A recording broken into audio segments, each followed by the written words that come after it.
Problems of Philosophy by Bertrand Russell. Chapter 1. Appearance and Reality. The principal question of philosophy is, what are we sure that we know? Many will tell you that if they see something, then they will believe it. However, what the senses report to us about a given object, whether we are discussing the sense of sight, touch, or any other, is dependent upon the conditions under which we observe that object. Color, texture, and the rest are sense data, the report of our physical senses rather than the qualities inherent in the matter we observe. We commonly assume that our senses report reality to us, but in reality, they report the appearance of reality. Taking this into account, two questions arise. The first is there any such thing as matter? The second is, if matter exists, then what is its nature? Nothing in our experience conclusively proves that matter has an existence independent to us. Our understanding of the physical world comes through our mind and only in relation to us, as all that the sense data reports is our relation to a given object or to matter in general. We are left to wonder if matter exists independently at all, or if it is simply a phenomenon of the mind. If all we know about the objects around us comes through the mind, do they have an existence outside of the mind? Furthermore, if matter does exist outside of the mind, does it exist as we perceive it? While most people trust the reports of their senses and are lulled by the seeming solidity of appearances, philosophers are united in the conclusion that matter does not exist as we perceive it. Philosophy shows that the appearance of matter in reality covers up something altogether unknowable. Our senses do not report the truth, but rather how that truth appears to us. This question can be restated as a distinction between mind and matter. Philosophers recognize mind, but there is no certainty whatsoever as to the existence of matter. However, as matter seems to exist even when we are not looking at it, different philosophers have provided conclusions as to why this is so. Bishop Berkeley asserts that each object has an existence independent of us only because it exists as an object in the mind of God. Leibniz, coming from the angle of physics, claims that while matter does not exist as solid in accordance with our perception of it, it does exist as a collection of electric charges in violent motion. The question remains, alien as it might seem to the common mind, as to whether matter exists at all. Chapter 2. The Existence of Matter. If matter does not exist, then it means that our experience can be seen as nothing more than a rather prolonged and convincing dream. Nevertheless, whether this is a dream or sense impressions are connected to a world independent of us, it is clear that we have these sense impressions. While we cannot be certain of the existence of matter in itself, we can be certain of our experience of matter. We recognize clearly that we see, feel, hear, and otherwise sense objects and individuals around us. This leads us to Descartes' founding observation: I think, therefore I am. Given that we receive these sense impressions, it seems natural that there is someone to receive them. It would be a great challenge to convince someone that they do not, in fact, exist. I know that I am, for no other reason than I am the one doing the knowing. At least, this is how it appears on the surface. When we examine the idea of I more closely, we see that it is as changeable as the other experiences we have. I might feel like the same person from moment to moment, but this thing that I feel intrinsically is in a constant state of flux. There is no certainty of a permanent thing described by the concept I. All we can be certain of is that there are experiences which continue to cross a field of perception. We can be certain of our experiences, even if doubt is cast upon the nature of the thing receiving these experiences, as well as the nature of the things upon which those experiences are based. At this point, we have come to the conclusion that experiences are occurring. though we can have no certainty about the external nature of those things being experienced. It seems that we receive the same external objects that others do, and therefore we arrive at a consensus of the reality of our experience. For one, however, our sense experiences differ, however slightly, from the experiences of others viewing the same physical objects. Secondly, we can have no certainty even as to the existence of other people with whom we can confer to form this consensus. These objections as to the existence of physical matter and of other people seem to be absurd. However, our sense of absurdity arises from an instinctive belief in an external world independent of our experience. We naturally assume that there are things which correspond to our perceptions of things. This assumption is a functional truth. It simplifies and systemizes our experience of reality. While both instinctive belief and ease of experience point to the existence of an external world, we still have no guarantee that such a world actually exists.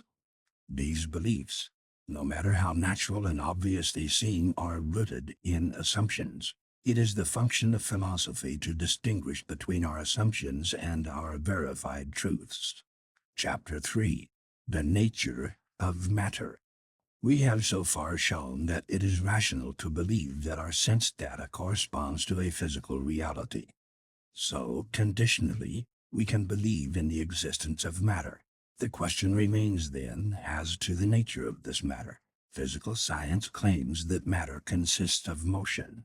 Light, heat, and sound are all wave motions, fluctuations of varying densities of the field of perception. Therefore, matter is anything which possesses this wave motion. Wave motion can be understood by inference as a periodic fluctuation of a particular medium. The phenomena that we reduce to wave motion, however, come to us only through direct experience, through the experience of color, feeling, and hearing. The scientific world of wave motion has no color, nor pitch, nor feeling, but is simply a neutral vibration through an unknowable medium. It is simply space itself. Therefore, the space and matter in the world of science are different from the space and matter in the world of experience. Science describes a world which is neutral to our perception. Indeed, a world completely outside the confines of our relative experience. To recap, physical objects cannot be like our sense impressions, but can be provisionally regarded as causing those impressions. Our experience is relative and our sense impressions are subjective, while science assumes a common field in which external objects exist independently, which commonly evoke all of these sense impressions. Should we assume this common field exists, let us call it physical space, we can know nothing of this space in itself. We can only infer relations of our perceptions to one another within this space. Similarly, we can perceive an order of events occurring in our experience of time, but once again can know nothing of the nature of time in itself. Our assumption is that space and matter correspond directly to our experience of them, but closer examination shows this assumption to be groundless and unverifiable. Chapter 4. Idealism. In philosophical terms, idealism is the perspective that all that exists is only within the mind. On the surface, it seems absurd to assume that physical objects are nothing more than mental phenomena. However, even if physical objects exist, our experience of them comes only in the form of sense data. If there is some physical object which corresponds to our sense data, its true nature is both unknown and unknowable to us. Since we cannot know the true nature of the physical world, we cannot dismiss the possibility that it is no more than a mental projection or collection of mental phenomena. The perspective of idealism arises from the theory of knowledge, a branch of philosophy which investigates the conditions things must satisfy in order to be known. To look into this perspective further, the only evidence we have of the existence of physical matter arises from the presence of our sense data. If there were no mental component of our experience of a thing, we could have no knowledge of the existence of that thing. Without the mental phenomenon of our experience, the things we experience could not exist for us. It is present in our experience as an idea. In strict philosophical terms, the word idea describes every phenomenon we experience, remember, or imagine. These ideas constitute the whole of our perceived reality. One complication to the idealist view is that things seem to have a continued existence even when we are not actively experiencing them. I may see a tree, and that tree is present in my experience as an idea. However, if I close my eyes, I no longer see that tree.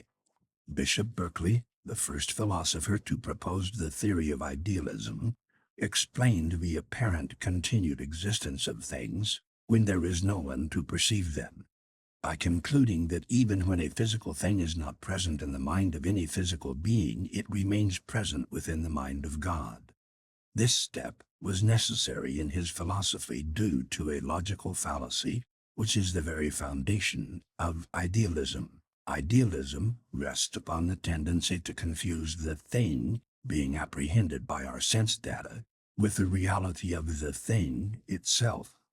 The physical object may have some existence in itself, but our experience of this physical object is solely a mental phenomenon. This brings up the subject of knowing.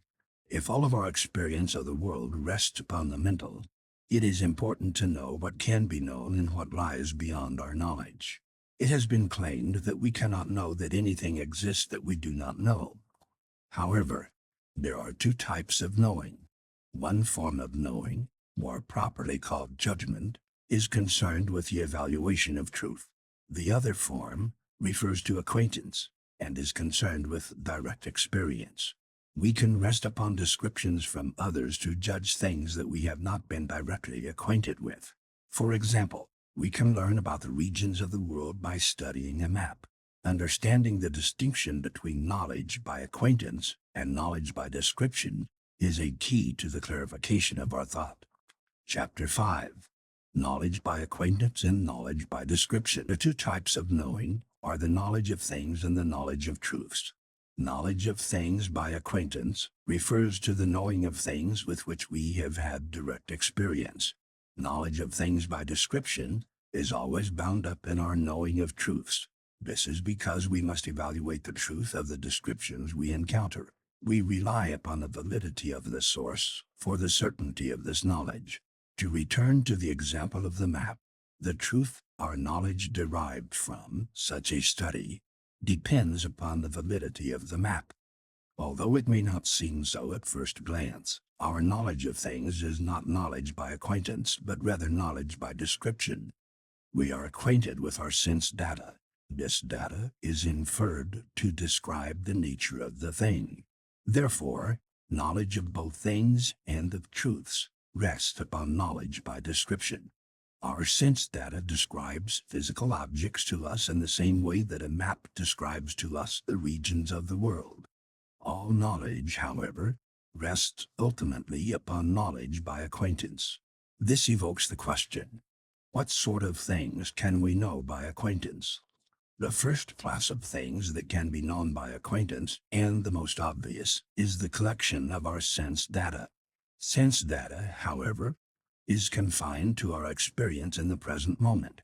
If we relied solely upon sense data, we would have no knowledge of the past and our previous experiences.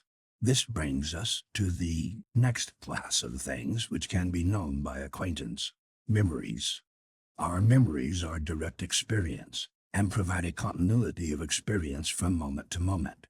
Our memories give us a personal history. The third class of things that can be known by acquaintance is the collection of ideas that arise through introspection. Not only are we aware of the sense data evoked by the things around us, we are aware of being aware. Introspection is the quality that gives rise to self-awareness. It is interesting to note, at this point, that our self-awareness does not mean that we are aware of the thing called self. We have a sense that there is something receiving the continuing flow of thoughts and impressions that accompany our experience. This sense leads us to believe instinctively in I, in a self that is the source of our thoughts and feelings. Introspection is a reflexive relation between the thing being observed and the one doing the observing on the part of the observer.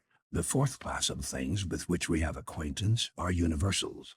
Universals include qualities like whiteness and brightness.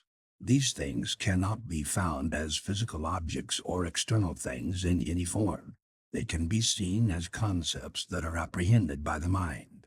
Knowledge of physical objects and that of other people's minds comes to us only through description.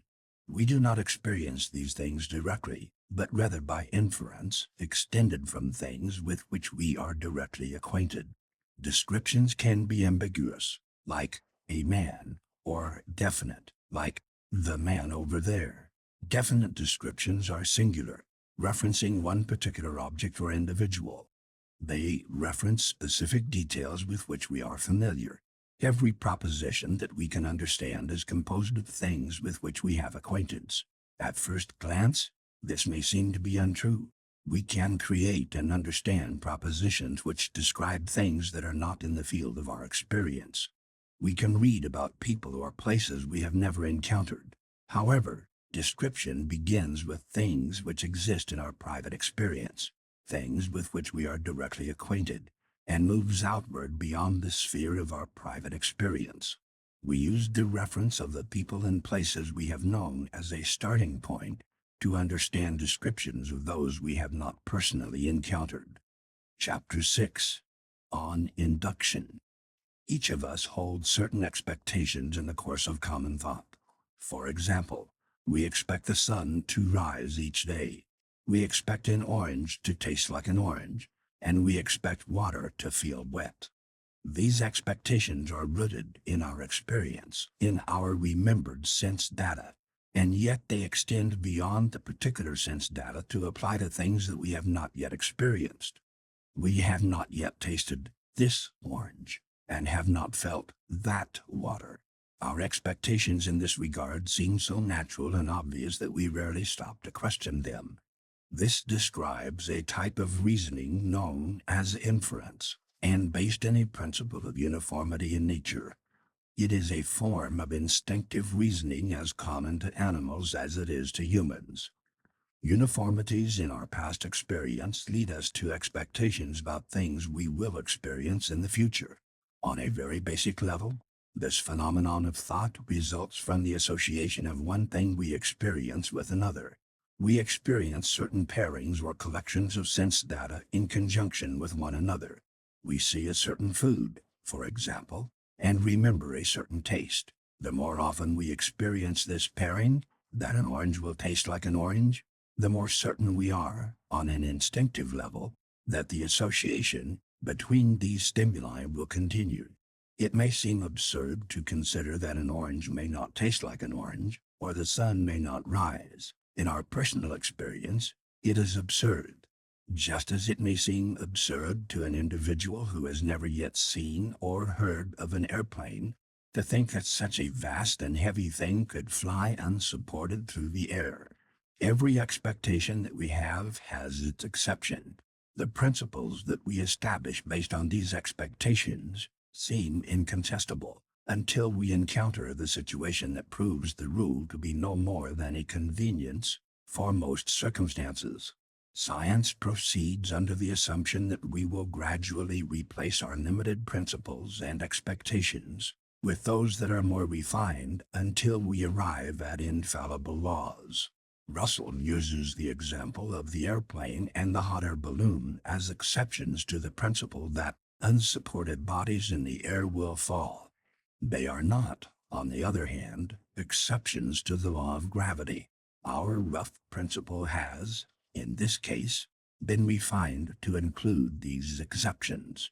This demonstrates, against what seems to us to be common sense, that the association of things in our experience is no guarantee that these things will be associated in the future. The principle being discussed is the principle of induction. We apply induction in situation which we experience one thing in conjunction with another. And furthermore, when we have never experienced the one thing without the experience of the other. We have never, for example, tasted an orange that did not taste like an orange.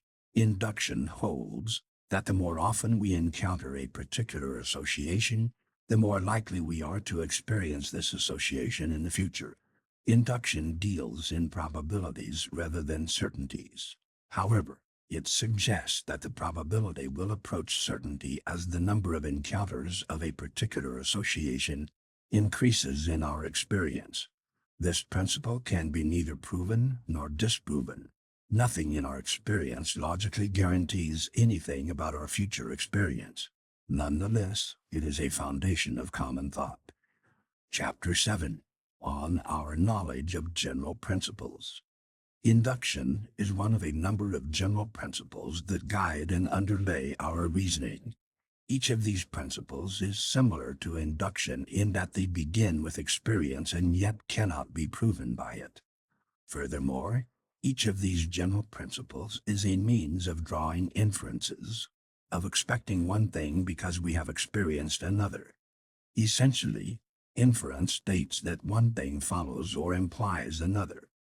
To move from the sight of an orange to the taste of an orange is essentially an inference. We see the collection of sense data that represents the orange, and this means that a different sense datum, the taste of the orange, will follow. The sight becomes sufficient grounds in our thought for us to expect the taste, even though the sight and taste are separate and independent sense data, although it seems absurd to expect otherwise. Logically, there is no guarantee that this orange will have the same taste as anything in our experience. All inferences are based upon general logical principles. These general principles are ways of expecting one thing on the basis of our experience of another.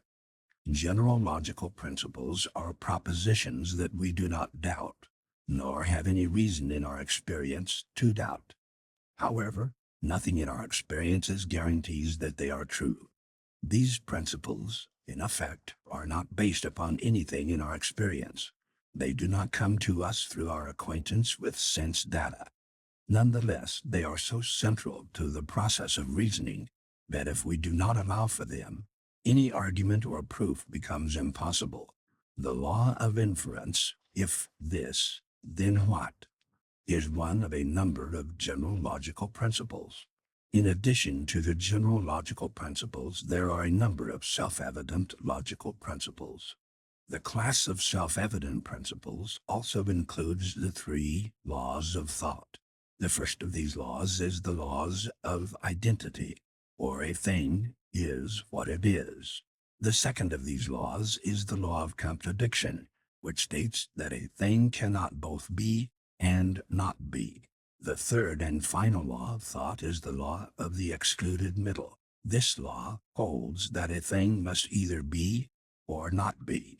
While these laws have been given the title laws of thought, they are in actuality a reflection of how things tend to behave in our experience. The self-evident logical laws show that from a given true premise, another thing is certainly true. The general logical principles, like the law of induction, allow us to say that from a given premise, something is probably true. The difference between probability and certainty is the key point of this entire section. A great controversy in philosophy occurred in the 17th century between the empiricists, who asserted that all knowledge comes from experience, and the rationalists, who claimed that in addition to experience we possess certain innate ideas and principles. These innate concepts and principles are termed a priori. They include our concepts of space and time in addition to the logical principles. Our a priori knowledge is independent of our experience, yet certain experiences can elicit our awareness of it. All a priori knowledge is hypothetical, occurring without reference to particular objects or individuals. They must be supported by experience in order to determine if something actually exists. In addition to the logical principles, a priori knowledge includes our concepts of space, time, causality, ethical values, and the whole of pure mathematics. Our a priori knowledge, as stated before, does not come from experience. This knowledge has not been and cannot be proven. Nonetheless, it is more certain than any general empirical statements based in experience. Chapter 8. How a priori knowledge is possible. Before Immanuel Kant, it was thought by philosophers that all knowledge that was not derived from experience, all a priori knowledge, was analytic. Analytic knowledge is any conclusion that can be derived directly from the premise without additional information. This can be shown by the example, a tall man is a man. The premise in this statement is, a tall man. From this premise, we can derive the conclusion that we are discussing a man. Similarly, a red chair is a chair. From the premise, red chair, we can derive the conclusion, chair. David Hume first drew doubt to the solely analytic nature of a priori knowledge when he found that causality, the principle of cause and effect, was not based in our experience but was instead a priori. Immanuel Kant, much disturbed by Hume's conclusion, pursued the matter further to find a number of synthetic a priori principles and concepts. Synthetic knowledge is knowledge which requires additional information to move from a premise to conclusion. The question arose then, how is it possible to draw synthetic conclusions from things with which we have no previous experience? Where does this additional information come from? Using the example of pure mathematics, Russell draws our attention to the statement, 7 plus 5 equals 12. Nothing in the ideas of 7, of 5, or of summation contains the idea of 12. We must provide additional information about the nature of numbers themselves in order to arrive at the conclusion. The main focus of Kant's work was the question, how is synthetic a priori knowledge possible? How is it possible to anticipate something which is completely outside of our experience? Kant concluded that all of pure mathematics is based upon a priori principles. Furthermore, our concepts of space, time, causality, and comparison all fall into the category of synthetic a priori knowledge. In the course of reasoning, we combine experience with our a priori knowledge to derive conclusions. Kant further concluded that the characteristics of a priori knowledge are facets of our own nature, and that nothing enters our experience without acquiring these characteristics. From a philosophical point of view, there are certain problems with Kant's approach. Kant's assertion that our a priori knowledge is a characteristic of our own nature brings in the possibility of our nature changing, as all aspects of the world are subject to change. Furthermore, in Kant's philosophy, the facts must always be in accordance with arithmetic and logic. However, to put it simply, if our nature were to change in some fundamental way, 2 and 2 might suddenly equal 3 or 5. The truth of the world would change simply because our nature had changed. This is essentially faulty reasoning. If there is any truth whatsoever to arithmetic beliefs, then they should hold true regardless of changes in our nature. Another difficulty of Kant's argument is that he considers a priori knowledge to be solely a mental phenomenon, having no true relation to things in existence. However, a priori knowledge is consistently applied to things rather than simply to the mental realm. This a priori knowledge includes relations between things.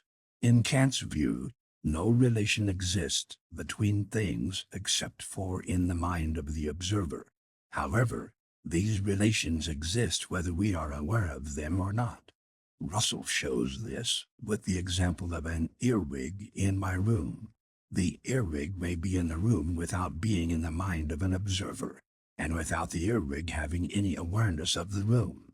Therefore, relations exist in a world that is neither of the mind nor of the physical world. This world is the world of universals and is of great importance in philosophy. Chapter 9. The World of Universals. Relations have been shown in the last section to have a being different from that of physical objects. Plato's theory of ideas is an attempt to understand the nature of this being and to discover what objects take part in it. Plato saw that there are concepts such as justice which do not exist in the physical world, and yet there are acts which can be seen to have the quality of justice. He therefore concluded that this quality is a nature of essence which exists outside of the physical world. Physical things can possess this quality, but it cannot be found in the physical. He concluded that there is a world of ideas or forms above the world of the physical, a world which cannot be sensed or seen, and yet which holds qualities that pervade the world of experience. This world of forms, he concluded, is unchanging, more real than the world of sense, and beyond the particular.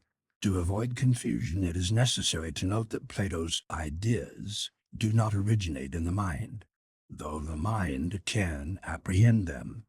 Russell uses the word universal in place of the word idea in order to provide a clear and unambiguous term. Universals are qualities which may be shared by many particulars but are not confined to the world of particulars.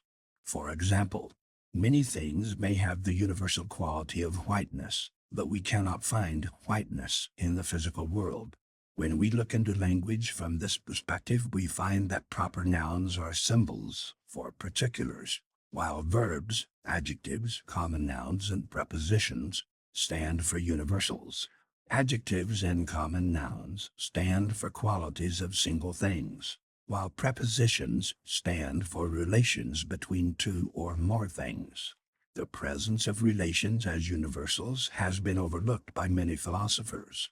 This oversight has led to the attempt by philosophers to deny the presence of universals altogether, such as the attempt by empiricists to deny the presence of abstract ideas. If, however, we take relations to be universals, we are forced to admit their existence. The next question that arises is, do universals have a purely mental existence? Russell uses the preposition to show that relations exist outside the realm of mind, as they exist whether or not there is a mind to apprehend the relation. Given that the universal exists, but is neither a physical thing nor a purely mental thing, when and where does it exist? Relations are neither objects nor acts of thought. Things exist in time, whether they are of the mind or have a physical nature. Relations and other universals, on the other hand, do not exist in time. They are subsist, or have being. Being is a timeless quality, and it is in this timeless realm that all universals exist. The world of being is the world of mathematics, logic, and qualities. It is unchangeable and perfect. Existence, or the world within time, is the world of particulars, both mental and physical. The application of the term real to either world is purely a matter of preference, a reflection of our temperament, rather than a reflection of the world. Chapter 10. On our knowledge of universals. Universals, like particulars, can be divided into those known by acquaintance and those known by description. Universal qualities, like red, black, white, sweet, and loud, are universals with which we have acquaintance. Universal relations like to the left of, before, greater than, and resemblance are also in the class of universals that we know by acquaintance. This means that we have direct and immediate knowledge of these universals. We now come to the proposition that all a priori knowledge deals with the relations between universals. Russell proves this proposition by examining once again the statement 2 plus 2 equals 4. This appears on the surface to be a statement of particular. In actuality, Both 2 and 4 represent qualities. The summation of 2's to make 4 shows a relation between the qualities of 2 and 4. While this is not a statement about particulars, it can imply something about certain particulars if we find that they possess the quality of 2. Any couple of particulars possesses this quality. This highlights an additional point. We know the general principle of 2 plus 2 equals 4, but cannot derive from this anything about particular things without the addition of experience. A priori judgments, such as 2 plus 2 equals 4, depend entirely upon the meaning of the proposition in order to arrive at their conclusion. Empirical generalizations, such as all men are mortal, rely upon evidence that we find in experience in order to support their conclusion. Empirical generalizations rely upon induction. Although they may approach certainty, they can still only be considered probabilities rather than logical truths. A priori propositions may be revealed by experience, but they do not rely upon experience in order to establish their certainty. We come to a priori propositions solely on the basis of relations between universals. We know things about the properties of numbers, for example, that we may never have experienced, and yet we know them with a certainty beyond any provided by experience. Our knowledge of physical objects, on the other hand, comes to us only through inference based on the evidence of our sense data. This sense data takes part in universal qualities that we experience, such as loud or hard. Therefore, upon closer examination, much of what we are able to anticipate about physical things relies upon a priori propositions. We know that hard still feels hard, whether it is this stone, that wall, or that tree that possesses this quality. To recap, knowledge by acquaintance involves both particulars and universals. Knowledge of universals comes through both acquaintance and description. Knowledge by description involves acquaintance with something in addition to knowledge of truths. Immediate knowledge of truths arises from either intuitive or self-evident truths. Derivative knowledge of truth consists of all that we can derive from self-evident truths by means of self-evident principles. Finally, all knowledge of truth depends ultimately upon intuitive truths. Chapter 11. On intuitive knowledge. We have a common impression that we can prove what we believe. However, if we were pressed to follow our beliefs all the way to their source, to the most basic assertion upon which these truths rest, we would discover that they all rest upon general principles.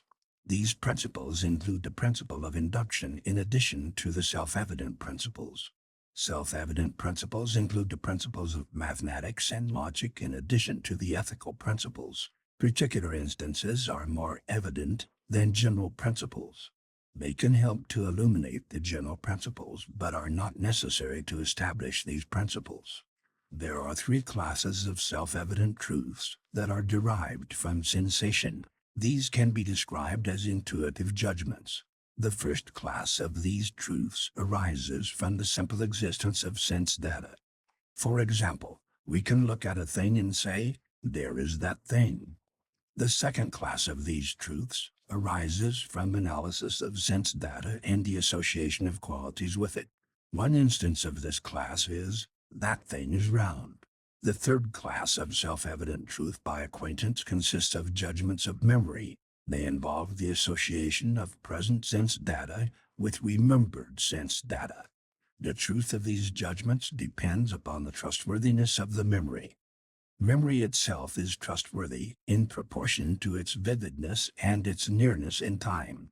Memory possesses degrees of self-evidence which correspond to its degree of trustworthiness. This brings up the point that self-evidence, rather than being an all-or-nothing quality, is subject to degrees. This means that some things can be more self-evident than others can. This point is important to the theory of knowledge because it means that some things can be self-evident without being true. In practical use, we may rely upon truths with a greater degree of self-evidence over those of a lesser degree. This leads us to the recognition that there are 2 notions corresponding to self-evidence. One notion corresponds to the highest degree of self-evidence and gives an infallible guarantee of truth. The second notion gives greater or lesser presumption of truth and is fallible. Chapter 12. Truth and Falsehood. In examining the theory of truth, we find that truth must have an opposite, namely, error. Knowledge of truth is different from knowledge of things, in that knowledge of things has no opposite. This forces us to examine truth and error. Three conditions must be examined in order to satisfy the quality of truth. First, truth must have an opposite. This opposite is falsehood. Secondly, truth and falsehood apply only to the world of beliefs. The world of matter is neutral to such things as truth and falsehood. Finally, truth and falsehood must also depend on something which lies outside of the world of beliefs to have any meaning whatsoever. Therefore, truth and falsehood are propositions that relate belief to other things. Our belief in itself does not make something true. Truth, then, is something that is found in the accordance of our belief with something outside that belief. Philosophers have commonly held that truth is found in the correspondence between belief and fact.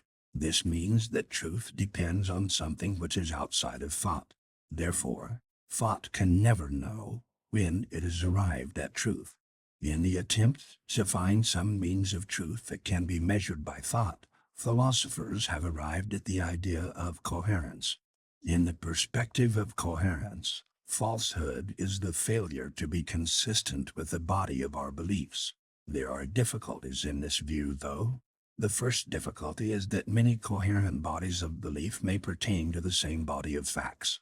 Furthermore, these hypotheses may satisfy the entire body of facts without being true. Secondly, the idea of coherence presupposes the laws of logic. The truth of the laws of logic cannot be established by the test of coherence. Coherence cannot be the meaning of truth, though it can be a useful test after a certain amount of truth is known. Correspondence with fact, then, is the closest we can come in philosophical terms in arriving at a meaning of truth. If truth were only a relation of mind to a single object, it would not allow for falsehood.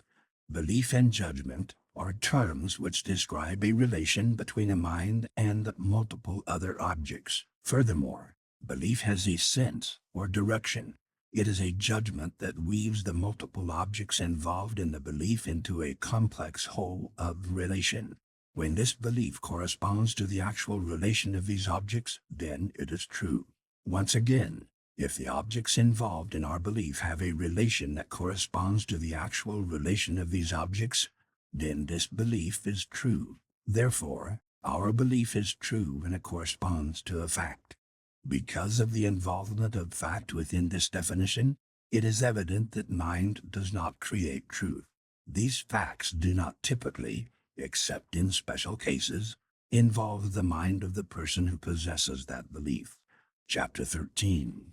Knowledge, Error, and Probable Opinion. How can we know what is true and false? Indeed, can we really know anything at all? To answer this, we must define what we mean by the word knowing. Knowing has been described by philosophers to mean true belief. However, true belief is not knowledge when it arises from faulty reasoning. In addition, knowledge itself pertains to more than what we validly deduce from true premises. Derivative knowledge is what we validly deduce from known premises. In philosophical terms, therefore, we must know the premises. The premises must be true, and the reasoning must be valid before we can describe our belief as knowledge. In practical terms, the previous definition does not fully account for our experience of derivative knowledge, because true belief can arise without having inferred it at all. Derivative knowledge also includes whatever comes from intuitive knowledge, so long as there is a valid logical connection that we can become aware of upon reflection. For example, when reading, we transform the sense data of the words on the page into knowledge intuitively, without consciously engaging in a process of deduction. Knowledge obtained without logical deduction from certain principles must be termed probable opinion, as it lacks the certainty that arises from logical deduction based on valid principles. At best, such knowledge is probably true. However, derivative knowledge is not as much of a problem for philosophers as intuitive knowledge. How can we intuitively know something at all? When considering intuitive knowledge, we must return to the phenomenon of self-evidence. Russell discussed in a previous section the capacity to distinguish between truths that are infallibly self-evident and those that are fallibly so. When a belief is true, it corresponds to a fact. The several elements of this belief correspond to this fact to form a single complex. Complex facts can be known through judgment or acquaintance. When we know a complex fact by acquaintance, we have direct experience of that fact. This form of self-evidence is infallible. However, when we know a complex fact by judgment, we must break that fact into its constituent elements, associate those elements with things that we have had acquaintance with, and reassemble them into a judgment. This process is prone to error. Making knowledge of a complex fact by judgment is a fallible process. Error can be present in this form of knowing. What we firmly believe, therefore, is knowledge, so long as it is true and so long as we have either come to this knowledge intuitively or inferred this belief from intuitive knowledge from which it follows logically. If this belief is not true, then it is error. When our belief is inferred from something that lacks the highest degree of self-evidence, it is probable opinion. Probable opinion can be tested for error by means of coherence to increase our certainty about it. However, this process never yields truth with certainty. The results of such a process are only probably true. Chapter 14. The Limits of Philosophical Knowledge. It is the hope of many philosophers to prove metaphysical ideas about the universe based upon a priori reasoning. Russell believes this hope to be in vain. Metaphysical philosophers justify their attempts to gain knowledge of the whole of existence by examining a small piece of that whole. Hegel, for example, proceeds from one incomplete idea to another, less complete idea, until he arrives at an absolute idea, which he considers sufficient to describe the absolute reality. Unfortunately, this argument contains a number of unwarranted assertions. Hegel's philosophy hinges upon the nature of a thing, a term that implies all of the truths about this thing. Furthermore, Hegel's argument is built upon the relations between things. However, acquaintance with a thing does not logically include knowledge of its relations, nor does knowledge of some of the relations of a thing necessarily involve knowledge of all its relations. This is the first flaw in an apparently sublime argument. The second flaw is that we have no certainty that the universe as a whole forms a grand and harmonious system. Therefore, we cannot prove the unreality of time, space, matter, and evil. As a result, we are left to examine the universe one piece at a time. Furthermore, Hegel's argument is based upon the law of contradiction. He sought to prove that the elements of the universe cannot actually exist because they would constitute a contradiction. However, modern thought tends to recognize the contradictions themselves as illusory. So far, any attempts to describe the universe by means of a priori principles have been insufficient to allow certainty. Knowledge of what exists is now thought to be limited by what we can learn from experience rather than by experience itself. In key ways, philosophical knowledge is no different from scientific knowledge. Philosophy critically examines the principles of thought employed in daily life. Nonetheless, this criticism must have its limits. Derivative knowledge relies both upon pure a priori knowledge and the addition of knowledge derived from experience. If we adopt a completely skeptical attitude, we have no starting point for knowledge whatsoever. Philosophy can only hope to diminish the risk of error in our knowledge. It cannot eliminate the risk of error. Chapter 15. The Value of Philosophy. Taking into consideration the limits of philosophy, what value is there in the study of it? The physical sciences benefit countless people through the technological innovations that they engender. Philosophy can make no such claim. It benefits only those who study it. Philosophy is not practical in the most primitive sense. It cannot provide food or help us to acquire the other material needs necessary for our survival. However, the world would be a flat and barren place if only our physical needs were met. Philosophy aims at knowledge, at a unification of the systems of science. Unlike other sciences, philosophy cannot point to any specific achievement. No questions in philosophy have been answered with certainty. This point is a bit misleading, though.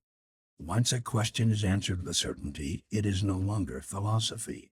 The answer is relegated to some other science, expanding and enriching that science. To a certain extent, this is the greatest value of philosophy. It develops the sciences and reduces the uncertainty within them.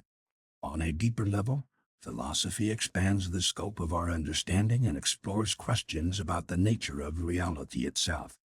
It keeps the seed of curiosity alive when adherence to the mechanistic sciences would destroy it. Philosophy can free us from prejudices that, without such grand and speculative questions, would continue to chain the mind. It can free us from dogmatic reasoning and the tyranny of custom. Philosophical contemplation provides freedom to the mind. It gives us access to a sense of greatness in the universe from which we are barred access by other means. Philosophy is an act of enlargement of the self. It expands knowledge in a union of self with not-self, moving us past the view of man as the center of the universe and measure of existence. Philosophy provides a freedom and impartiality to our thought that unavoidable leak into our actions and emotions. This unalloyed desire for truth leads us to actions that reflect justice. It leads our hearts towards that unconditional love which is the foundation of meaning in our lives. Rather than insisting upon answers that limit our view of the world, philosophy moves us to questions that enlarge and liberate our conception. Through examining the greatness of the universe, the mind takes on some of this greatness. Philosophy makes us more capable of the union with a universe that is our highest good.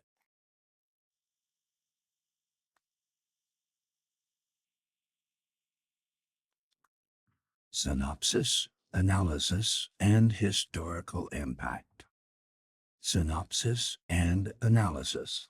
In essence, the problems of philosophy comprehensively reviews the theory of knowledge. This work demonstrates the difference between appearance and reality and the principles of logic and thought. All of our knowledge comes to us through the medium of sense data and through the presence of innate ideas and principles that form the basis of reason.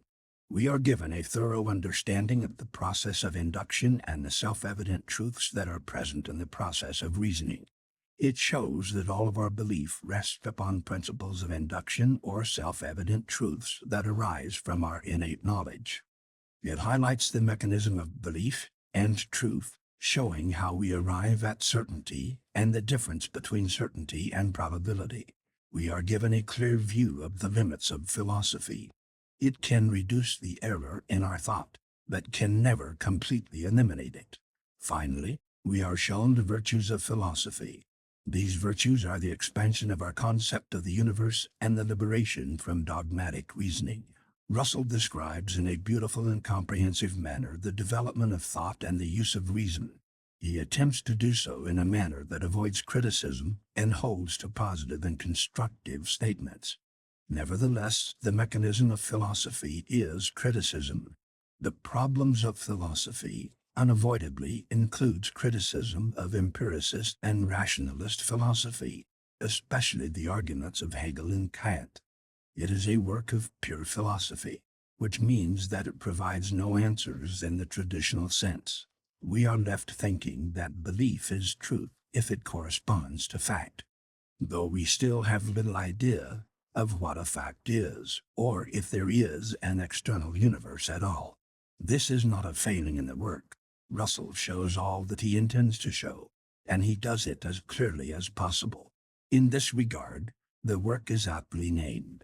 It shows the problems without elaborating any solutions. However, it is not the province of philosophy to provide answers, but rather to generate questions. Historical context, criticisms, and social impact.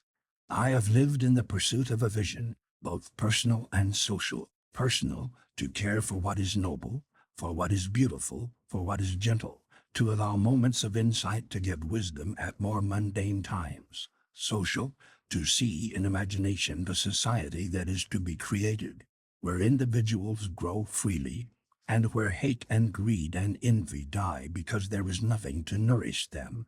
These things I believe, and the world, for all its horrors, has left me unshaken. The quote above appears in Bertrand Russell's autobiography and captures the focus of his efforts beautifully, on both a philosophical and a political level.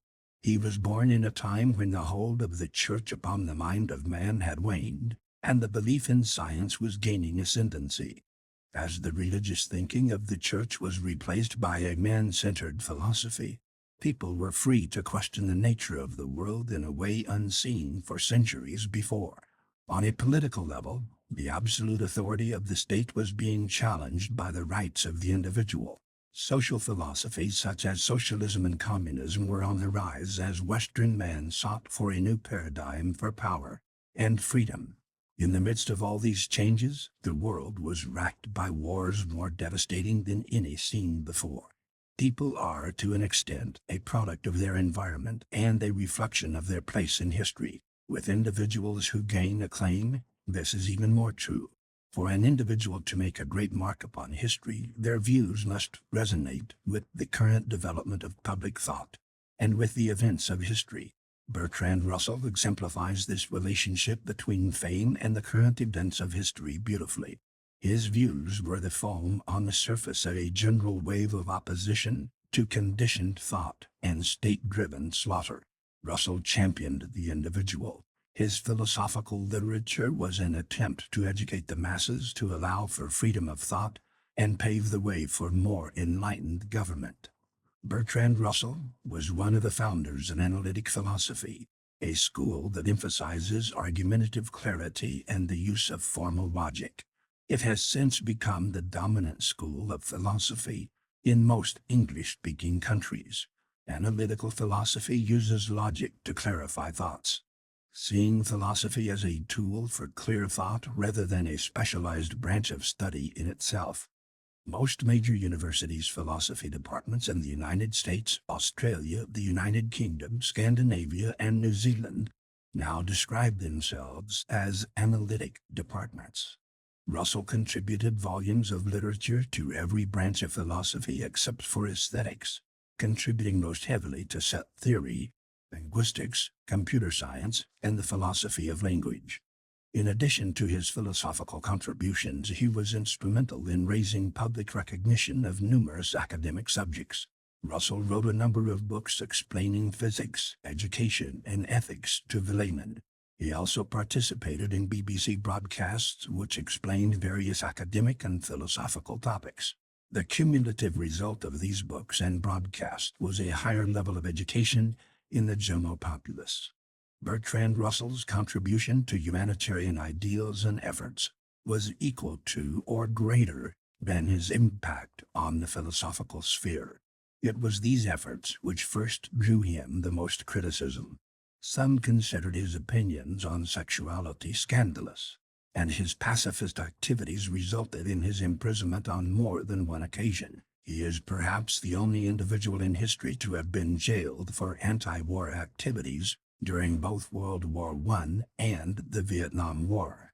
However, this public criticism led only to more publicity and a firmer entrenchment of his personality and ideals in the mind of the public.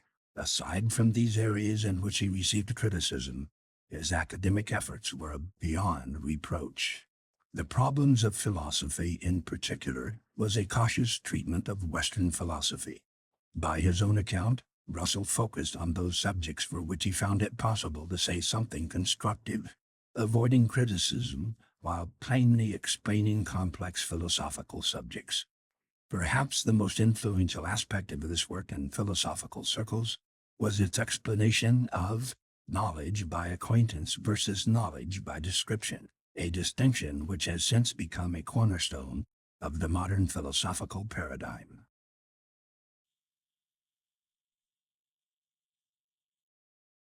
The Problems of Philosophy by Bertrand Russell. Preface.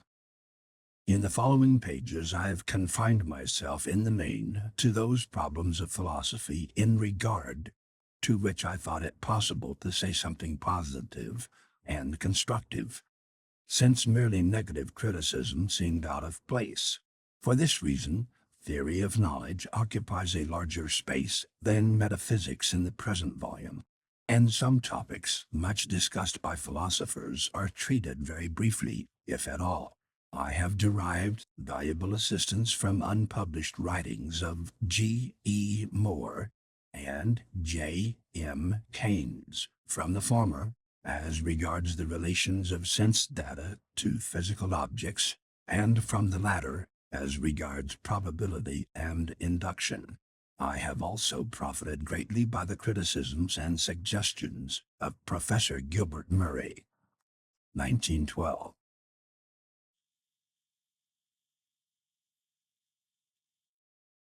Chapter 1. Appearance and Reality. Is there any knowledge in the world which is so certain that no reasonable man could doubt it? This question, which at first sight might not seem difficult, is really one of the most difficult that can be asked. When we have realized the obstacles in the way of a straightforward and confident answer, we shall be well launched on the study of philosophy. For philosophy is merely the attempt to answer such ultimate questions, not carelessly and dogmatically, as we do in ordinary life and even in the sciences, but critically, after exploring all that makes such questions puzzling, and after realizing all the vagueness and confusion that underlie our ordinary ideas.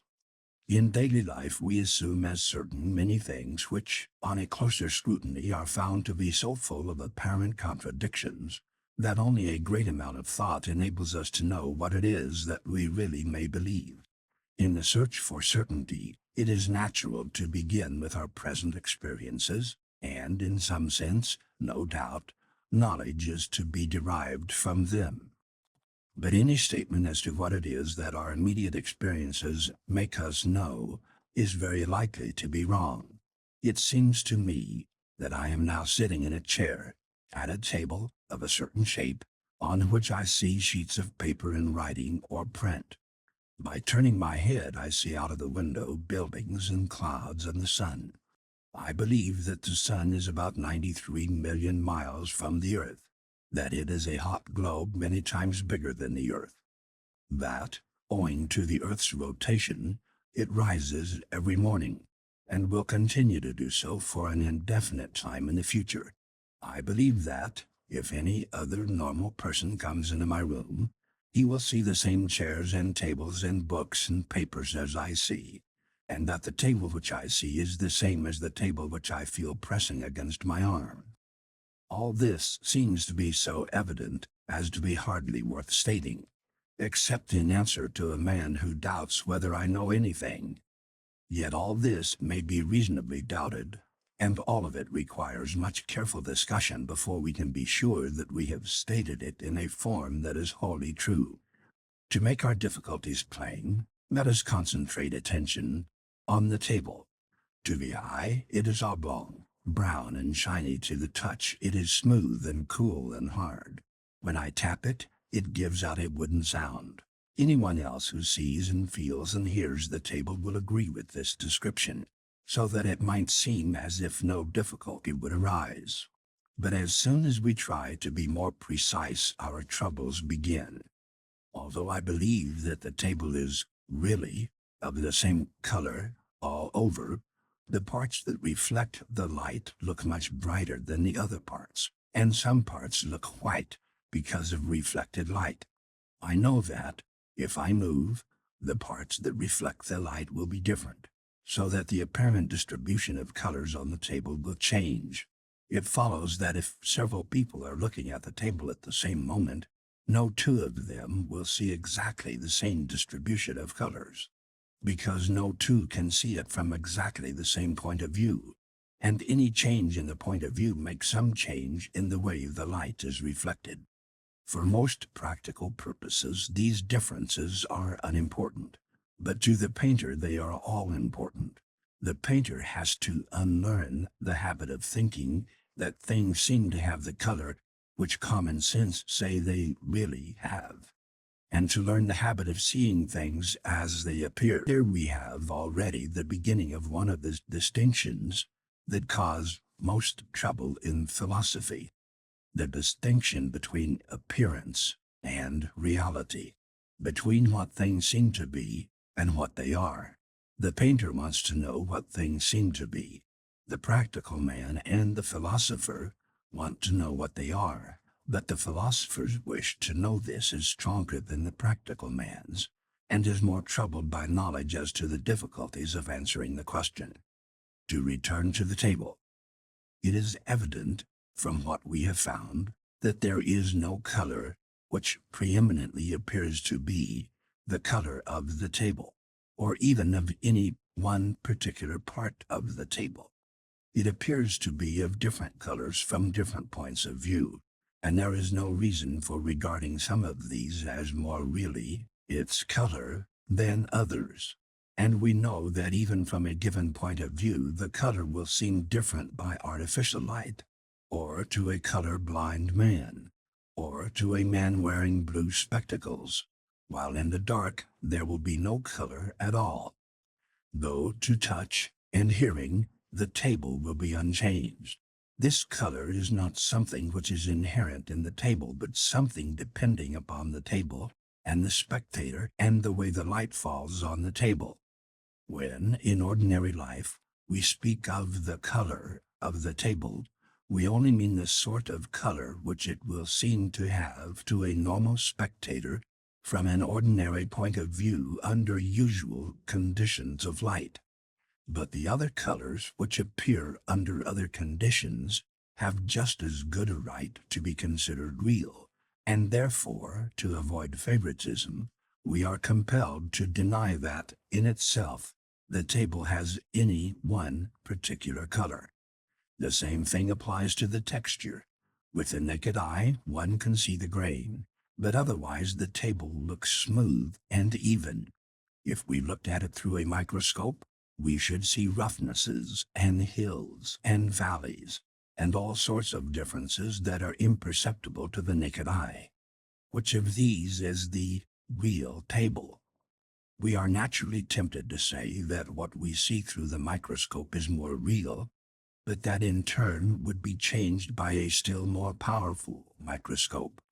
If, then, we cannot trust what we see with the naked eye, why should we trust what we see through a microscope? Thus, again, the confidence in our senses, with which we began, deserts us. The shape of the table is no better. We are all in the habit of judging as to the real shapes of things, and we do this so unreflectingly that we come to think we actually see the real shapes. But, in fact, as we all have to learn if we try to draw, a given thing looks different in shape from every different point of view.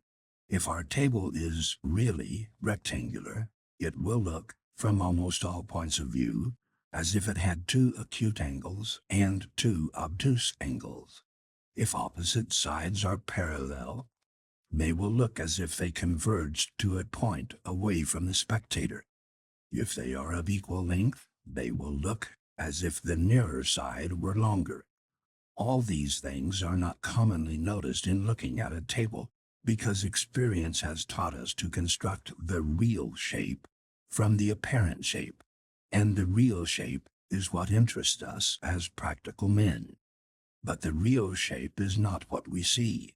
It is something inferred from what we see, and what we see is constantly changing in shape as we move about the room.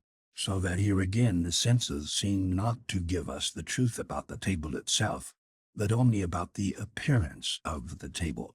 Similar difficulties arise when we consider the sense of touch. It is true that the table always gives us a sensation of hardness, and we feel that it resists pressure, but the sensation we obtain depends upon how hard we press the table, and also upon what part of the body we press with. Thus, the various sensations due to various pressures or various parts of the body cannot be supposed to reveal directly any definite property of the table, but at most to be signs of some property which perhaps causes all the sensations, but is not actually apparent in any of them. And the same applies still more obviously to the sounds which can be elicited by rapping the table. Thus it becomes evident that the real table, if there is one, is not the same as what we immediately experience by sight or touch or hearing. The real table, if there is one, is not immediately known to us at all, but must be an inference from what is immediately known. Hence, two very difficult questions at once arise, namely, 1. Is there a real table at all? 2. If so, what sort of object can it be? It will help us in considering these questions to have a few simple terms of which the meaning is definite and clear. Let us give the name of sense data to the things that are immediately known in sensation, such things as colors, sounds, smells, hardnesses, roughnesses, and so on.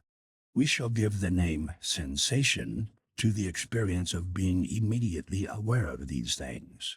Thus, whenever we see a color, we have a sensation of the color, but the color itself is a sense datum, not a sensation. The color is that of which we are immediately aware, and the awareness itself is the sensation.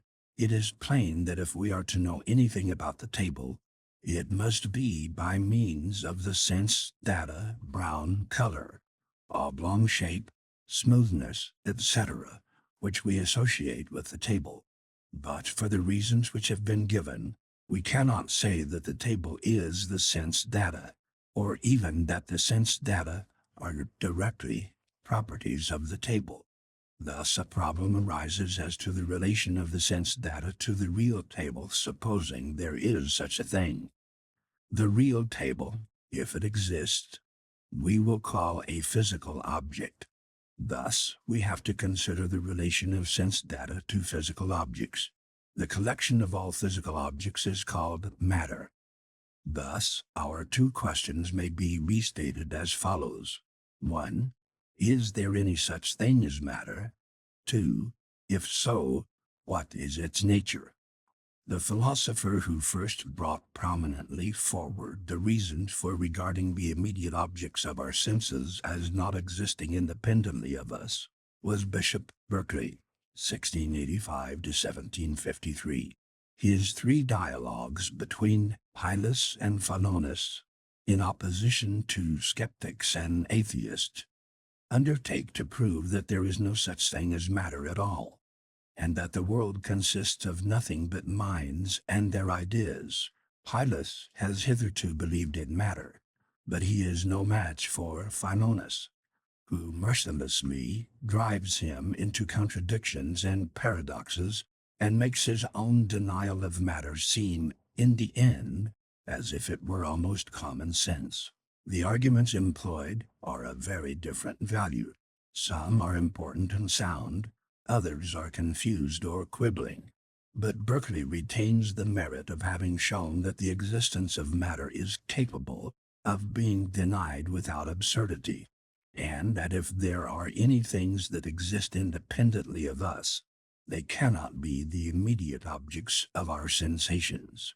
There are two different questions involved when we ask whether matter exists, and it is important to keep them clear.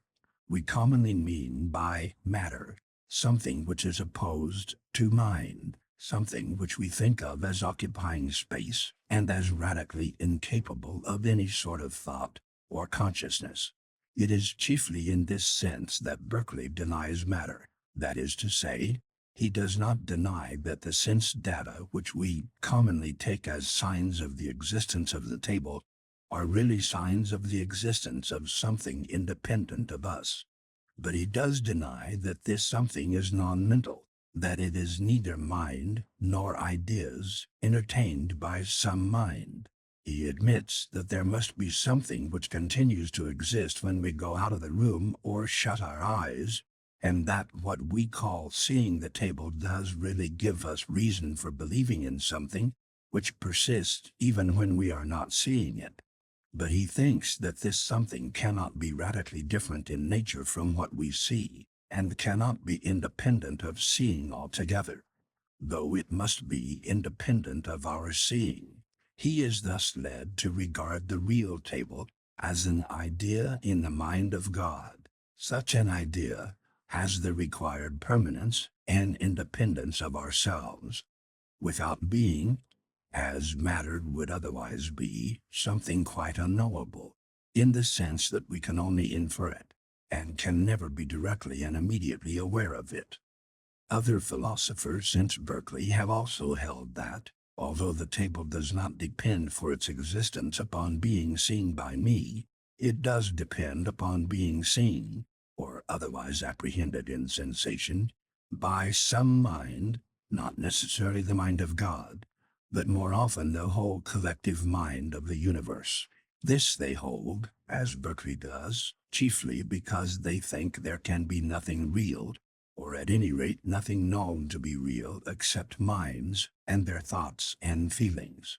We might state the argument by which they support their view in some such way as this: whatever can be thought of is an idea in the mind of the person thinking of it.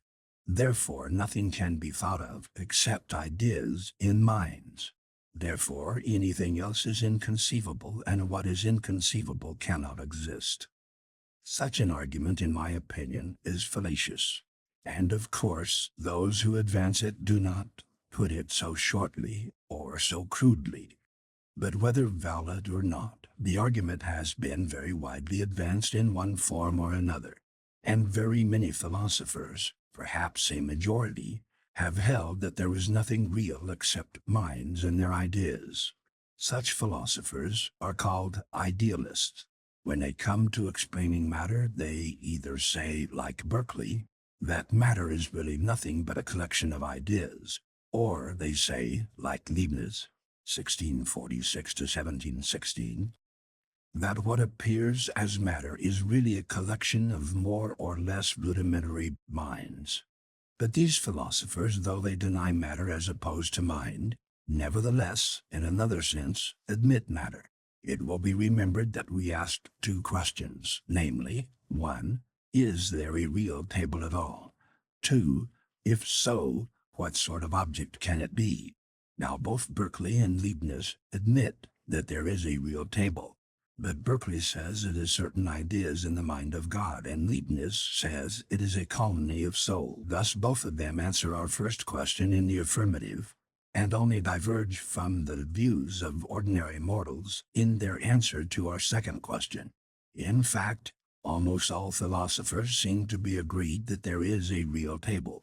They almost all agree that, however much our sense data, color, shape, smoothness, etc., may depend upon us, yet their occurrence is a sign of something existing independently of us, something differing, perhaps, completely from our sense data, and yet to be regarded as causing those sense data whenever we are in a suitable relation to the real table.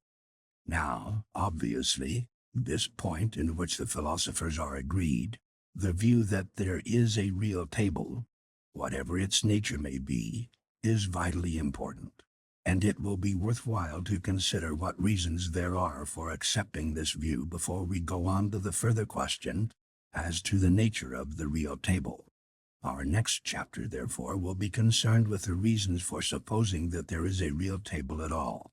Before we go farther, it will be well to consider for a moment what it is that we have discovered so far. It has appeared that, if we take any common object of the sort that is supposed to be known by the senses, what the senses immediately tell us is not the truth about the object, as it is apart from us, but only the truth about certain sense data, which so far as we can see depend upon the relations between us and the object. Thus, what we directly see and feel is merely appearance, which we believe to be a sign of some reality behind. But if the reality is not what appears, have we any means of knowing whether there is any reality at all? And if so, have we any means of finding out what it is like? Such questions are bewildering, and it is difficult to know that even the strangest hypotheses may not be true. Thus, our familiar table, which has roused but the slightest thoughts in us hitherto, has become a problem full of surprising possibilities. The one thing we know about it is that it is not what it seems. Beyond this modest result so far, we have the most complete liberty of conjecture. Leibniz tells us it is a community of souls. Berkeley tells us it is an idea in the mind of God. Sober science, scarcely less wonderful, tells us it is a vast collection of electric charges in violent motion. Among these surprising possibilities, doubt suggests that perhaps there is no table at all. Philosophy, if it cannot answer so many questions as we could wish, has at least the power of asking questions which increase the interest of the world, and show the strangeness and wonder lying just below the surface, even in the commonest things of daily life.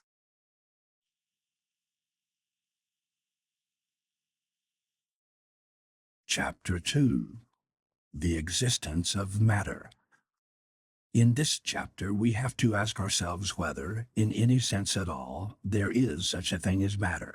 Is there a table which has a certain intrinsic nature, and continues to exist when I am not looking? Or is the table merely a product of my imagination, a dream table in a very prolonged dream? This question is of the greatest importance, for if we cannot be sure of the independent existence of objects, we cannot be sure of the independent existence of other people's bodies, and therefore still less of other people's minds, since we have no grounds for believing in their minds except such as are derived from observing their bodies. Thus, if we cannot be sure of the independent existence of objects, we shall be left alone in a desert. It may be that the whole outer world is nothing but a dream, and that we alone exist. This is an uncomfortable possibility, but although it cannot be strictly proved to be false, there is not the slightest reason to suppose that it is true. In this chapter, we have to see why this is the case. Before we embark upon doubtful matters, let us try to find some more or less fixed point from which to start. Although we are doubting the physical existence of the table, we are not doubting the existence of the sense data which made us think there was a table. We are not doubting that, while we look, a certain color and shape appear to us, and while we press, a certain sensation of hardness is experienced by us. All this, which is psychological, we are not calling in question. In fact, whatever else may be doubtful, some, at least, of our immediate experiences seem absolutely certain. Descartes, 1596 to 1650, the founder of modern philosophy, invented a method which may still be used with profit, the method of systematic doubt. He determined that he would believe nothing which he did not see quite clearly and distinctly to be true.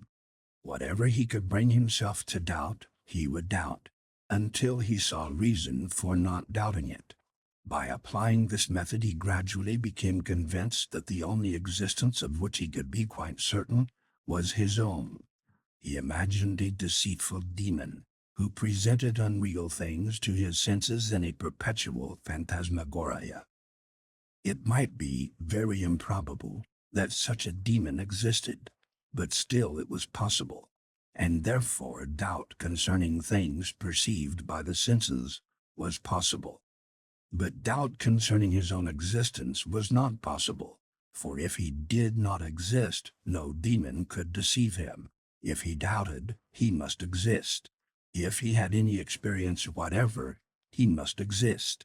Thus his own existence was an absolute certainty to him. I think, therefore I am, he said. Cognito ergo sum. And on the basis of this certainty he set to work to build up again the world of knowledge, which his doubt had laid in ruins.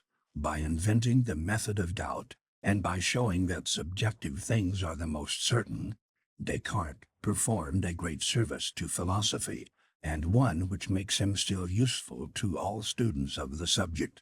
But some care is needed in using Descartes' argument. I think, therefore I am, says rather more than is strictly certain.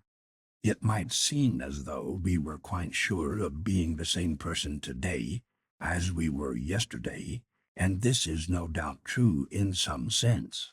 But the real self is as hard to arrive at as the real table, and does not seem to have that absolute, convincing certainty that belongs to particular experiences. When I look at my table and see a certain brown color, what is quite certain at once is not I am seeing a brown color, but rather a brown color is being seen. This, of course, involves something or somebody, which or who sees the brown color, but it does not of itself involve that more or less permanent person whom we call I. So far as immediate certainty goes, it might be that the something which sees the brown color is quite momentary, and not the same as the something which has some different experience the next moment. Thus it is our particular thoughts and feelings that have primitive certainty, and this applies to dreams and hallucinations as well as to normal perceptions. When we dream or see a ghost, we certainly do have the sensations we think we have, but for various reasons it is held that no physical object corresponds to these sensations. Thus, the certainty of our knowledge, of our own experience, does not have to be limited in any way to allow for exceptional cases.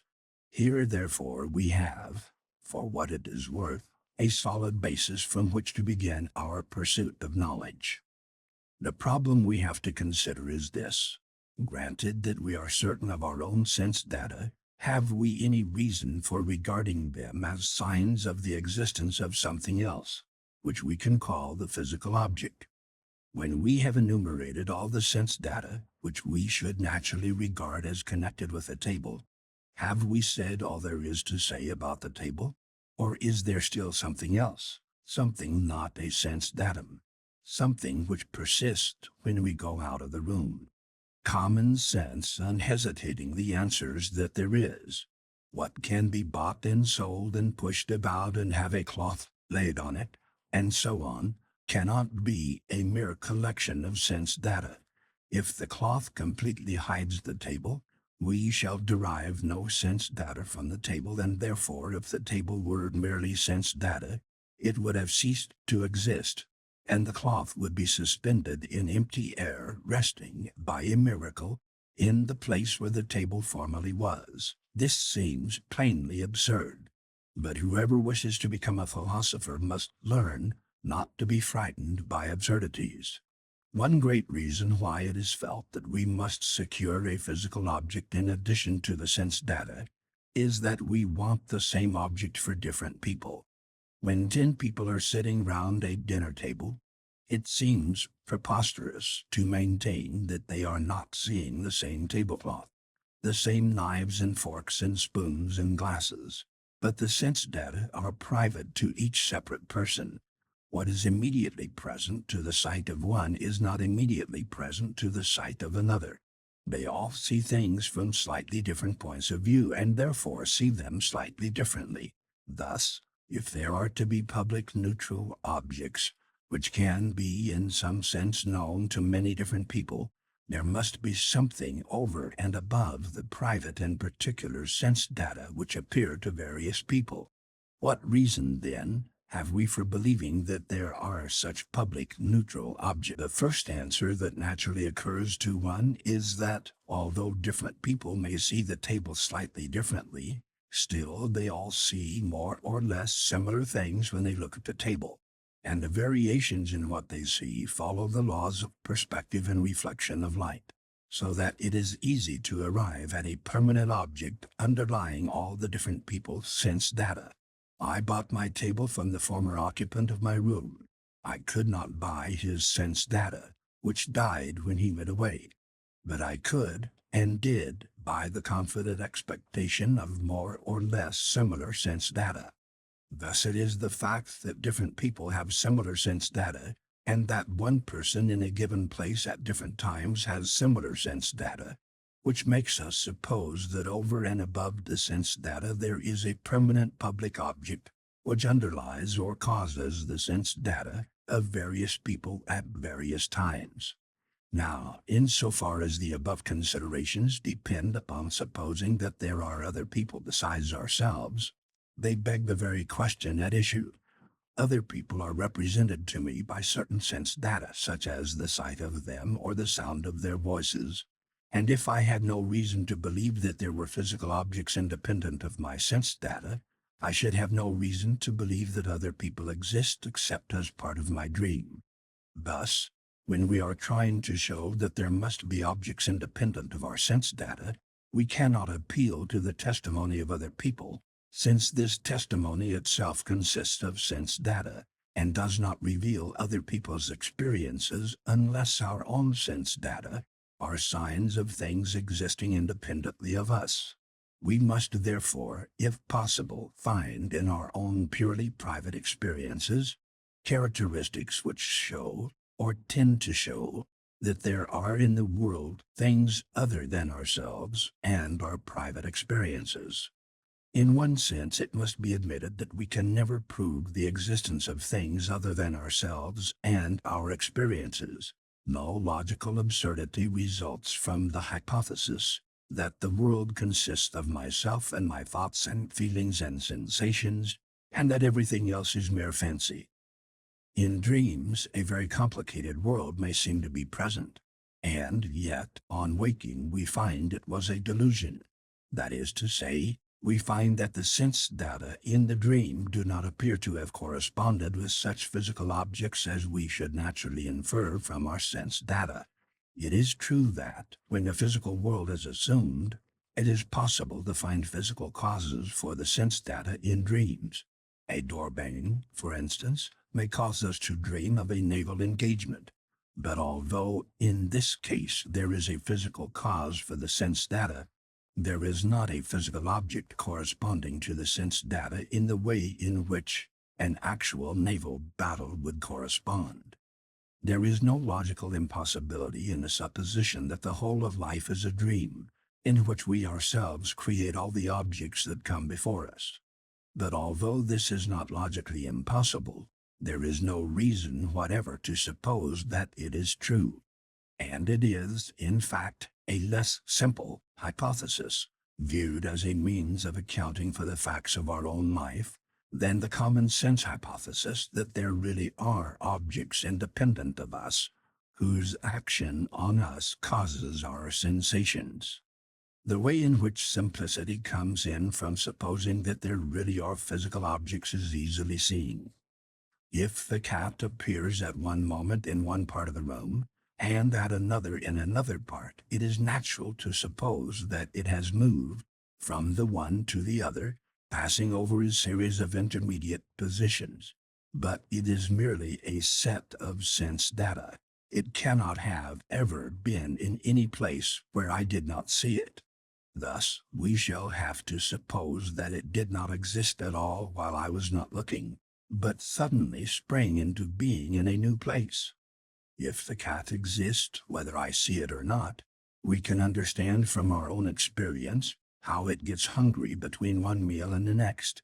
But if it does not exist when I am not seeing it, it seems odd that appetite should grow during non-existence as fast as during existence. And if the cat consists only of sense data, it cannot be hungry, since no hunger but my own can be a sense datum to me. Thus, the behavior of the sense data, which represent the cat to me, though it seems quite natural when regarded as an expression of hunger, becomes utterly inexplicable when regarded as mere movements and changes of patches of color, which are as incapable of hunger as a triangle is of playing football.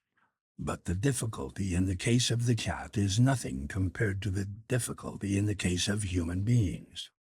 When human beings speak, that is, when we hear certain noises which we associate with ideas, and simultaneously see certain motions of lips and expressions of face, it is very difficult to suppose that what we hear is not the expression of a thought, as we know it would be if we emitted the same sounds.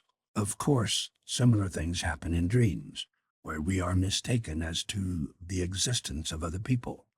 But dreams are more or less suggested by what we call waking life, and are capable of being more or less accounted for on scientific principles, if we assume that there really is a physical world. Thus, every principle of simplicity urges us to adopt the natural view, that there really are objects other than ourselves and our sense data, which have an existence not dependent upon our perceiving them. Of course, it is not by argument that we originally come by our belief in an independent external world. We find this belief ready in ourselves as soon as we begin to reflect. It is what may be called an instinctive belief. We should never have been led to question this belief but for the fact that, at any rate in the case of sight, it seems as if the sense datum itself were instinctively believed to be the independent object, whereas argument shows that the object cannot be identical with the sense datum. This discovery, however, which is not at all paradoxical in the case of taste and smell and sound, and only slightly so in the case of touch, leaves undiminished our instinctive belief that there are objects corresponding to our sense data. Since this belief does not lead to any difficulties, but on the contrary tends to simplify and systematize our account of our experiences, there seems no good reason for rejecting it.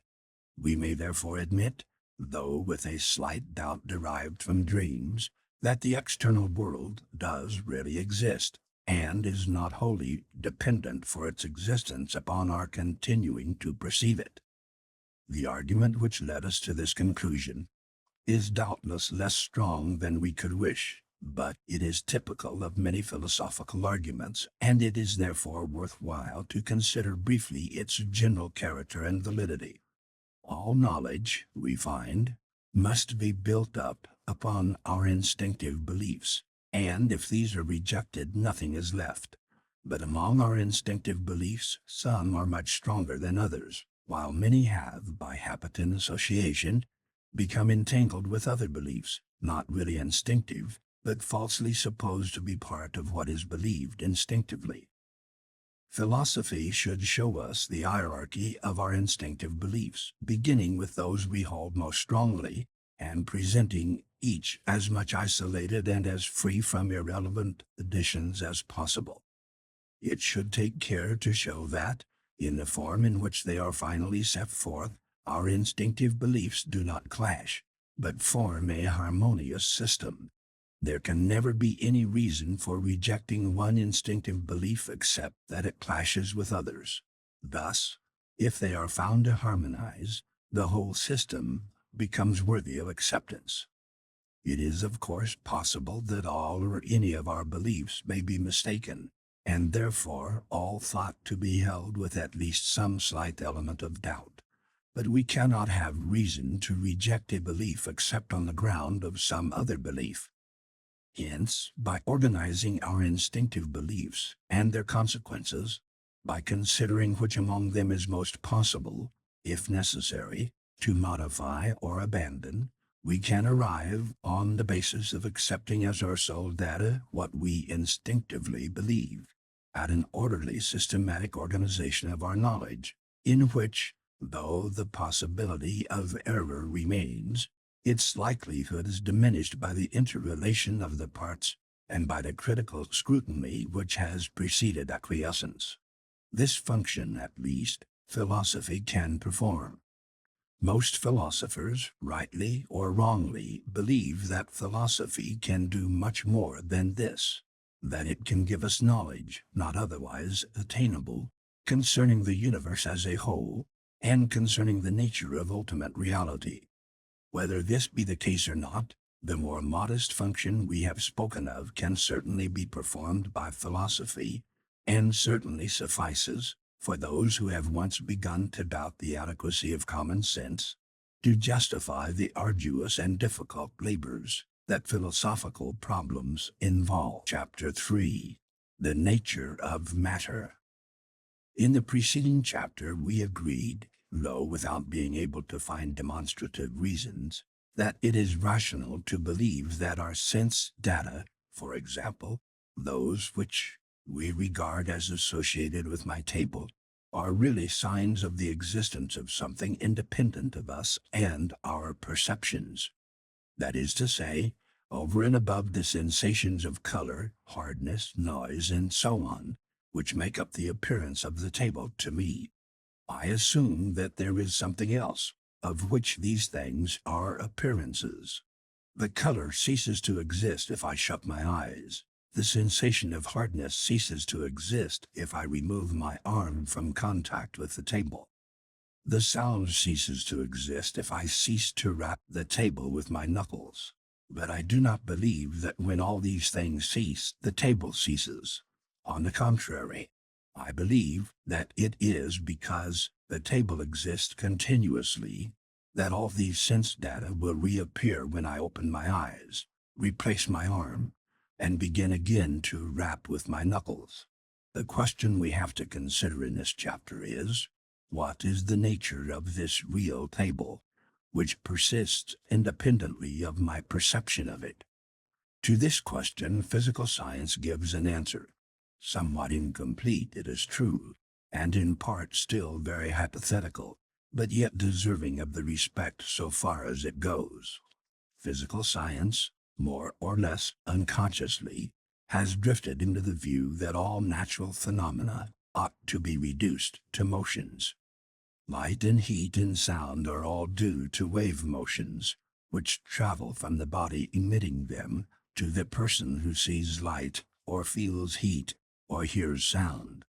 That which has the wave motion is either ether or gross matter, but in either case is what the philosopher would call matter.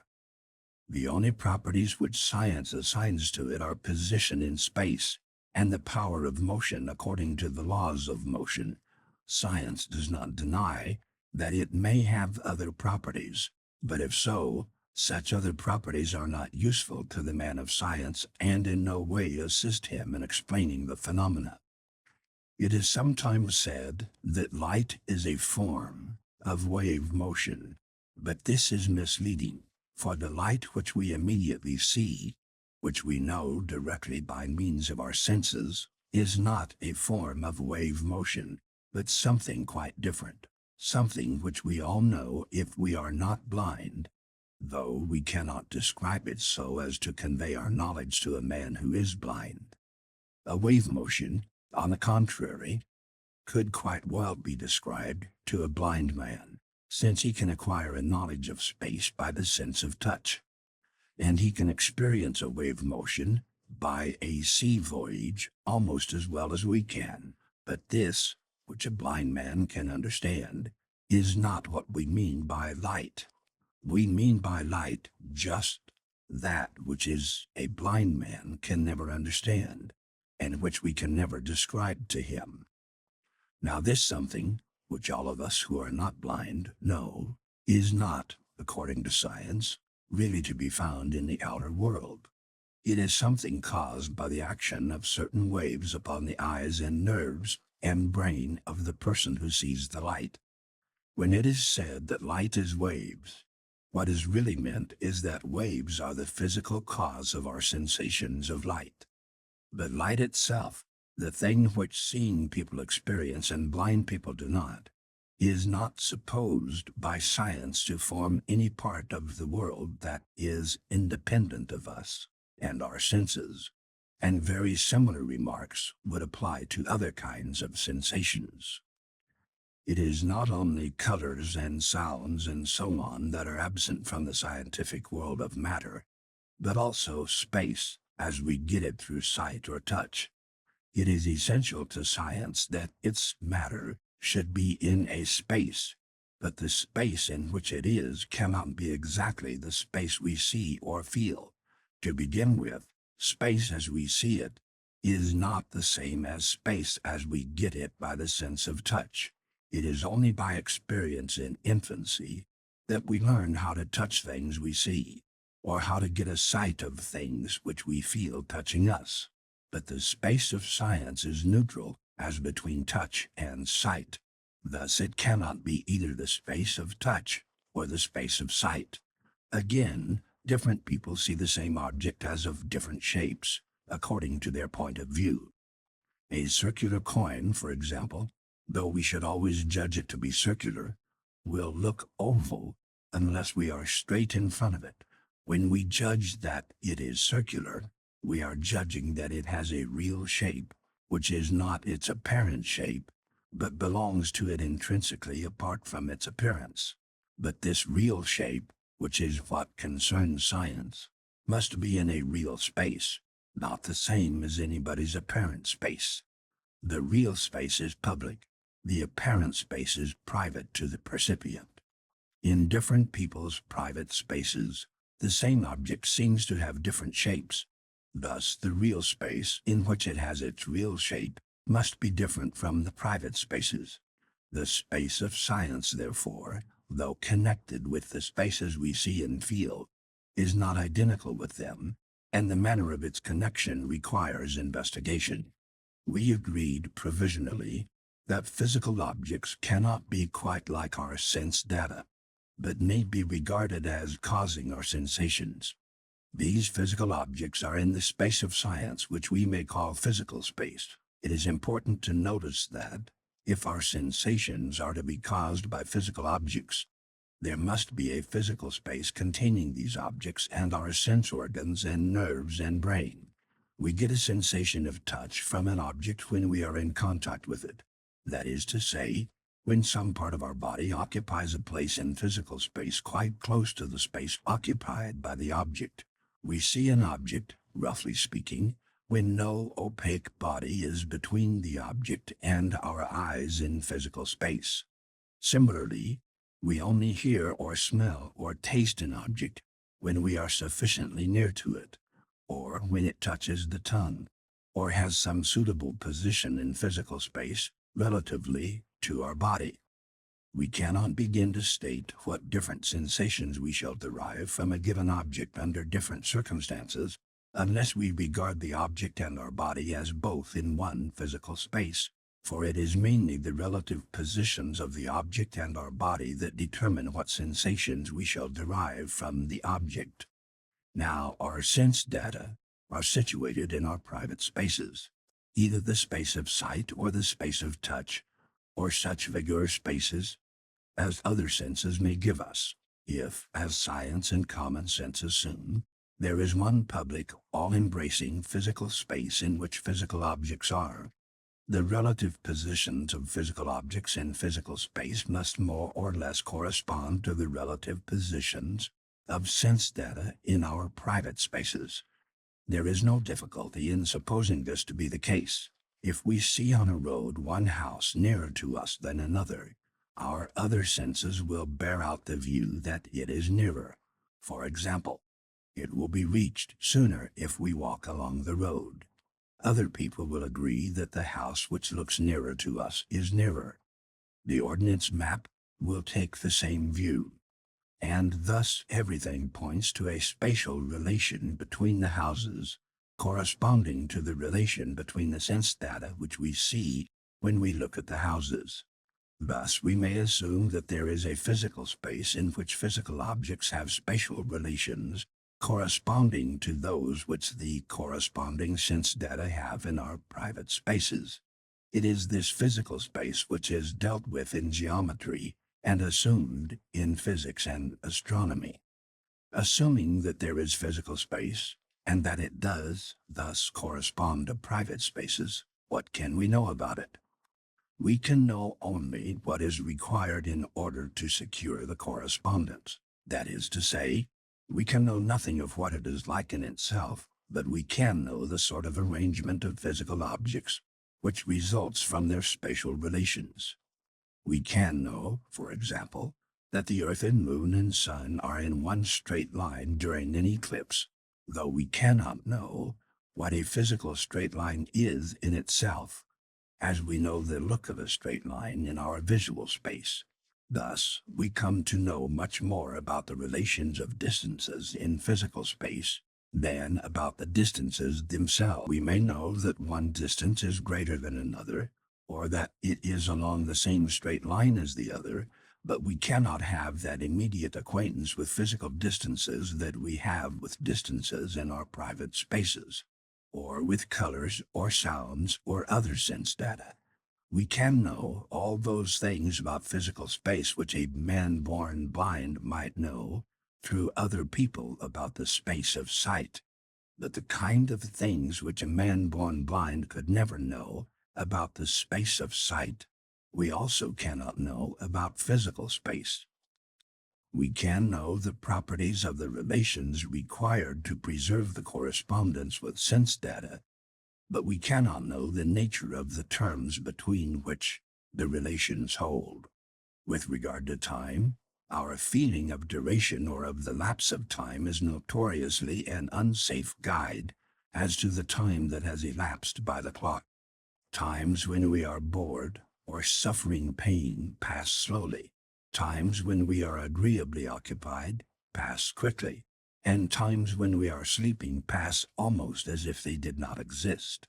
Thus, insofar as time is constituted by duration, there is the same necessity for distinguishing a public and a private time as there was in the case of space. But insofar as time consists in an order of before and after, there is no need to make such a distinction. The time order which events seem to have is, so far as we can see, the same as the time order which they do have. At any rate, no reason can be given for supposing that the two orders are not the same. The same is usually true of space. If a regiment of men are marching along a road, the shape of the regiment will look different from different points of view, but the men will appear arranged in the same order from all points of view. Hence, we regard the order as true also in physical space, whereas the shape is only supposed to correspond to the physical space so far as is required for the preservation of the order. In saying that time order which events seem to have is the same as the time order which they really have, it is necessary to guard against a possible misunderstanding. It must not be supposed that the various states of different physical objects have the same time order as the sense data which constitute the perceptions of those objects. Considered as physical objects, the thunder and lightning are simultaneous. That is to say, the lightning is simultaneous with the disturbance of the air in the place where the disturbance begins, namely, where the lightning is. But the sense datum, which we call hearing the thunder, does not take place until the disturbance of the air has traveled as far as to where we are. Similarly, it takes about 8 minutes for the sun's light to reach us. Thus, when we see the sun, we are seeing the sun of 8 minutes ago. So far as our sense data afford evidence as to the physical sun, they afford evidence as to the physical sun of 8 minutes ago. If the physical sun had ceased to exist within the last 8 minutes, that would make no difference to the sense data which we call seeing the sun. This affords a fresh illustration of the necessity of distinguishing between sense data and physical objects. What we have found as regards space is much the same as what we find in relation to the correspondence of the sense data with their physical counterparts. If one object looks blue and another red, we may reasonably presume that there is some corresponding difference between the physical objects. If two objects both look blue, we may presume a corresponding similarity. But we cannot hope to be acquainted directly with the quality in the physical object which makes it look blue or red. Science tells us that this quality is a certain sort of wave motion. And this sounds familiar, because we think of wave motions in the space we see. But the wave motions must really be in physical space, with which we have no direct acquaintance. Thus, the real wave motions have not that familiarity which we might have supposed them to have. And what holds for colors is closely similar to what holds for other sense data. Thus we find that, although the relations of physical objects have all sorts of knowable properties, derived from their correspondence with the relations of sense data, the physical objects themselves remain unknown in their intrinsic nature, so far at least as can be discovered by means of the senses. The question remains whether there is any other method of discovering the intrinsic nature of physical objects. The most natural, though not ultimately the most defensible, hypothesis to adopt in the first instance, at any rate as regards visual sense data, would be that, though physical objects cannot, for the reasons we have been considering, be exactly like sense data, yet they may be more or less like. According to this view, physical objects will, for example, really have colors, and we might, by good luck, see an object as of the color it really is. The color which an object seems to have at any given moment will, in general, be very similar, though not quite the same, from many different points of view. We might thus suppose the real color to be a sort of medium color, intermediate between the various shades which appear from the different points of view. Such a theory is perhaps not capable of being definitely refuted, but it can be shown to be groundless.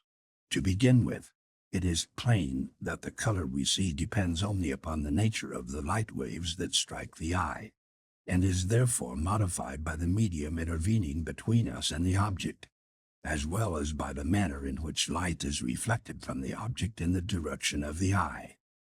The intervening air alters colors unless it is perfectly clear, and any strong reflection will alter them completely. Thus, the color we see is a result of the ray as it reaches the eye, and not simply a property of the object from which the ray comes. Hence, also, provided certain waves reach the eye, we shall see a certain color, whether the object from which the waves start has any color or not. Thus it is quite gratuitous to suppose that physical objects have colors, and therefore there is no justification for making such a supposition. Exactly similar arguments will apply to other sense data. It remains to ask whether there are any general philosophical arguments enabling us to say that, if matter is real, it must be of such and such a nature.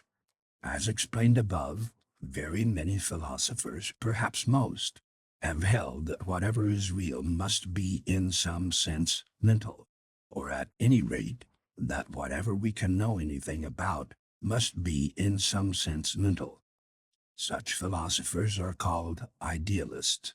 Idealists tell us that what appears as matter is really something mental, namely, either, as Leibniz held, more or less rudimentary minds, or, as Berkeley contended, ideas in the minds which, as we should commonly say, perceive the matter. Thus, idealists deny the existence of matter as something intrinsically different from mind, though they do not deny that our sense data are signs of something which exists independently of our private sensations.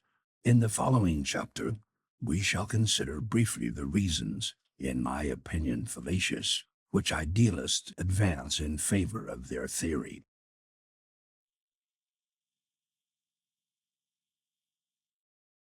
Chapter 4. Idealism.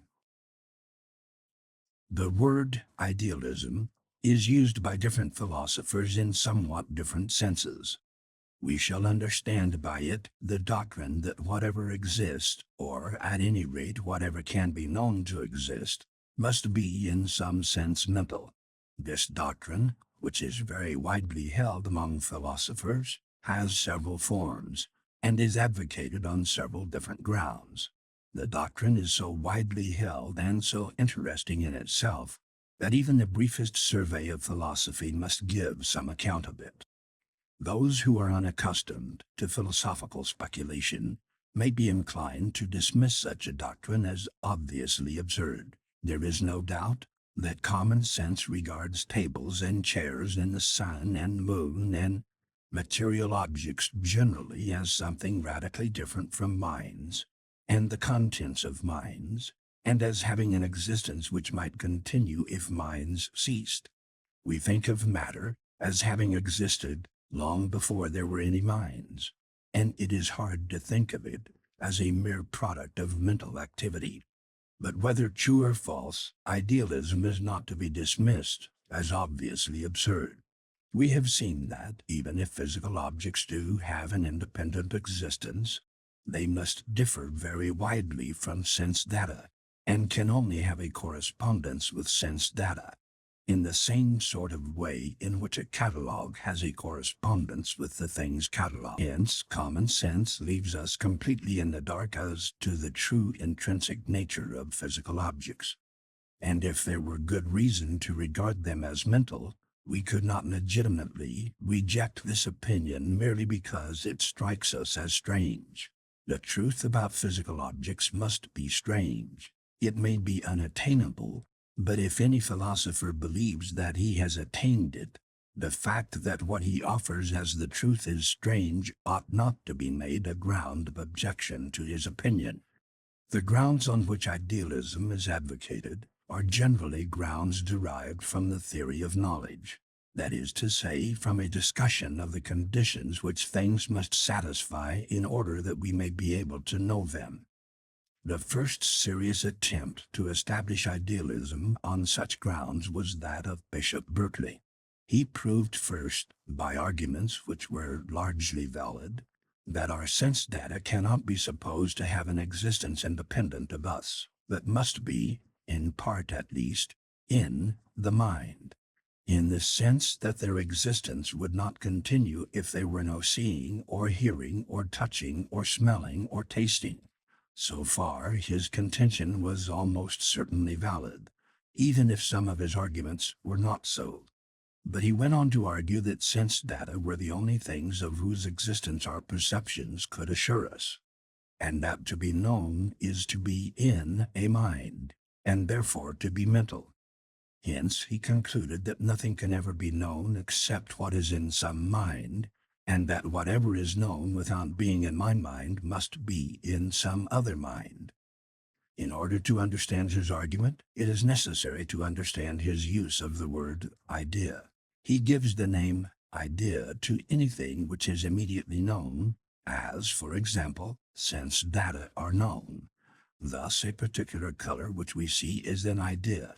So is a voice which we hear, and so on. But the term is not wholly confined to sense data. There will also be things remembered or imagined, for which such things also we have immediate acquaintance at the moment of remembering or imagining. All such immediate data he calls ideas. He then proceeds to consider common objects, such as a tree, for instance. He shows that all we know immediately when we perceive the tree consists of ideas in his sense of the word, and he argues that there is not the slightest ground for supposing that there is anything real about the tree except what is perceived. Its being, he says, consists in being perceived. In the Latin of the schoolmen, it's es, or percipi. He fully admits that the tree must continue to exist even when we shut our eyes or when no human being is near it. But this continued existence, he says, is due to the fact that God continues to perceive it. The real tree, which corresponds to what we call the physical object, consists of ideas in the mind of God. Ideas more or less like those we have when we see the tree, but differing in the fact that they are permanent in God's mind so long as the tree continues to exist. All our perceptions, according to him, consist in a partial participation in God's perceptions. And it is because of this participation that different people see more or less the same tree. Thus, apart from minds and their ideas, there is nothing in the world. Nor is it possible that anything else should ever be known, since whatever is known is necessarily an idea. There are in this argument a good many fallacies which have been important in the history of philosophy, and which it will be as well to bring to light. In the first place, there is a confusion engendered by the use of the word idea. We think of an idea as essentially something in somebody's mind, and thus, when we are told that a tree consists entirely of ideas, it is natural to suppose that, if so, the tree must be entirely in minds. But the notion of being in the mind is ambiguous. We speak of bearing a person in mind, not meaning that the person is in our minds, but that a thought of him is in our minds. When a man says that some business he has to arrange went clean out of his mind, he does not mean to imply that the business itself was ever in his mind, but only that a thought of the business was formerly in his mind, but afterwards ceased to be in his mind. And so, when Berkeley says that the tree must be in our minds if we can know it, all that he really has a right to say is that a thought of the tree must be in our minds. To argue that the tree itself must be in our minds is like arguing that a person whom we bear in mind is himself in our minds. This confusion may seem too gross to have been really committed by any competent philosopher, but various attendant circumstances rendered it possible. In order to see how it was possible, we must go more deeply into the question as to the nature of ideas. Before taking up the general question of the nature of ideas, we must disentangle two entirely separate questions which arise concerning sense data and physical objects. We saw that, for various reasons of detail, Berkeley was right in treating the sense data which constitute our perception of the tree as more or less subjective, in the sense that they depend upon us as much as upon the tree, and would not exist if the tree were not being perceived. But this is an entirely different point from the one by which Berkeley seeks to prove that whatever can be immediately known must be in a mind. For this purpose, arguments of detail as to the dependence of sense data upon us are useless. It is necessary to prove, generally, that by being known, things are shown to be mental. This is what Berkeley believes himself to have done. It is this question, and not our previous question as to the difference between sense data and the physical object, that must now concern us. Taking the word idea, in Berkeley's sense, there are two quite distinct things to be considered whenever an idea is before the mind.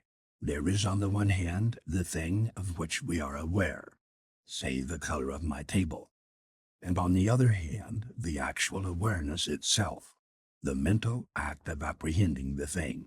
The mental act is undoubtedly mental, but is there any reason to suppose that the thing apprehended is in any sense mental? Our previous arguments concerning the color did not prove it to be mental. They only proved that its existence depends upon the relation of our sense organs to the physical object. In our case, the table. That is to say, they proved that a certain color will exist in a certain light if a normal eye is placed at a certain point relatively to the table. They did not prove that the color is in the mind of the percipient. Berkeley's view, that obviously the color must be in the mind, seems to depend for its plausibility upon confusing the thing apprehended with the act of apprehension. Either of these might be called an idea. Probably either would have been called an idea by Berkeley. The act is undoubtedly in the mind. Hence, when we are thinking of the act, we readily assent to the view that ideas must be in the mind. Then, forgetting that this was only true when ideas were taken as acts of apprehension, we transfer the proposition that ideas are in the mind to ideas in the other sense, in effect, to the things apprehended by our acts of apprehension. Thus, By an unconscious equivocation, we arrive at the conclusion that whatever we can apprehend must be in our minds. This seems to be the true analysis of Berkeley's argument, and the ultimate fallacy upon which it rests. The question of the distinction between act and object in our apprehending of things is vitally important, since our whole power of acquiring knowledge is bound up with it. The faculty of being acquainted with things other than itself is the main characteristic of a mind. Acquaintance with objects essentially consists in a relation between the mind and something other than the mind. It is this that constitutes the mind's power of knowing things. If we say that the things known must be in the mind, we are either unduly limiting the mind's power of knowing, or we are uttering a mere tautology.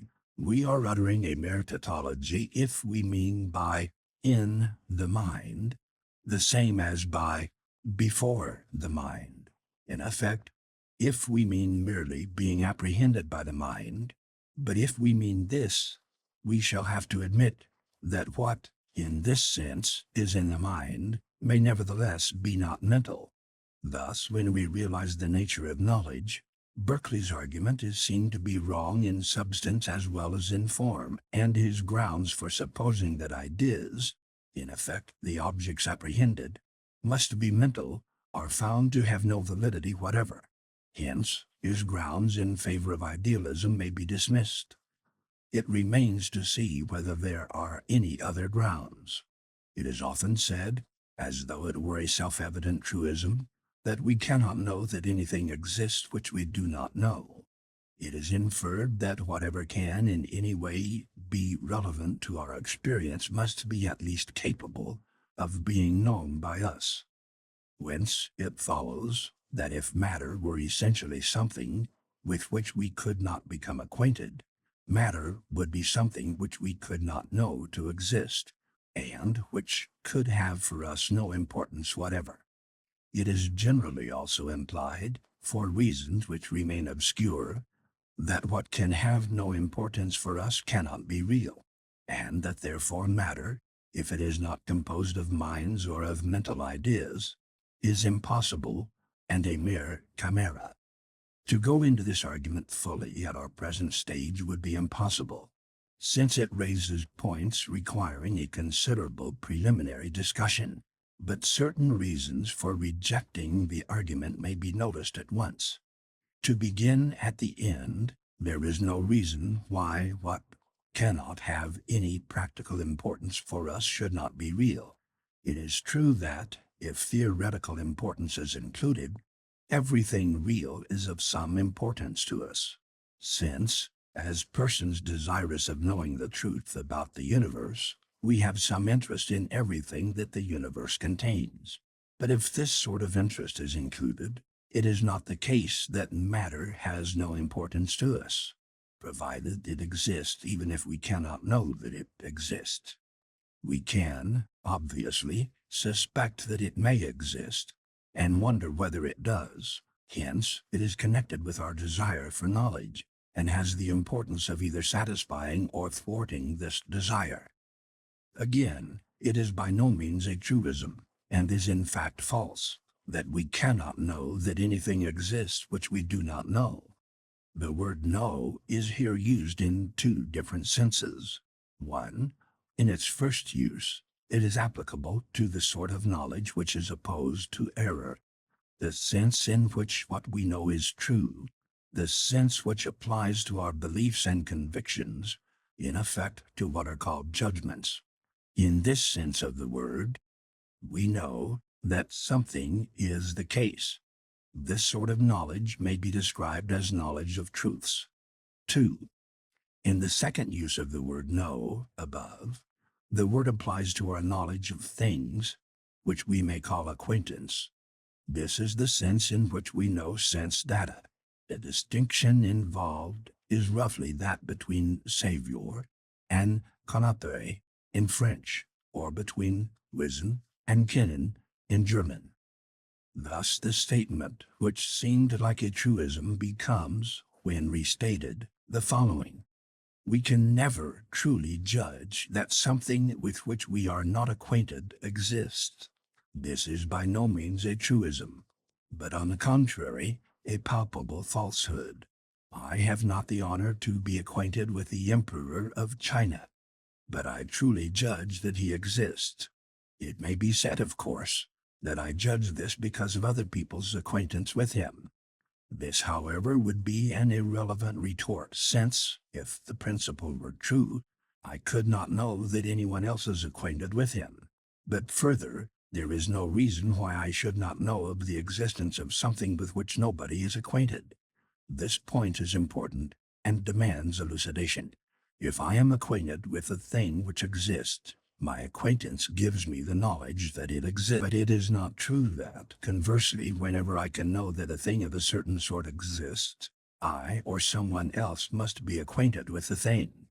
What happens, in cases where I have true judgment without acquaintance, is that the thing is known to me by description, and that, in virtue of some general principle, the existence of a thing answering to this description can be inferred from the existence of something with which I am acquainted.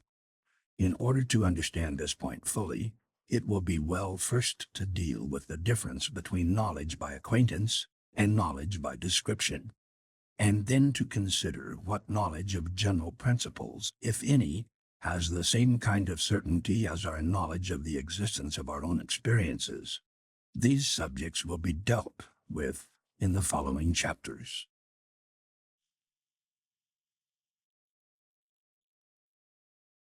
Chapter 5. Knowledge by Acquaintance and Knowledge by Description. In the preceding chapter we saw that there are two sets of knowledge of things and knowledge of truths. In this chapter we shall be concerned exclusively with knowledge of things, of which in turn we shall have to distinguish two kinds. Knowledge of things, when it is of the kind we call knowledge by acquaintance, is essentially simpler than any knowledge of truths, and logically independent of knowledge of truths, though it would be rash to assume that human beings ever in fact have acquaintance with things without at the same time knowing some truth about them. Knowledge of things by description, on the contrary, always involves, as we shall find in the course of the present chapter, some knowledge of truths as its source and ground. But first of all, we must make clear what we mean by acquaintance and what we mean by description. We shall say that we have acquaintance with anything of which we are directly aware, without the intermediary of any process of inference, or by knowledge of truths. Thus, in the presence of my table I am acquainted with the sense data that make up the appearance of my table, its color, shape, hardness, smoothness, etc. All these are things of which I am immediately conscious when I am seeing and touching my table. The particular shade of color that I am seeing may have things said about it. I may say that it is brown, that it is rather dark, and so on. But such statements, though they make me know truths about the color, do not make me know the color itself any better than I did before, so far as concerns knowledge of the color itself, as opposed to knowledge of truths about it. I know the color perfectly and completely when I see it, and no further knowledge of it itself is even theoretically possible. Thus the sense data, which make up the appearance of my table, are things with which I have acquaintance, things immediately known to me just as they are. My knowledge of the table as a physical object, on the contrary, is not direct knowledge. Such as it is obtained through acquaintance with the sense data that make up the appearance of the table. We have seen that it is possible, without absurdity, to doubt whether there is a table at all, whereas it is not possible to doubt the sense data. My knowledge of the table is of the kind which we shall call knowledge by description. The table is the physical object which causes such and such sense data. This describes the table by means of the sense data. In order to know anything at all about the table, we must know truths connecting it with things with which we have acquaintance. We must know that such and such sense data are caused by a physical object. There is no state of mind in which we are directly aware of the table. All our knowledge of the table is really knowledge of truths, and the actual thing which is the table is not, strictly speaking, known to us at all. We know a description, and we know that there is just one object to which this description applies, though the object itself is not directly known to us. In such a case, we say that our knowledge of the object is knowledge by description. All our knowledge, both knowledge of things and knowledge of truths, rests upon acquaintance as its foundation. It is therefore important to consider what kinds of things there are with which we have acquaintance. Sense data, as we have already seen, are among the things with which we are acquainted. In fact, they supply the most obvious and striking example of knowledge by acquaintance. But if they were the sole example, our knowledge would be very much more restricted than it is.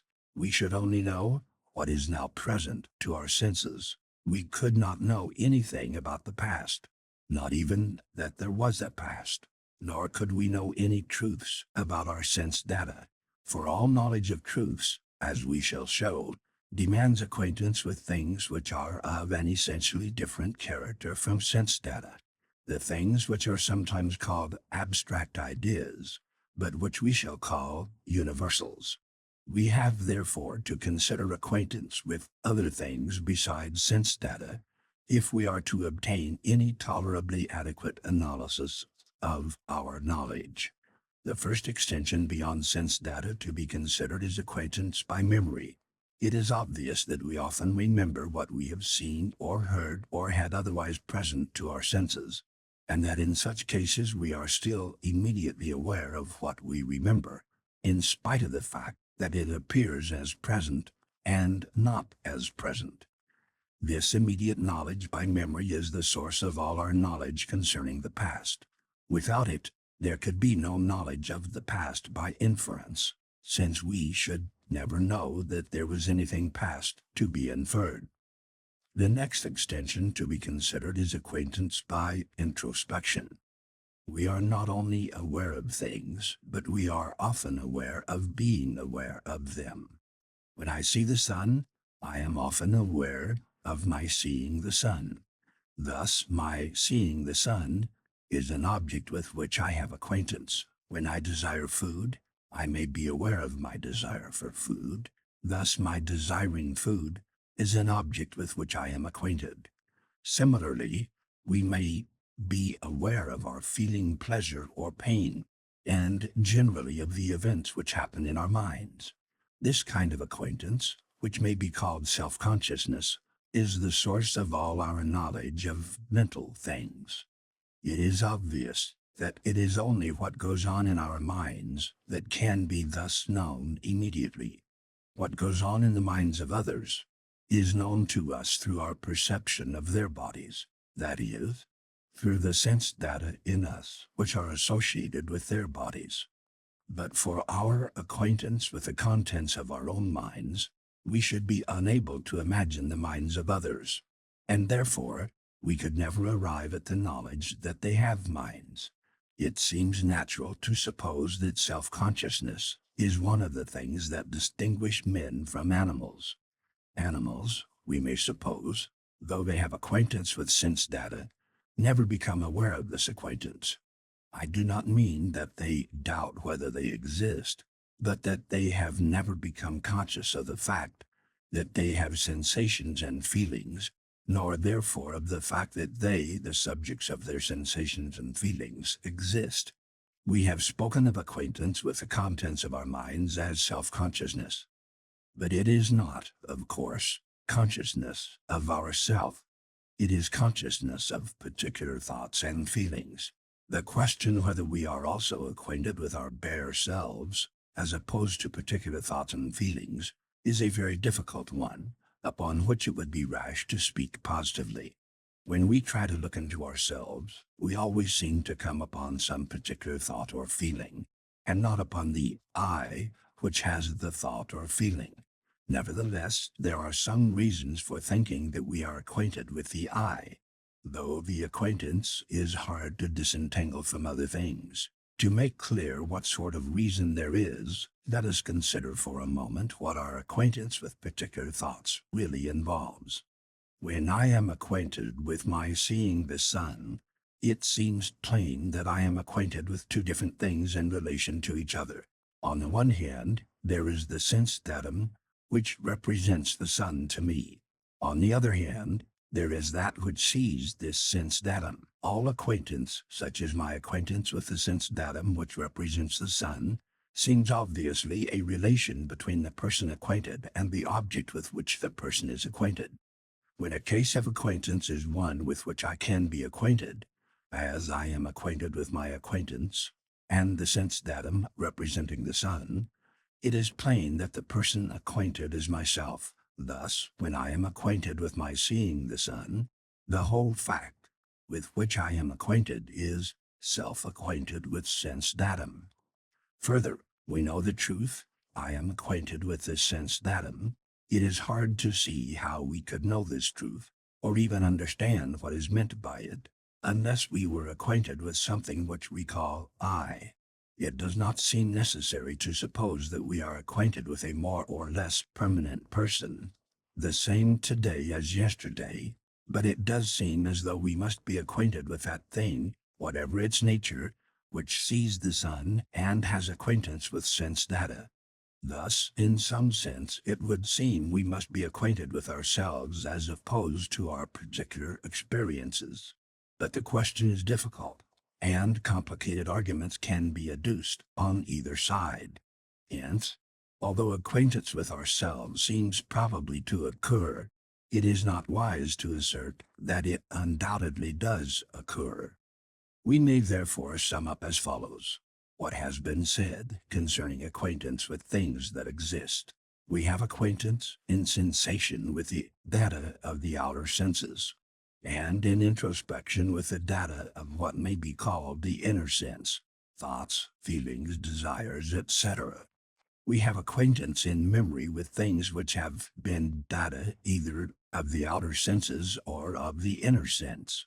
Further, it is probable, though not certain, that we have acquaintance with self, as that which is aware of things or has desires toward things.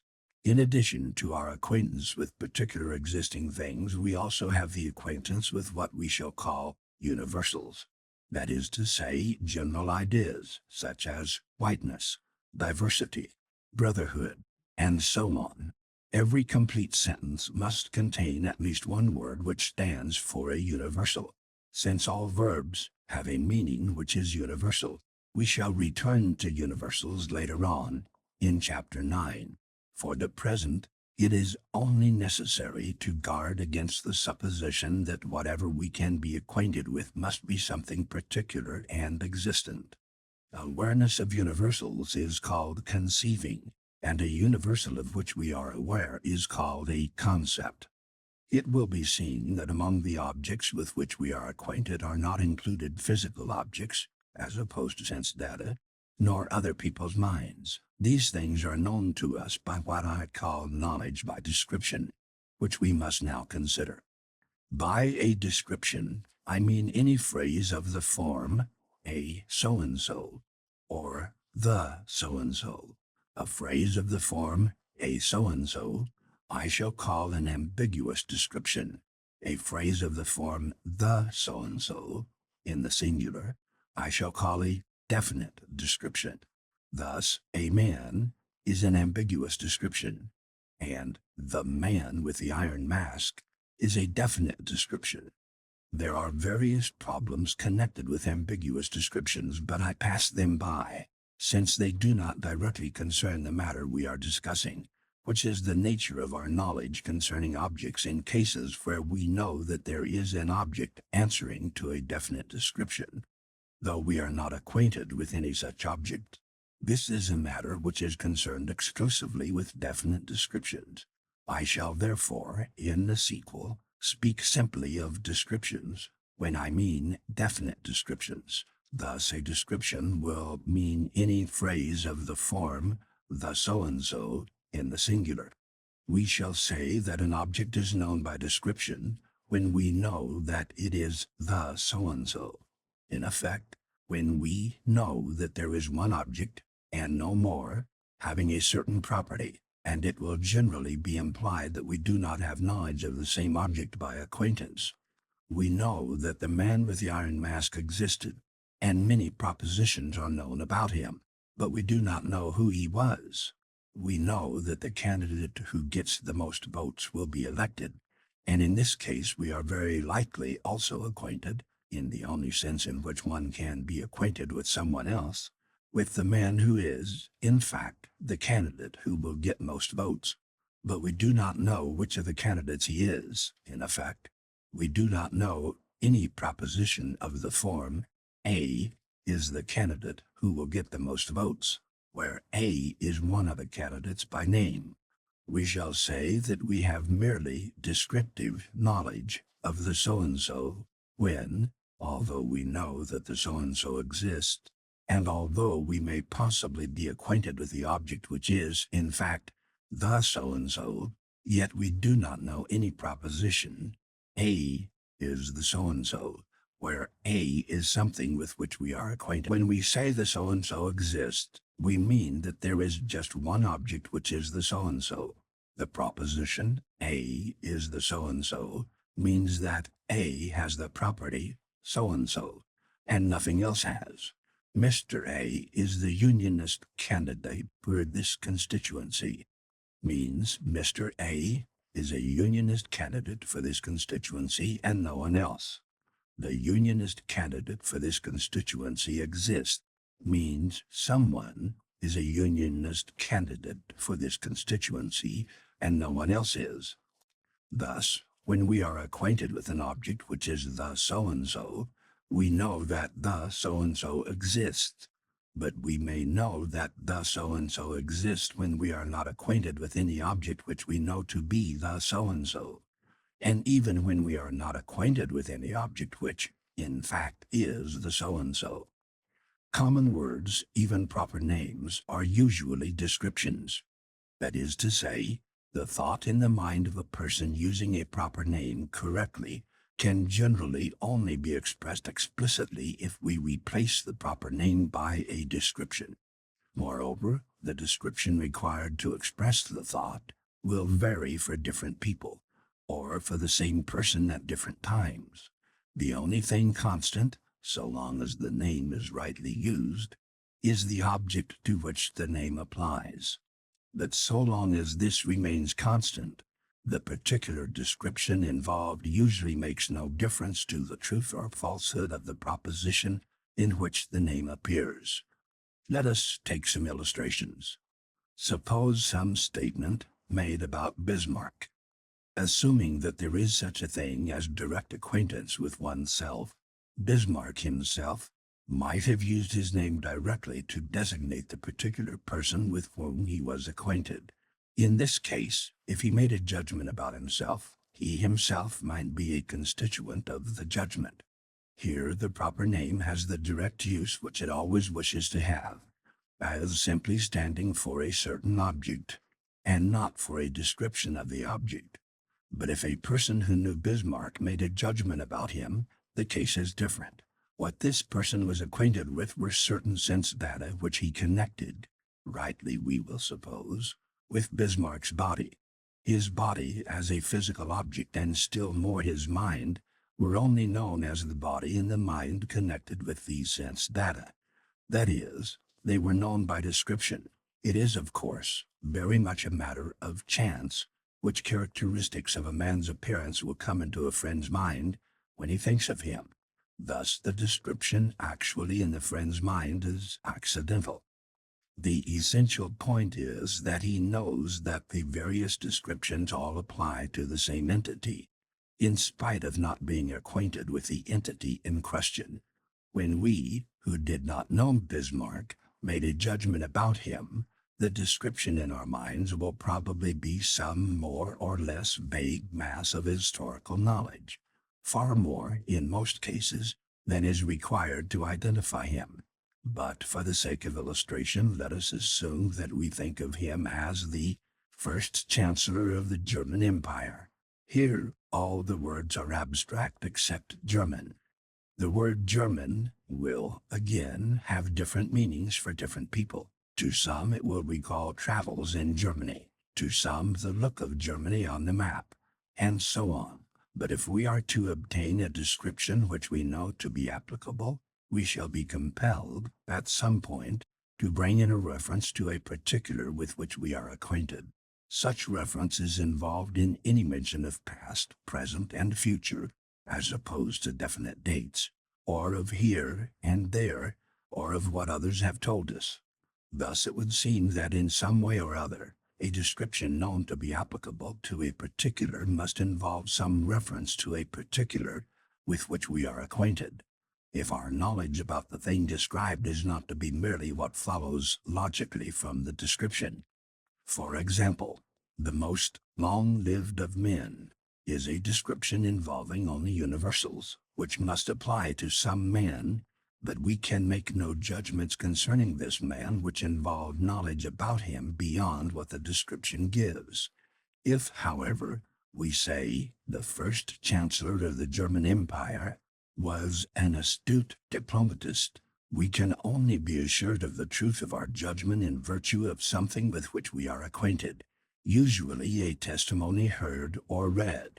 Apart from the information we convey to others, apart from the fact about the actual Bismarck, which gives importance to our judgment, the thought we really have contains the one or more particulars involved.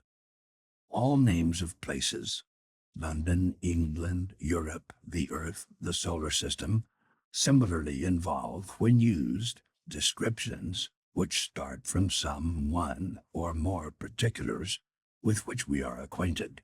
I suspect that even the universe, as considered by metaphysics, involves such a connection with particulars. In logic, on the contrary, where we are concerned not merely with what does exist, but with whatever might or could exist or be, no reference to actual particulars is involved.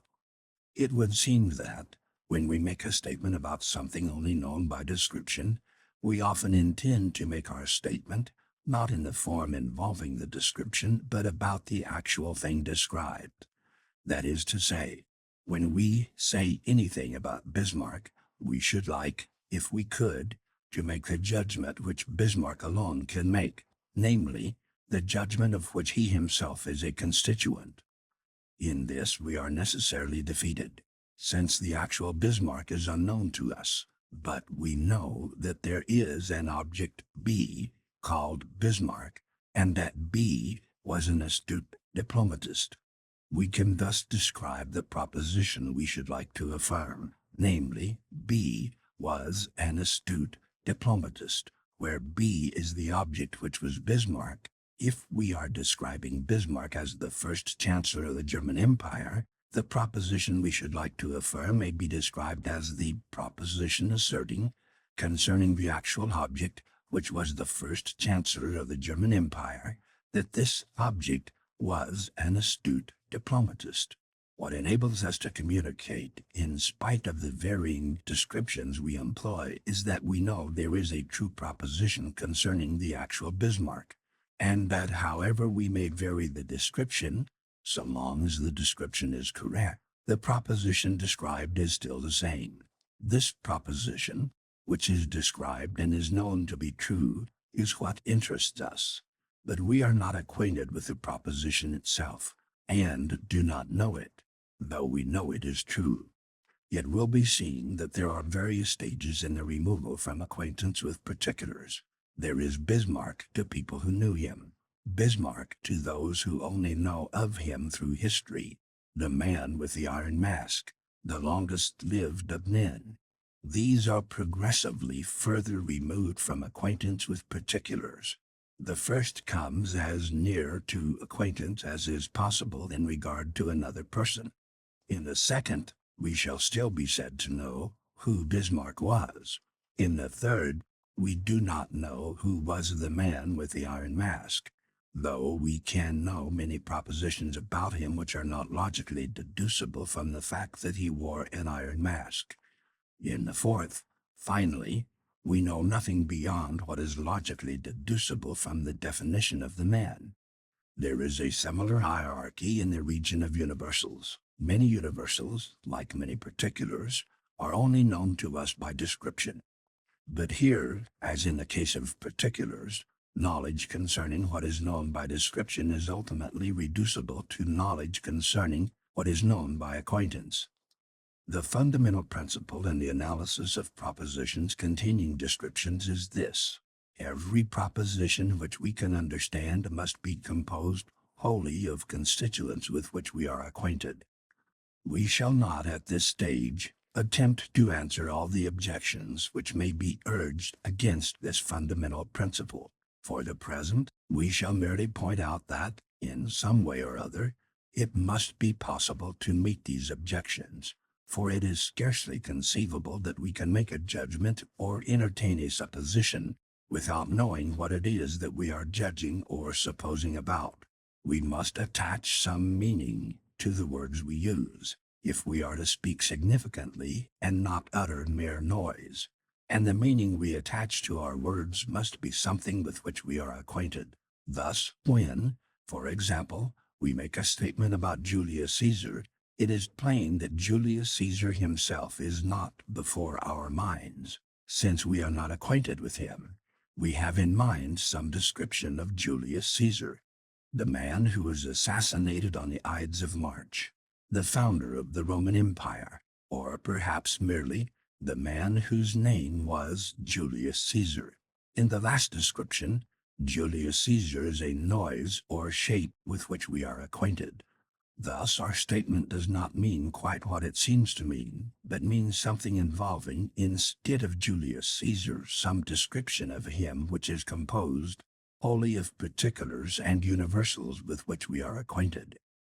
The chief importance of knowledge by description is that it enables us to pass beyond the limits of our private experience, in spite of the fact that we can only know truths which are wholly composed of terms which we have experience in acquaintance.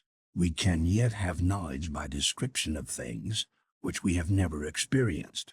In view of the very narrow range of our immediate experience, this result is vital, and until it is understood, much of our knowledge must remain mysterious and therefore doubtful. Chapter 6.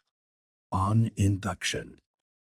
In almost all our previous discussions, we have been concerned in the attempt to get clear as to our data in the way of knowledge of existence.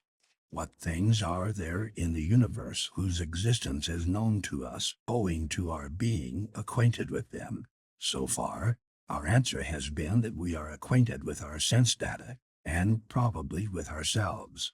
These we know to exist, and past sense data, which are remembered, are known to have existed in the past. This knowledge supplies our data.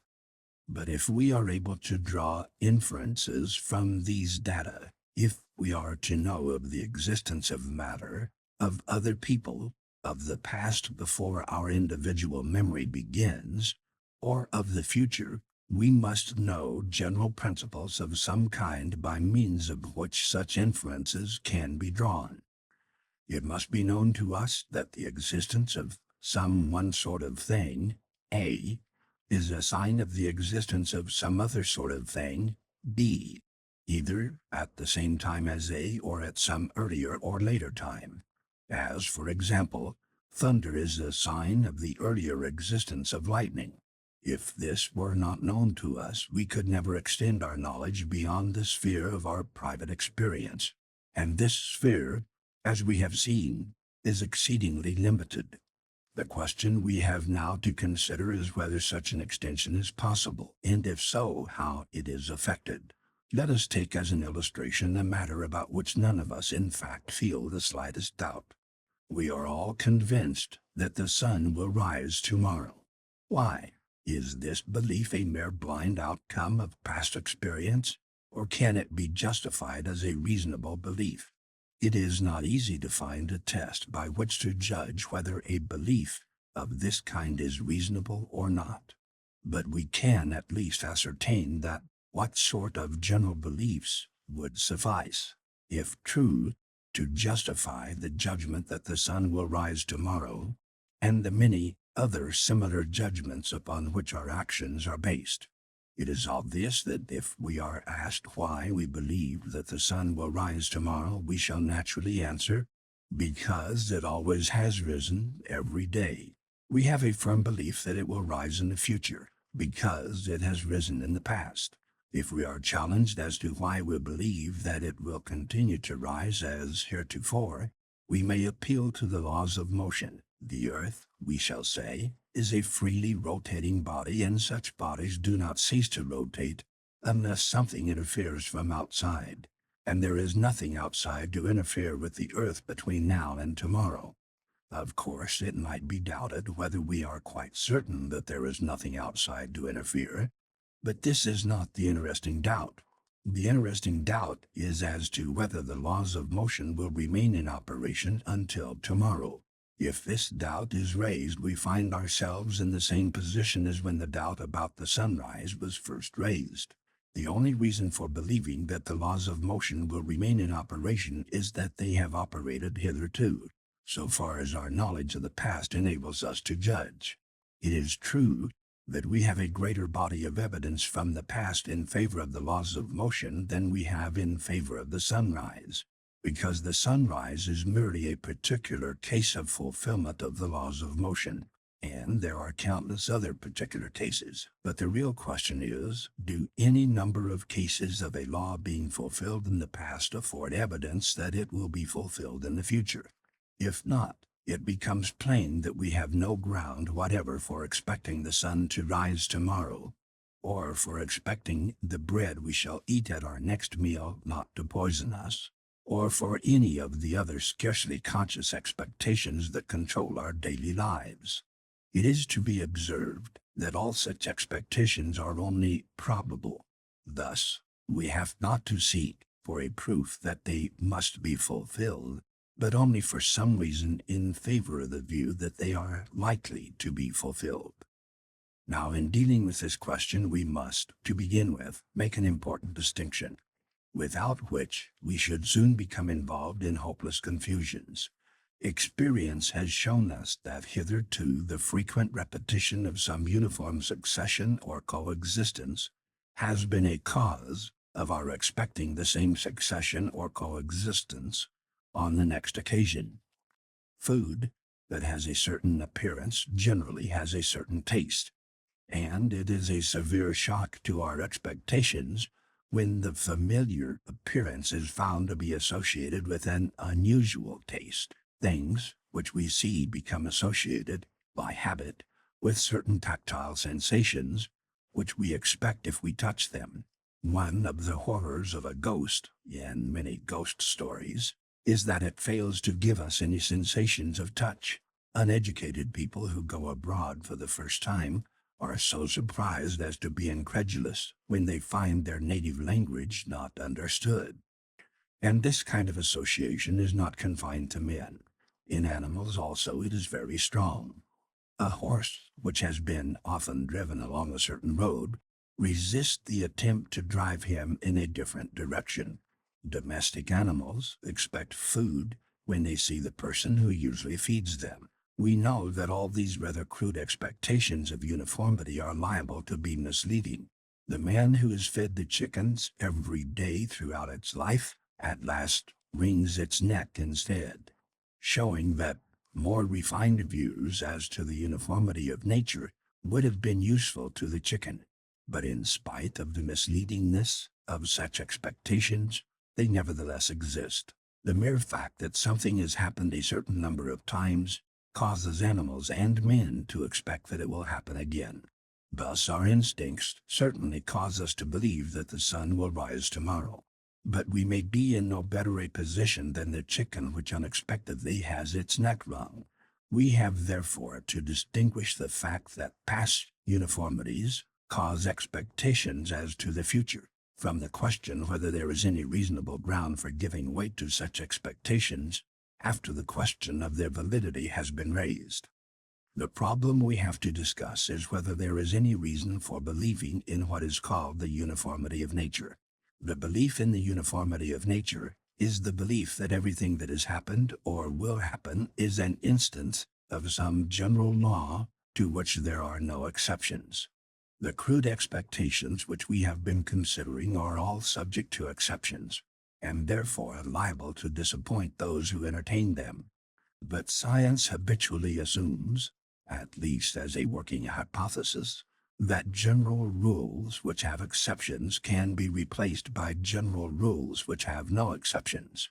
Unsupported bodies in air fall is a general rule, to which balloons and aeroplanes are exceptions. But the laws of motion and the law of gravitation, which account for the fact that most bodies fall, also account for the fact that balloons and airplanes can rise. Thus, the laws of motion and the law of gravitation are not subject to these exceptions. The belief that the sun will rise tomorrow might be falsified if the Earth came suddenly into contact with a large body which destroyed its rotation. But the laws of motion and the law of gravitation would not be infringed by such an event. The business of science is to find uniformities, such as the laws of motion and the law of gravitation, to which, so far as our experience extends, there are no exceptions. In this search, science has been remarkably successful, and it may be conceded that such uniformities have held hitherto. This brings us back to the question, have we any reason, assuming that they have always held in the past, to suppose that they will hold in the future? It has been argued that we have reason to know that the future will resemble the past, because what was the future has constantly become the past, and has always been found to resemble the past, so that we really have experience of the future, namely of times which were formerly future, which we may call past futures. But such an argument really begs the very question at issue. We have experience of past futures, but not of future futures. And the question is, will future futures resemble past futures? This question is not to be answered by an argument which starts from past futures alone. We have therefore still to seek for some principle which shall enable us to know that the future will follow the same laws as the past. The reference to the future in this question is not essential. The same question arises when we apply the laws that work in our experience to past things of which we have no experience, as, for example, in geology, or in theories as to the origin of a solar system. The question we really have to ask is, when two things have been found to be often associated, and no instance is known of the one occurring without the other, does the occurrence of one of the two in a fresh instance give any good ground for expecting the other? On our answer to this question must depend the validity of the whole of our expectations as to the future, the whole of the results obtained by induction, and in fact practically all the beliefs upon which our daily life is based.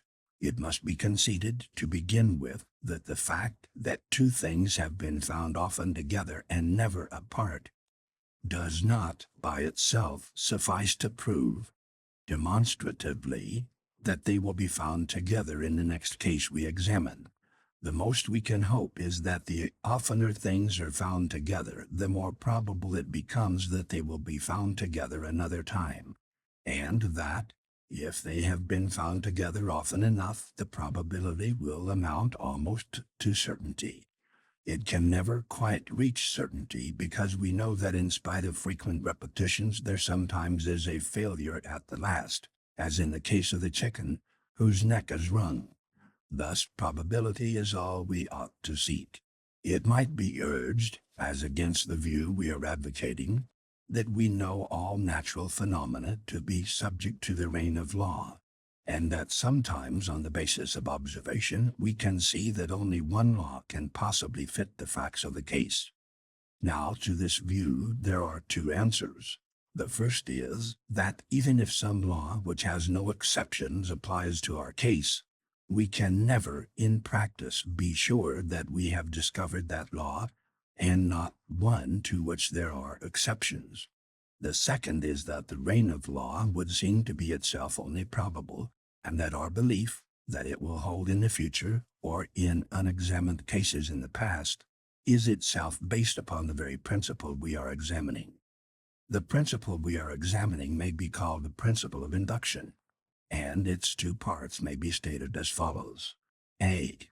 When a thing of a certain sort, A, has been found to be associated with a thing of a certain other sort, B, and has never been found disassociated from a thing of the sort B, the greater the number of cases in which A and B have been associated, the greater is the probability that they will be associated in a fresh case in which one of them is known to be present. B. Under the circumstances, a sufficient number of cases of association will make the probability of a fresh association nearly a certainty, and will make it approach certainty without limit. As just stated, the principle applies only to the verification of our expectation in a single fresh instance.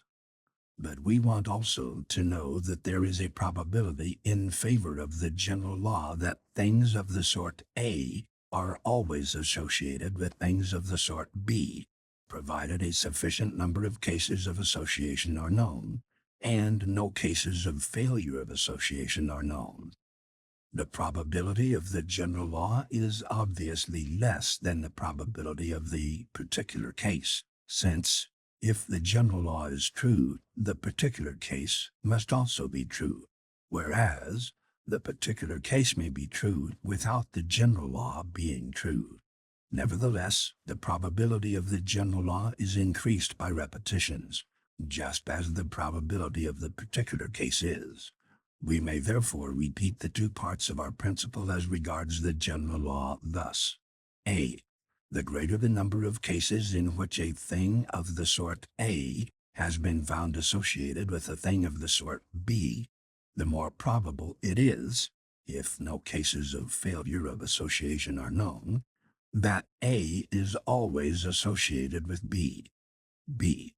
Under the same circumstances, a sufficient number of cases of the association of A with B will make it nearly certain that A is always associated with B, and will make this general law approach certainty without limit. It should be noted that probability is always relative to certain data. In our case, the data are merely the known cases of coexistence of A and B. There may be other data which might be taken into account, which would gravely alter the probability. For example, a man who had seen a great many white swans might argue, by our principle, that on the data it was probable that all swans were white, and this might be a perfectly sound argument. The argument is not disproved by the fact that some swans are black, because a thing may very well happen in spite of the fact that some data render it improbable.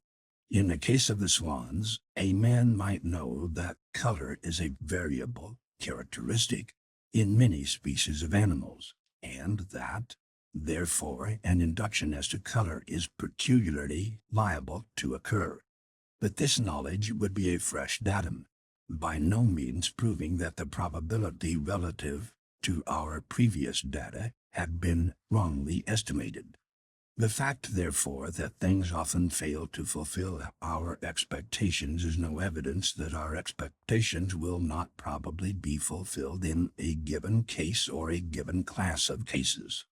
Thus, our inductive principle is at any rate not capable of being disproved by an appeal to experience. The inductive principle, however, is equally incapable of being proved by an appeal to experience. Experience might conceivably confirm the inductive principle as regards the cases that have already been examined. But as regards unexamined cases, it is the inductive principle alone that can justify any inference from what has been examined to what has not been examined. All arguments which, on the basis of experience, argue as to the future or the unexperienced parts of the past or present, assume the inductive principle.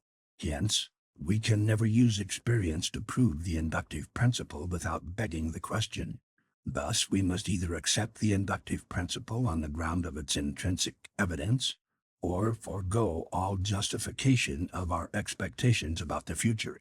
If the principle is unsound, We have no reason to expect the sun to rise tomorrow, to expect bread to be more nourishing than a stone, or to expect that if we throw ourselves off the roof, we shall fall. When we see what looks like our best friend approaching us, we shall have no reason to suppose that his body is not inhabited by the mind of our worst enemy, or of some total stranger. All our conduct is based upon associations which have worked in the past, and which we therefore regard as likely to work in the future, and this likelihood is dependent for its validity upon the inductive principle. The general principles of science, such as the belief in the reign of law, and the belief that every event must have a cause, are as completely dependent upon the inductive principle as are the beliefs of daily life.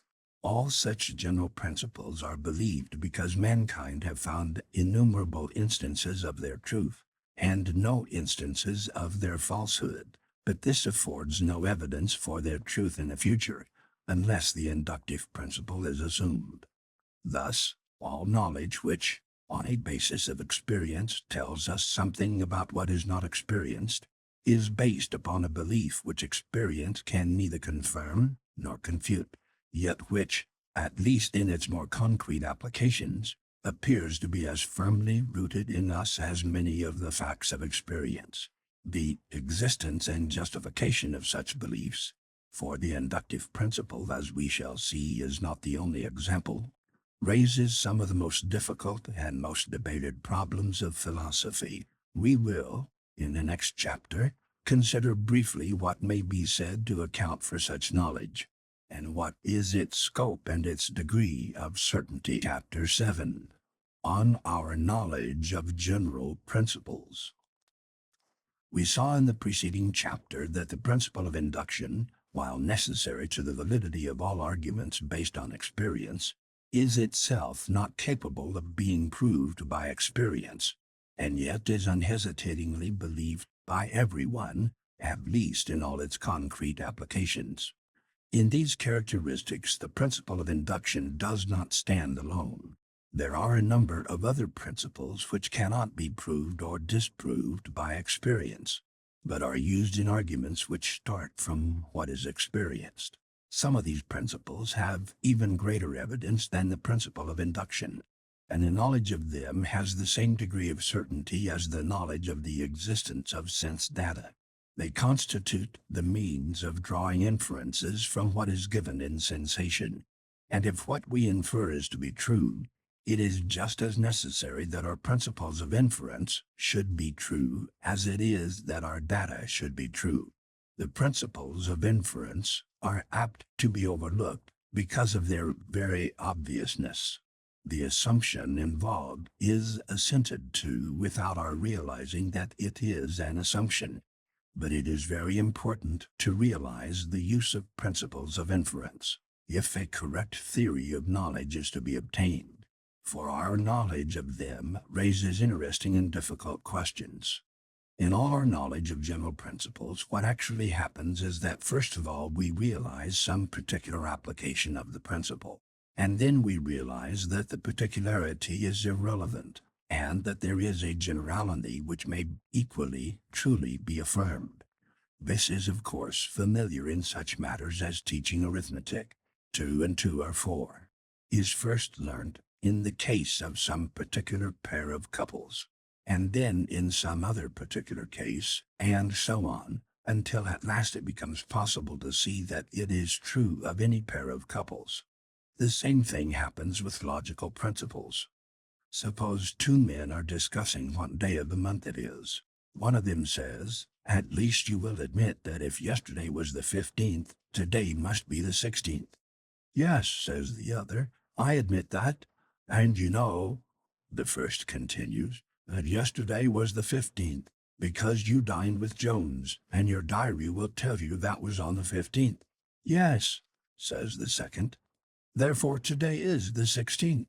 Now, such an argument is not hard to follow, and if it is granted that its premises are true in fact, no one will deny that the conclusion must also be true, but it depends for its truth upon an instance of a general logical principle. The logical principle is as follows. Suppose it known that if this is true, then that is true. Suppose it also known that this is true, then it follows that that is true. When it is the case that if this is true, that is true, we shall say that this implies that, and that that follows from this. Thus our principle states that if this implies that and this is true, then that is true. In other words, anything implied by a true proposition is true, or whatever follows from a true proposition is true. This principle is really involved, at least concrete instances of it are involved, in all demonstrations. Whenever one thing which we believe is used to prove something else, which we consequently believe, this principle is relevant.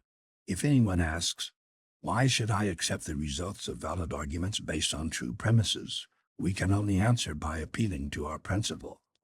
In fact, the truth of the principle is impossible to doubt, and its obviousness is so great that at first sight it seems almost trivial. Such principles, however, are not trivial to the philosopher, for they show that we may have indubitable knowledge, which is in no way derived from objects of sense. The above principle is merely one of a certain number of self-evident logical principles. Some at least of these principles must be granted before any argument or proof becomes possible.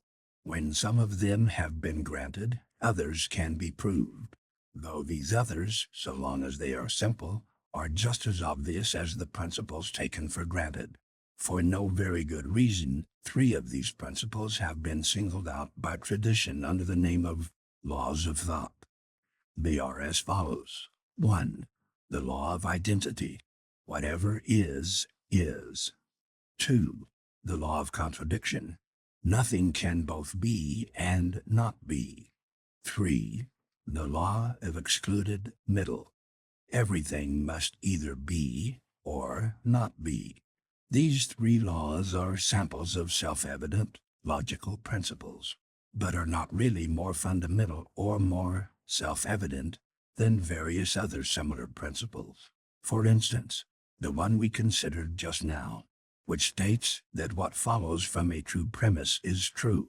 The name, laws of thought, is also misleading.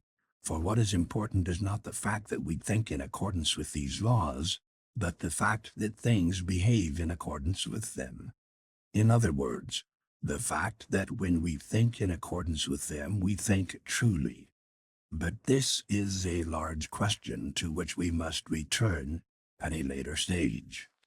In addition to the logical principles which enable us to prove from a given premise that something is certainly true, there are other logical principles which enable us to prove from a given premise that there is a greater or less probability that something is true.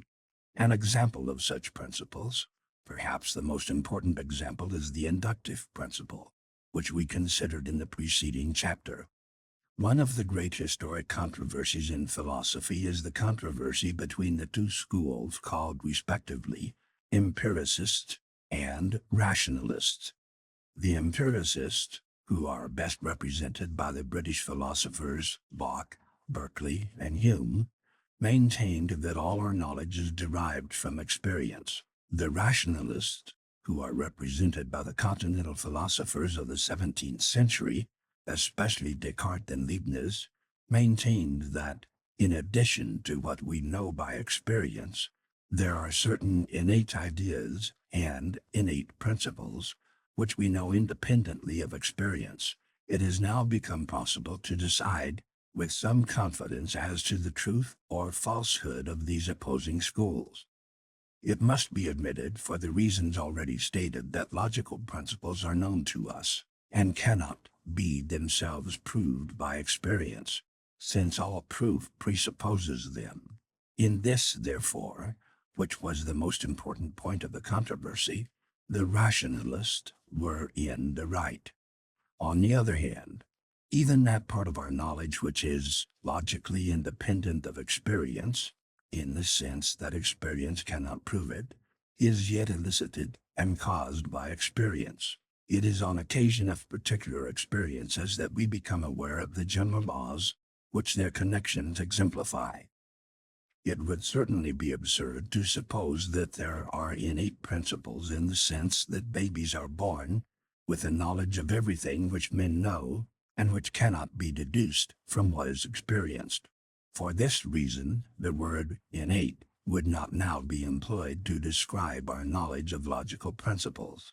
The phrase a priori is less objectionable, and is more usual in modern writers. Thus, while admitting that all knowledge is elicited and caused by experience, we shall nevertheless hold that some knowledge is a priori, in the sense that the experience which makes us think of it does not suffice to prove it, but merely so directs our attention that we see its truth without requiring any proof from experience.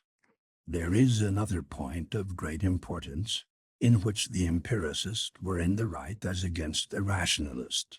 Nothing can be known to exist except by the help of experience. That is to say, if we wish to prove that something of which we have no direct experience exists, we must have among our premises the existence of one or more things of which we have direct experience. Our belief that the Emperor of China exists, for example, rests upon testimony, and testimony consists, in the last analysis, of sense data, seen or heard, in reading or being spoken to. Rationalists believed that, from general consideration as to what must be, they could deduce the existence of this or that in the actual world. In this belief they seem to have been mistaken. All the knowledge that we can acquire, a priori, concerning existence seems to be hypothetical. It tells us that if one thing exists, another must exist, or, more generally, that if one proposition is true, another must be true. This is exemplified by the principles we have already dealt with, such as, if this is true, and this implies that, then that is true, or if this and that have been repeatedly found connected, they will probably be connected in the next instance, in which one of them is found. Thus, the scope and power of a priori principles is strictly limited. All knowledge that something exists must be in part dependent on experience. When anything is known immediately, its existence is known by experience alone. When anything is proved to exist without being known immediately, both experience and a priori principles must be required in the proof.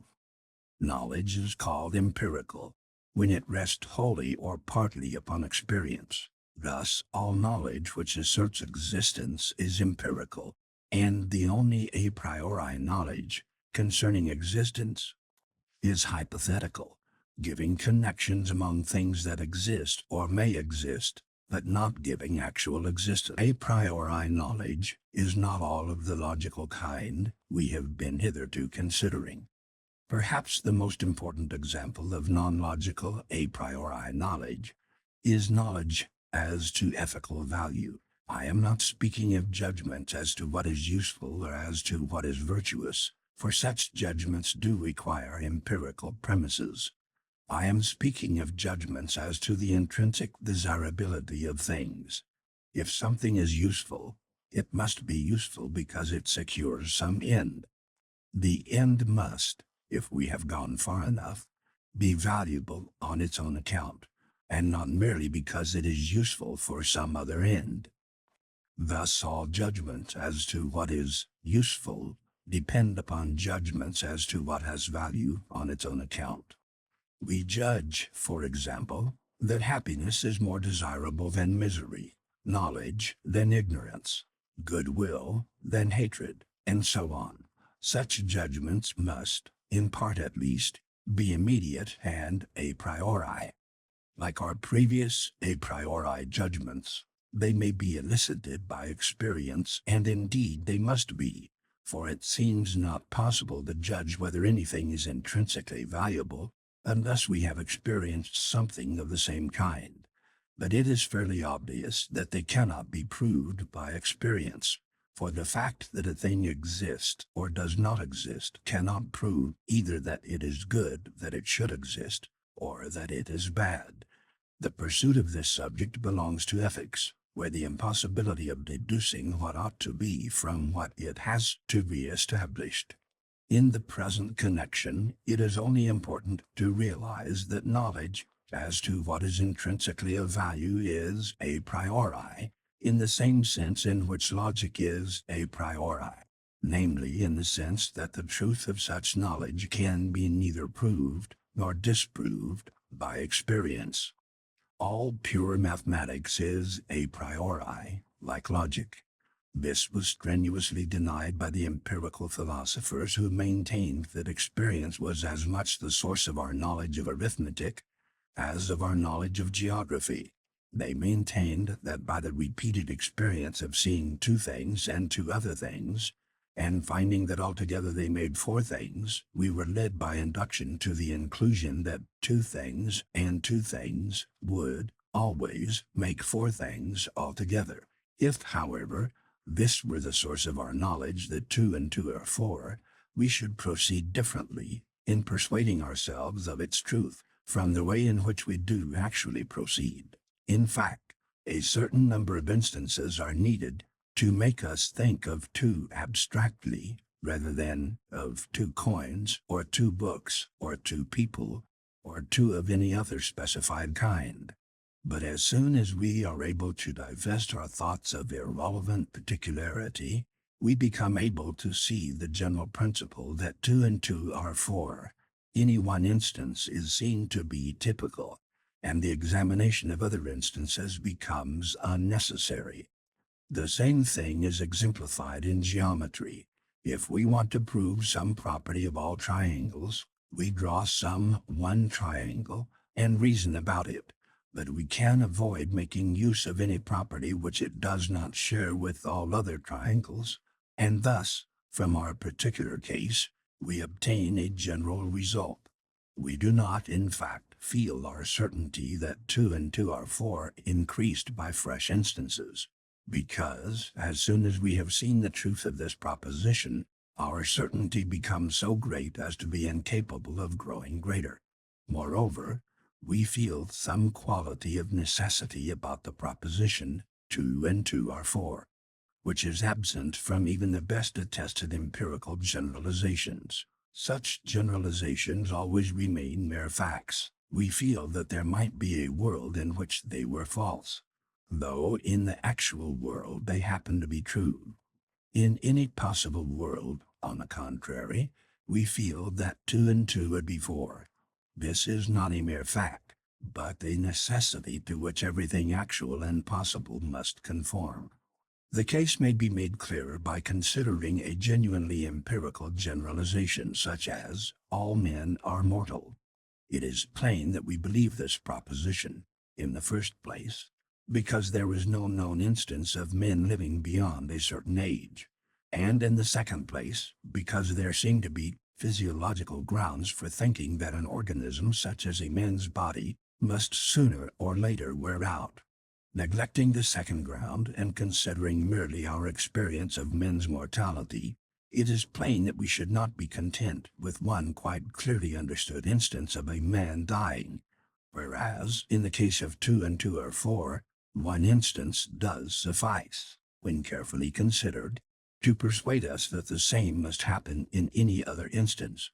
Also, we can be forced to admit on reflection that there may be some doubt, however slight, as to whether all men are mortal.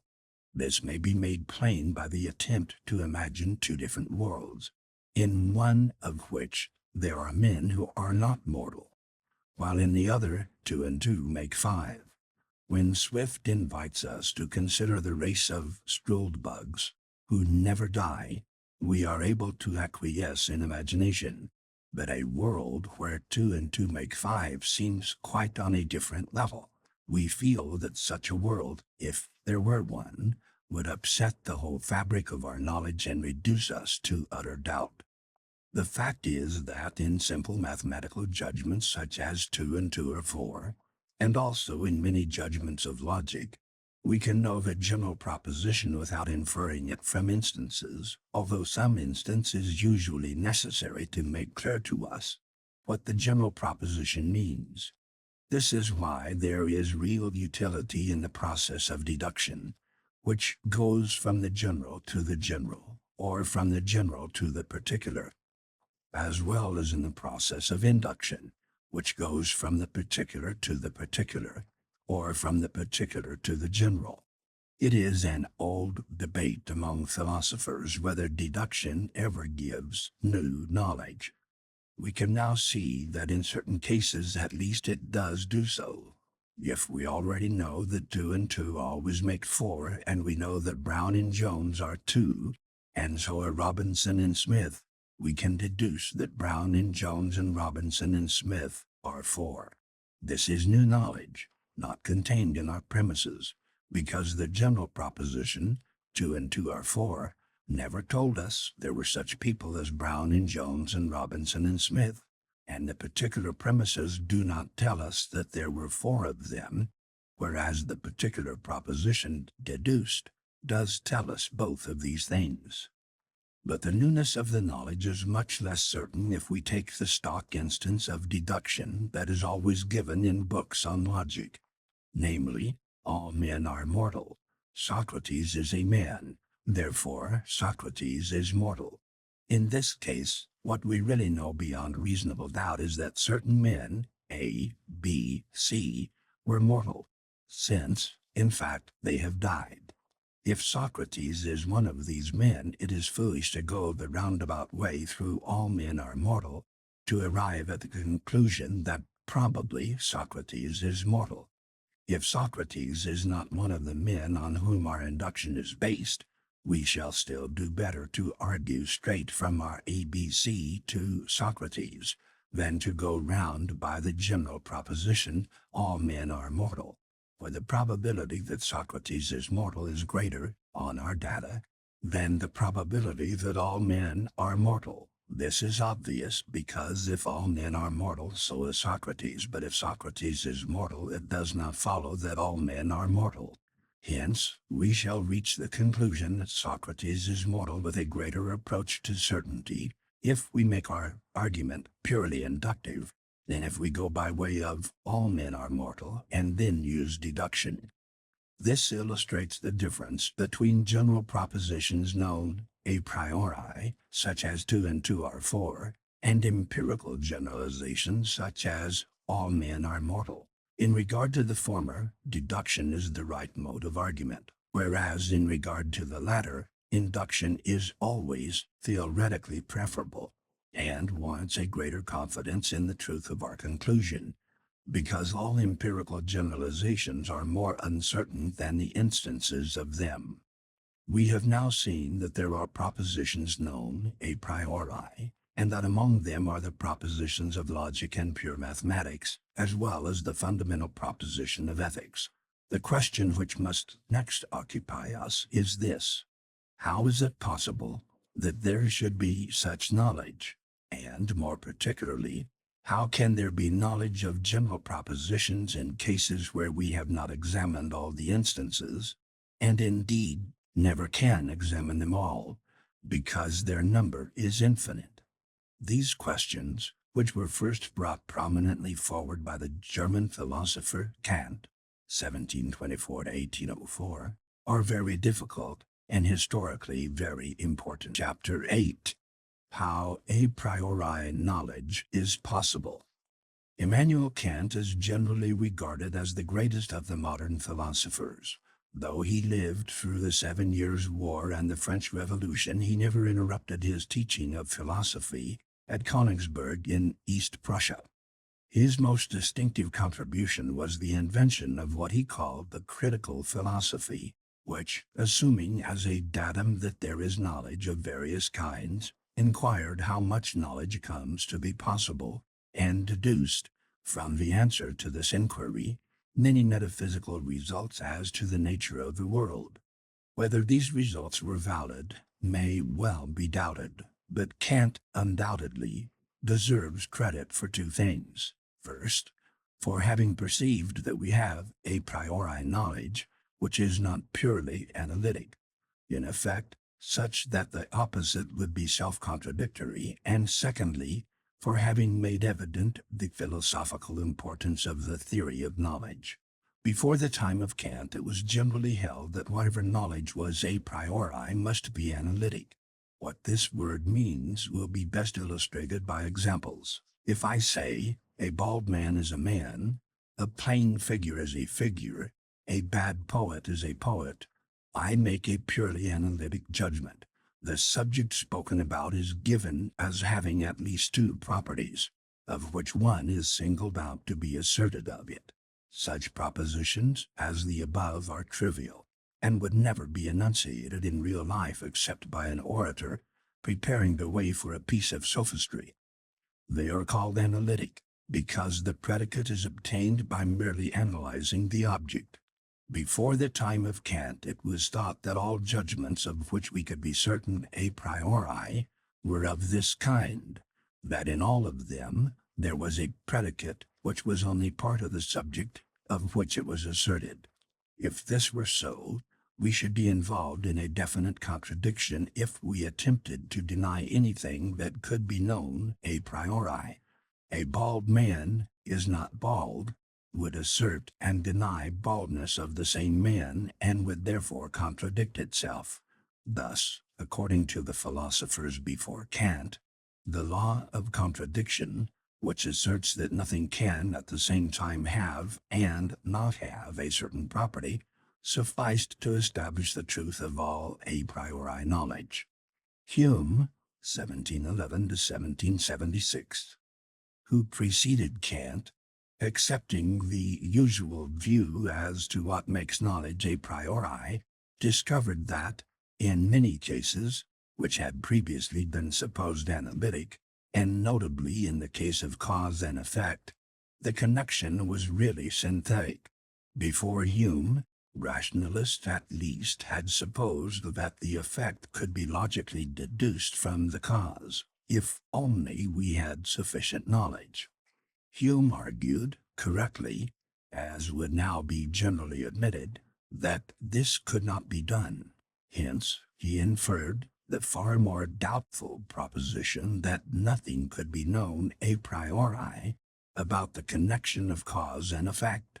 Kant, who had been educated in the rationalist tradition, was much perturbed by Hume's skepticism, and endeavored to find an answer to it.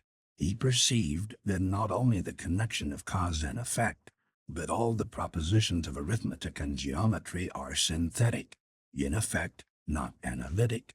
In all these propositions, no analysis of the subject will reveal the predicate. His stock instance was the proposition 7 plus 5 equals 12. He pointed out, quite truly, that 7 and 5 have to be put together to give 12. The idea of 12 is not contained in them, nor even in the idea of adding them together. Thus he was led to the conclusion that all pure mathematics, though a priori, is synthetic, and this conclusion raised a new problem of which he endeavored to find the solution. The question which Kant put at the beginning of his philosophy, namely, how is pure mathematics possible, is an interesting and difficult one, to which every philosophy which is not purely skeptical must find some answer. The answer of the pure empiricists, that our mathematical knowledge is derived by induction from particular instances, we have already seen to be inadequate, for two reasons. First, that the validity of the inductive principle itself cannot be proved by induction. Secondly, that the general propositions of mathematics, such as 2 and 2 always make 4, can obviously be known with certainty by consideration of a single instance, and gain nothing by enumeration of other cases in which they have been found to be true. Thus, our knowledge of the general propositions of mathematics, and the same applies to logic, must be accounted for otherwise than our merely probable knowledge of empirical generalizations such as all men are mortal. The problem arises through the fact that such knowledge is general, whereas all experience is particular. It seems strange that we should apparently be able to know some truths in advance about particular things of which we have as yet no experience. But it cannot easily be doubted that logic and arithmetic will apply to such things. We do not know who will be the inhabitants of London 100 years hence, but we know that any two of them, and any other two of them, will make four of them. This apparent power of anticipating facts about things of which we have no experience is certainly surprising. Kant's solution of the problem, though not valid in my opinion, is interesting. It is, however, very difficult, and is differently understood by different philosophers. We can therefore only give the merest outline of it, and even that will be thought misleading by many exponents of Kant's system. What Kant maintained was that in all our experience there are two elements to be distinguished, the one due to the object, in effect to what we have called the physical object, the other due to our own nature. We saw, in discussing matter and sense data, that the physical object is different from the associated sense data, and that the sense data are to be regarded as resulting from an interaction between the physical object and ourselves. So far, we are in agreement with Kant. But what is distinctive of Kant is the way in which he apportions the shares of ourselves and the physical object respectively. He considers that the crude material given in sensation, the color, hardness, etc., is due to the object, and that what we supply is the arrangement in space and time, and all the relations between sense data, which result from comparison, or from considering one as the cause of the other or in any other way. His chief reason in favor of this view is that we seem to have a priori knowledge as to space and time and causality and comparison, but not as to the actual crude material of sensation.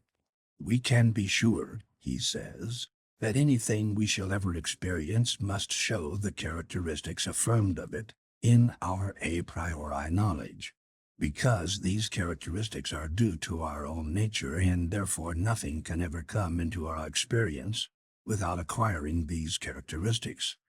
The physical object, which he calls the thing in itself, 1, he regards as essentially unknowable.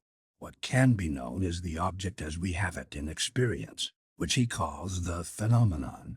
The phenomenon, being a joint product of us and the thing in itself, is sure to have those characteristics which are due to us, and is therefore sure to conform to our a priori knowledge. Hence, this knowledge, though true of all actual and possible experience, must not be supposed to apply outside experience.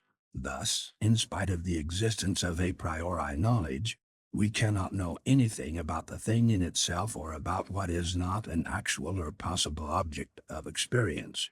In this way, he tries to reconcile and harmonize the contentions of the rationalists with the arguments of the empiricists. 1. Kant's thing in itself is identical in definition with the physical object. Namely, it is the cause of sensations. In the properties deduced from the definition, it is not identical, since Kant held, in spite of some inconsistency as regards cause, that we can know that none of the categories are applicable to the thing in itself. Apart from minor grounds on which Kant's philosophy may be criticized, there is one main objection which seems fatal to any attempt to deal with the problem of a priori knowledge by his method. The thing to be accounted for is our certainty that the facts must always conform to logic and arithmetic. To say that logic and arithmetic are contributed by us does not account for this. Our nature is as much a fact of the existing world as anything, and there can be no certainty that it will remain constant. It might happen, if Kant is right, that tomorrow our nature would so change as to make 2 and 2 become 5. This possibility seems never to have occurred to him, yet it is one which utterly destroys the certainty and universality which he is anxious to vindicate for arithmetical propositions. It is true that this possibility, formally, is inconsistent with the Kantian view that time itself is a form imposed by the subject upon phenomena, so that our real self is not in time and has no tomorrow. But he will still have to suppose that the time order of phenomena is determined by characteristics of what is behind phenomena, and this suffices for the substance of our argument. Reflection, moreover, seems to make it clear that if there is any truth in our arithmetical beliefs, they must apply to things equally whether we think of them or not. Two physical objects and two other physical objects must make four physical objects, even if physical objects cannot be experienced. To assert this is certainly within the scope of what we mean when we state that 2 and 2 are 4. Its truth is just as indubitable as the truth of the assertion that two phenomena and two other phenomena make four phenomena. Thus Kant's solution unduly limits the scope of a priori propositions, in addition to failing in the attempt at explaining their certainty. Apart from the special doctrines advocated by Kant, it is very common among philosophers to regard what is a priori as in some sense mental, as concerned rather than the way we must think than with any fact of the outer world. We noted in the preceding chapter the three principles commonly called laws of thought. The view which led to their being so named is a natural one, but there are strong reasons for thinking that it is erroneous. Let us take as an illustration the law of contradiction. This is commonly stated in the form, nothing can both be and not be, which is intended to express the fact that nothing can at once have and not have a given quality. Thus, for example, if a tree is a beech, it cannot also be not a beech. If my table is rectangular, it cannot also be not rectangular, and so on. Now, what makes it natural to call this principle a law of thought is that it is thought, rather than by outward observation, that we persuade ourselves of its necessary truth. When we have seen that a tree is a beech, we do not need to look again in order to ascertain whether it is also not a beech. Thought alone makes us know that this is impossible. But the conclusion that the law of contradiction is a law of thought is nevertheless erroneous. What we believe, when we believe the law of contradiction, is not that the mind is so made that it must believe the law of contradiction. This belief is a subsequent result of psychological reflection which presupposes the belief in the law of contradiction. The belief in the law of contradiction is a belief about things, not only about thoughts. It is not the belief that if we think a certain tree is a beech, we cannot at the same time think that it is not a beech.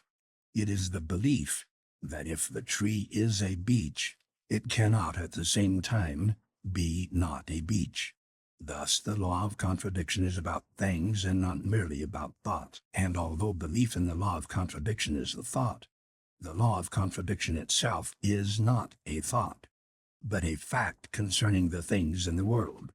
If this, which we believe when we believe the law of contradiction, were not true of the things in the world, the fact that we are compelled to think it true would not save the law of contradiction from being false. And this shows that the law is not a law of thought. A similar argument applies to any other a priori judgment. When we judge that 2 and 2 are 4, we are not making a judgment about our thoughts, but about all actual or possible couples. The fact that our minds are so constituted as to believe that 2 and 2 are 4, though it is true, is emphatically not what we assert when we assert that 2 and 2 are 4. And no fact about the constitution of our minds could make it true that 2 and 2 are 4. Thus, our a priori knowledge, if it is not erroneous, is not merely knowledge about the constitution of our minds, but is applicable to whatever the world may contain, both what is mental and what is non-mental. The fact seems to be that all our a priori knowledge is concerned with entities which do not, properly speaking, exist, either in the mental or in the physical world.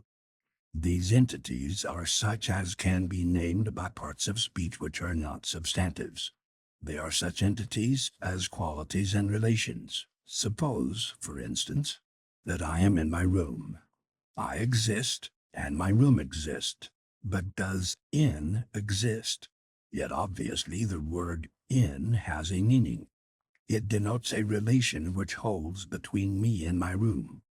This relation is something, although we cannot say that it exists in the same sense in which I and my room exist. The relation in is something which we can think about and understand, for if we could not understand it, we could not understand the sentence, I am in my room. Many philosophers following Kant have maintained that relations are the work of the mind, that things in themselves have no relations, but that the mind brings them together in one act of thought and thus produces the relations which it judges them to have. This view, however, seems open to objections similar to those which we urged before against Kant. It seems plain that it is not thought which produces the truth of the proposition I am in my room. It may be true that an earwig is in my room, even if neither I nor the earwig nor anyone else is aware of this truth. For this truth concerns only the earwig and the room, and does not depend upon anything else. Thus, relations, as we shall see more fully in the next chapter, must be placed in a world which is neither mental nor physical. This world is of great importance to philosophy, and in particular to the problems of a priori knowledge. In the next chapter, we shall proceed to develop its nature and its bearing upon the questions with which we have been dealing. Chapter 9. The World of Universals. At the end of the preceding chapter, we saw that such entities as relations appear to have a being which is in some way different from that of physical objects, and also different from that of minds, and from that of sense data. In the present chapter, we have to consider what is the nature of this kind of being, and also what objects there are that have this kind of being. We will begin with the latter question. The problem with which we are now concerned is a very old one, since it was brought into philosophy by Plato. Plato's theory of ideas is an attempt to solve this very problem, and in my opinion, it is one of the most successful attempts hitherto made. The theory to be advocated in what follows is largely Plato's, with merely such modifications as time has shown to be necessary. The way the problem arose for Plato was more or less as follows. Let us consider, say, such a notion as justice. If we ask ourselves what justice is, it is natural to proceed by considering this, that, and the other just act, with a view of discovering what they have in common. They must all, in some sense, partake of a common nature, which will be found in whatever is just and in nothing else. This common nature, in virtue of which they are all just, will be justice itself, the pure essence, the admixture of which, with facts of ordinary life, produces the multiplicity of just acts. Similarly, with any other word which may be applicable to common facts, such as whiteness, for example, the word will be applicable to a number of particular things because they all participate in a common nature of essence. This pure essence is what Plato calls an idea, or form. It must not be supposed that ideas, in his sense, exist in minds, though they may be apprehended by minds. The idea, justice, is not identical with anything that is just. It is something other than particular things, which particular things partake of. Not being particular, it cannot itself exist in the world of sense. Moreover, it is not fleeting or changeable like the things of sense. It is eternally itself, immutable and indestructible. Thus, Plato was led to a suprasensible world, more real than the common world of sense, the unchangeable world of ideas, which alone gives to the world of sense whatever pale reflection of reality may belong to it. The truly real world for Plato is the world of ideas, for whatever we may attempt to say about things in the world of sense, we can only succeed in saying that they participate in such and such ideas, which, therefore, constitute all their character. Hence, it is easy to pass on into a mysticism. We may hope, in a mystic illumination, to see the ideas as we see objects of sense, and we may imagine that the ideas exist in heaven. These mystical developments are very natural, but the basis of the theory is in logic, and it is as based in logic that we have to consider it. The word idea has acquired, in the course of time, many associations which are quite misleading when applied to Plato's ideas. We shall therefore use the word universal instead of the word idea to describe what Plato meant. The essence of the sort of entity that Plato meant is that it is opposed to the particular things that are given in sensation. We speak of whatever is given in sensation, or is of the same nature as things given in sensation, as a particular. By opposition to this, a universal will be anything which may be shared by many particulars, and has those characteristics which, as we saw, distinguish justice and whiteness from just acts and white things. When we examine common words, we find that, broadly speaking, proper names stand for particulars, while other substantives, adjectives, prepositions, and verbs stand for universals. Pronouns stand for particulars, but are ambiguous. It is only by the context or the circumstances that we know what particulars they stand for. The word now stands for a particular, namely the present moment. But like pronouns, it stands for an ambiguous particular, because the present is always changing. It will be seen that no sentence can be made up without at least one word which denotes a universal. The nearest approach would be some such statement as, I like this, but even here the word like denotes a universal. For I may like other things, and other people may like things. Thus, all truths involve universals, and all knowledge of truths involves acquaintance with universals. Seeing that nearly all the words to be found in the dictionary stand for universals, it is strange that hardly anybody except students of philosophy ever realizes that there are such entities as universals. We do not naturally dwell upon those words in a sentence which do not stand for particulars, and if we are forced to dwell upon a word which stands for a universal, we naturally think of it as standing for some one of the particulars that come under the universal. When, for example, we hear the sentence, Charles I's head was cut off, we may naturally enough think of Charles I, of Charles I's head, and of the operation of cutting off his head, which are all particulars, but we do not naturally dwell upon what is meant by the word head, or the word cut, which is a universal. We feel such words to be incomplete and insubstantial. They seem to demand a context before anything can be done with them.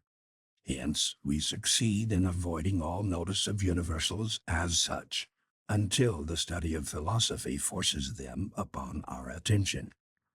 Even among philosophers, we may say, broadly, that only those universals which are named by adjectives or substantives have been much or often recognized, while those named by verbs and prepositions have been usually overlooked. This omission has had a very great effect upon philosophy. It is hardly too much to say that most metaphysics, since Spinoza, has been largely determined by it. The way this has occurred is, in outline, as follows. Speaking generally, adjectives and common nouns express qualities or properties of single things, whereas prepositions and verbs tend to express relations between two or more things. Thus, the neglect of prepositions and verbs led to the belief that every proposition can be regarded as attributing a property to a single thing, rather than as expressing a relation between two or more things. Hence, it was supposed that, ultimately, there can be no such entities as relations between things. Hence, either there can be only one thing in the universe, or, if there are many things, they cannot possibly interact in any way, since any interaction would be a relation, and relations are impossible. The first of these views, advocated by Spinoza and held in our own day by Bradley and many other philosophers, is called monism. The second, advocated by Leibniz, but not very common nowadays, is called monadism, because each of the isolated things is called a monad.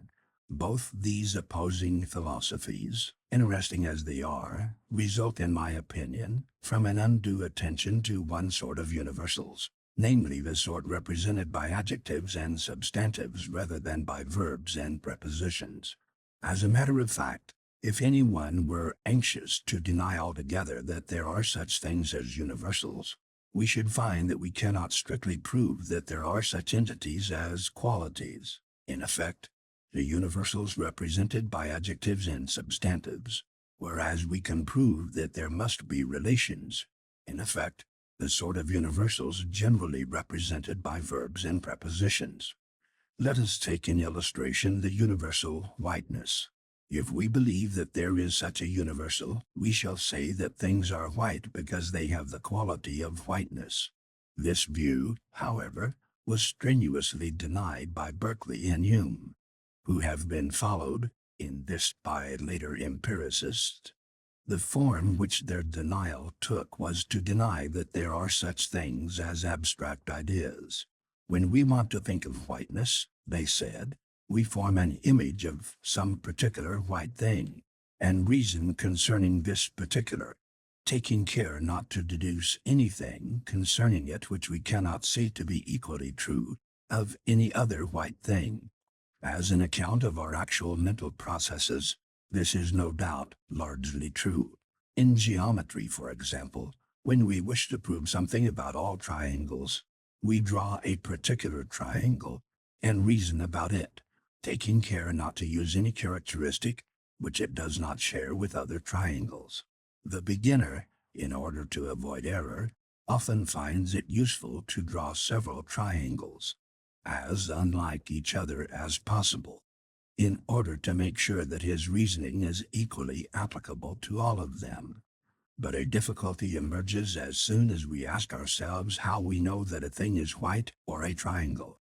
If we wish to avoid the universals, whiteness, and triangularity, we shall choose some particular patch of white or some particular triangle, and say that anything is white or a triangle if it has the right sort of resemblance to our chosen particular. But then the resemblance required will have to be a universal. Since there are many white things, the resemblance must hold between many pairs of particular white things. And this is the characteristic of a universal. It will be useless to say that there is a different resemblance for each pair, for then we shall have to say that these resemblances resemble each other, and thus at last we shall be forced to admit resemblance as a universal. The relation of resemblance, therefore, must be a true universal, and having been forced to admit this universal, we find that it is no longer worthwhile to invent difficult and unplausible theories to avoid the admission of such universals as whiteness and triangularity. Berkeley and Hume failed to perceive this refutation of their rejection of abstract ideas because, like their adversaries, they only thought of qualities and altogether ignored relations as universals. We have therefore here another respect in which the rationalists appear to have been in the right, as against the empiricists, although, owing to the neglect or denial of relations, the deductions made by rationalists were, if anything, more apt to be mistaken than those made by empiricists. Having now seen that there must be such entities as universals, The next point to be proved is that their being is not merely mental. By this is meant that whatever being belongs to them is independent of their being thought of, or in any way apprehended by minds. We have already touched on this subject at the end of the preceding chapter, but we must now consider more fully what sort of being it is that belongs to universals. Consider such a proposition as Edinburgh is north of London. Here we have a relation between two places, and it seems plain that the relation subsists independently of our knowledge of it. When we come to know that Edinburgh is north of London, we come to know something which has to do only with Edinburgh and London. We do not cause the truth of the proposition by coming to know it. On the contrary, we merely apprehend a fact which was there before we knew it. The part of the earth's surface where Edinburgh stands would be north of the part where London stands, even if there were no human being to know about north and south, and even if there were no minds at all in the universe. This is, of course, denied by many philosophers, either for Berkeley's reasons or for Kant's, but we have already considered these reasons and decided that they are inadequate. We may therefore now assume it to be true that nothing mental is presupposed in the fact that Edinburgh is north of London. But this fact involves the relation north of, which is a universal, and it would be impossible for the whole fact to involve nothing mental if the relation north of, which is a constituent part of the fact, did involve anything mental. Hence, we must admit that the relation, like the terms it relates, is not dependent upon thought, but belongs to the independent world which thought apprehends but does not create. This conclusion, however, is met by the difficulty that the relation north of does not seem to exist in the same sense in which Edinburgh and London exist. If we ask, where and when does this relation exist, the answer must be nowhere and no when. There is no place or time where we can find the relation north of. It does not exist in Edinburgh any more than in London, for it relates the two and is neutral as between them. Nor can we say that it exists at any particular time. Now, everything that can be apprehended by the senses or by introspection exists at some particular time.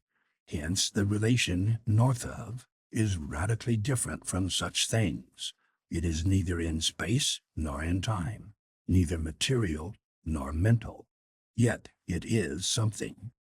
It is largely the very peculiar kind of being that belongs to universals, which has led many people to suppose that they are really mental.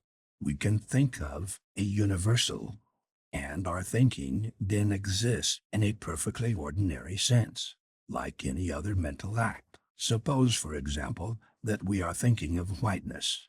Then, in one sense, it may be said that whiteness is in our mind.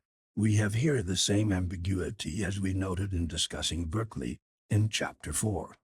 In the strict sense, it is not whiteness that is in our mind, but the act of thinking of whiteness. The connected ambiguity in the word idea, which we noted at the same time, also causes confusion here. In one sense of this word, namely the sense in which it denotes the object of an act of thought, whiteness is an idea. Hence, if the ambiguity is not guarded against, we may come to think that whiteness is an idea, in the other sense, in effect, an act of thought, and thus we come to think that whiteness is mental, but in so thinking, we rob it of its essential quality of universality. One man's act of thought is necessarily a different thing from another man's. One man's act of thought at one time is necessarily a different thing from the same man's act of thought at another time. Hence, if whiteness were the thought as opposed to its object, no two different men could think of it, and no one man could think of it twice. That which many different thoughts of whiteness have in common is their object, and this object is different from all of them. Thus, universals are not thoughts, though, when known, they are the objects of thoughts. We shall find it convenient only to speak of things existing when they are in time. That is to say, when we can point to some time at which they exist, not excluding the possibility of their existing at all times. Thus thoughts and feelings, minds and physical objects exist, but universals do not exist in this sense. We shall say that they subsist, or have being, where being is opposed to existence as being timeless. The world of universals, therefore, may also be described as the world of being.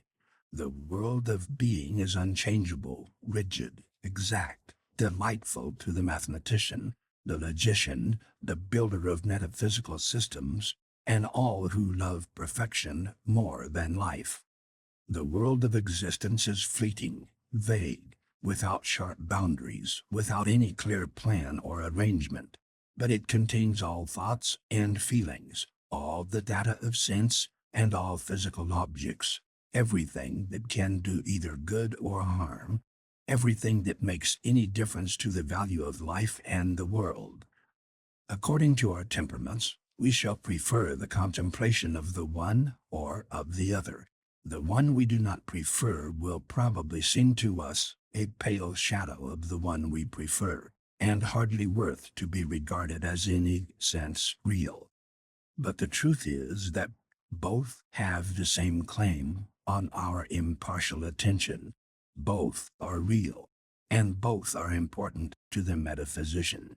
Indeed, no sooner have we distinguished the two worlds than it becomes necessary to consider their relations. But first of all, we must examine our knowledge of universals. This consideration will occupy us in the following chapter, where we shall find that it solves the problem of a priori knowledge from which we were first led to consider universals.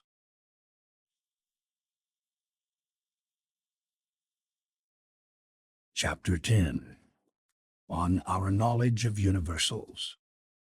In regard to one man's knowledge at a given time, universals, like particulars, may be divided into those known by acquaintance, those known only by description, and those not known either by acquaintance or by description. Let us consider first the knowledge of universals by acquaintance. It is obvious, to begin with, that we are acquainted with such universals as white, red, black, sweet, sour, loud, hard, etc. In other words, with qualities which are exemplified in sense data.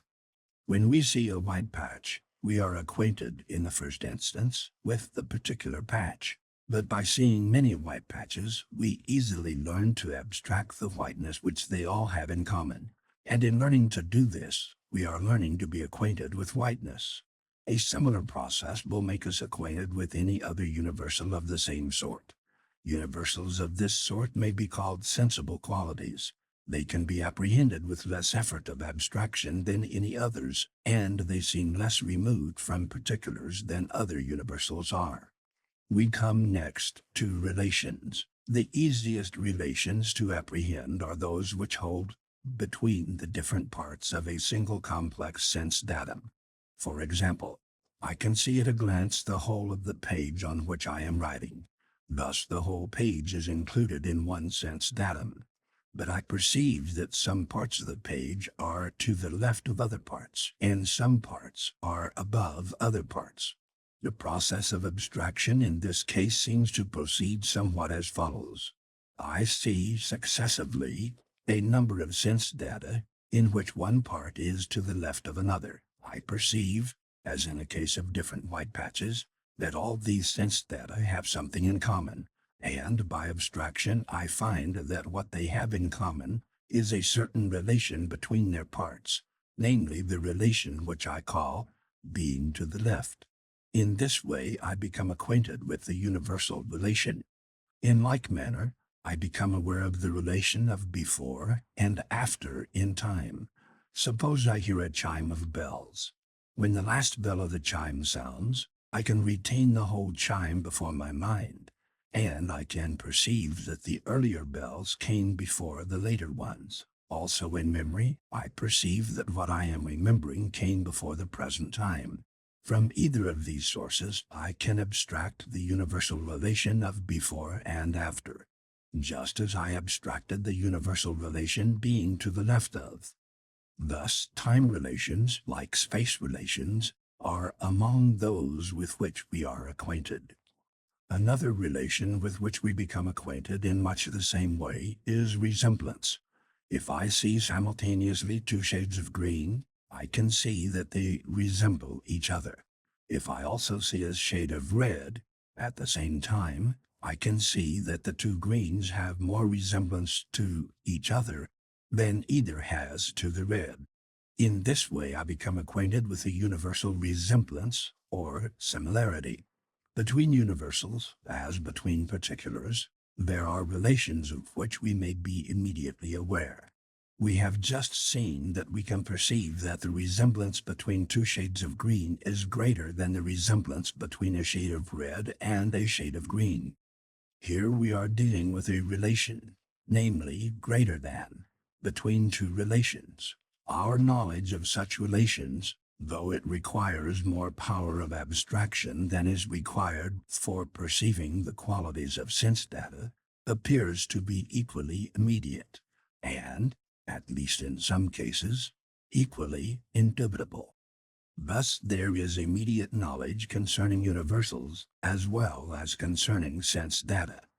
Returning now to the problem of a priori knowledge, which we left unsolved when we began the consideration of universals, we find ourselves in a position to deal with it in a much more satisfactory manner than was possible before. Let us revert to the proposition 2 and 2 are 4. It is fairly obvious, in view of what has been said, that this proposition states a relation between the universal 2 and the universal 4. This suggests a proposition which we shall now endeavor to establish. Namely, all a priori knowledge deals exclusively with the relations of universals. This proposition is of great importance, and goes a long way toward solving our previous difficulties concerning a priori knowledge. The only case in which it might seem, at first sight, as if our proposition were untrue, is the case in which an a priori proposition states that all of one class of particulars belong to some other class, or, what comes to the same thing, that all particulars having some one property also have some other. In this case, it might seem as though we were dealing with the particulars that have the property rather than with the property. The proposition 2 and 2 are 4 is really a case in point, for this may be stated in the form any 2 and any other 2 are 4, or any collection formed of 2 2s is a collection of 4. If we can show that such statements as this really deal only with universals, our proposition may be regarded as proved. One way of discovering what a proposition deals with is to ask ourselves what words we must understand. In other words, what objects we must be acquainted with, in order to see what the proposition means. As soon as we see what the proposition means, even if we do not yet know whether it is true or false, it is evident that we must have acquaintance with whatever is really dealt with by the proposition. By applying this test, it appears that many propositions which might seem to be concerned with particulars are really concerned only with universals. In the special case of 2 and 2 are 4, even when we interpret it as meaning any collection formed of 2s is a collection of 4, it is plain that we can understand the proposition. In effect, we can see what it is that it asserts, as soon as we know what is meant by collection and 2 and 4. It is quite unnecessary to know all the couples in the world. If it were necessary, obviously we could never understand the proposition, since the couples are infinitely numerous and therefore cannot all be known to us. Thus, although our general statement implies such particular couples, yet it does not itself assert or imply that there are such particular couples, and thus fails to make any statement whatever about any actual particular couple.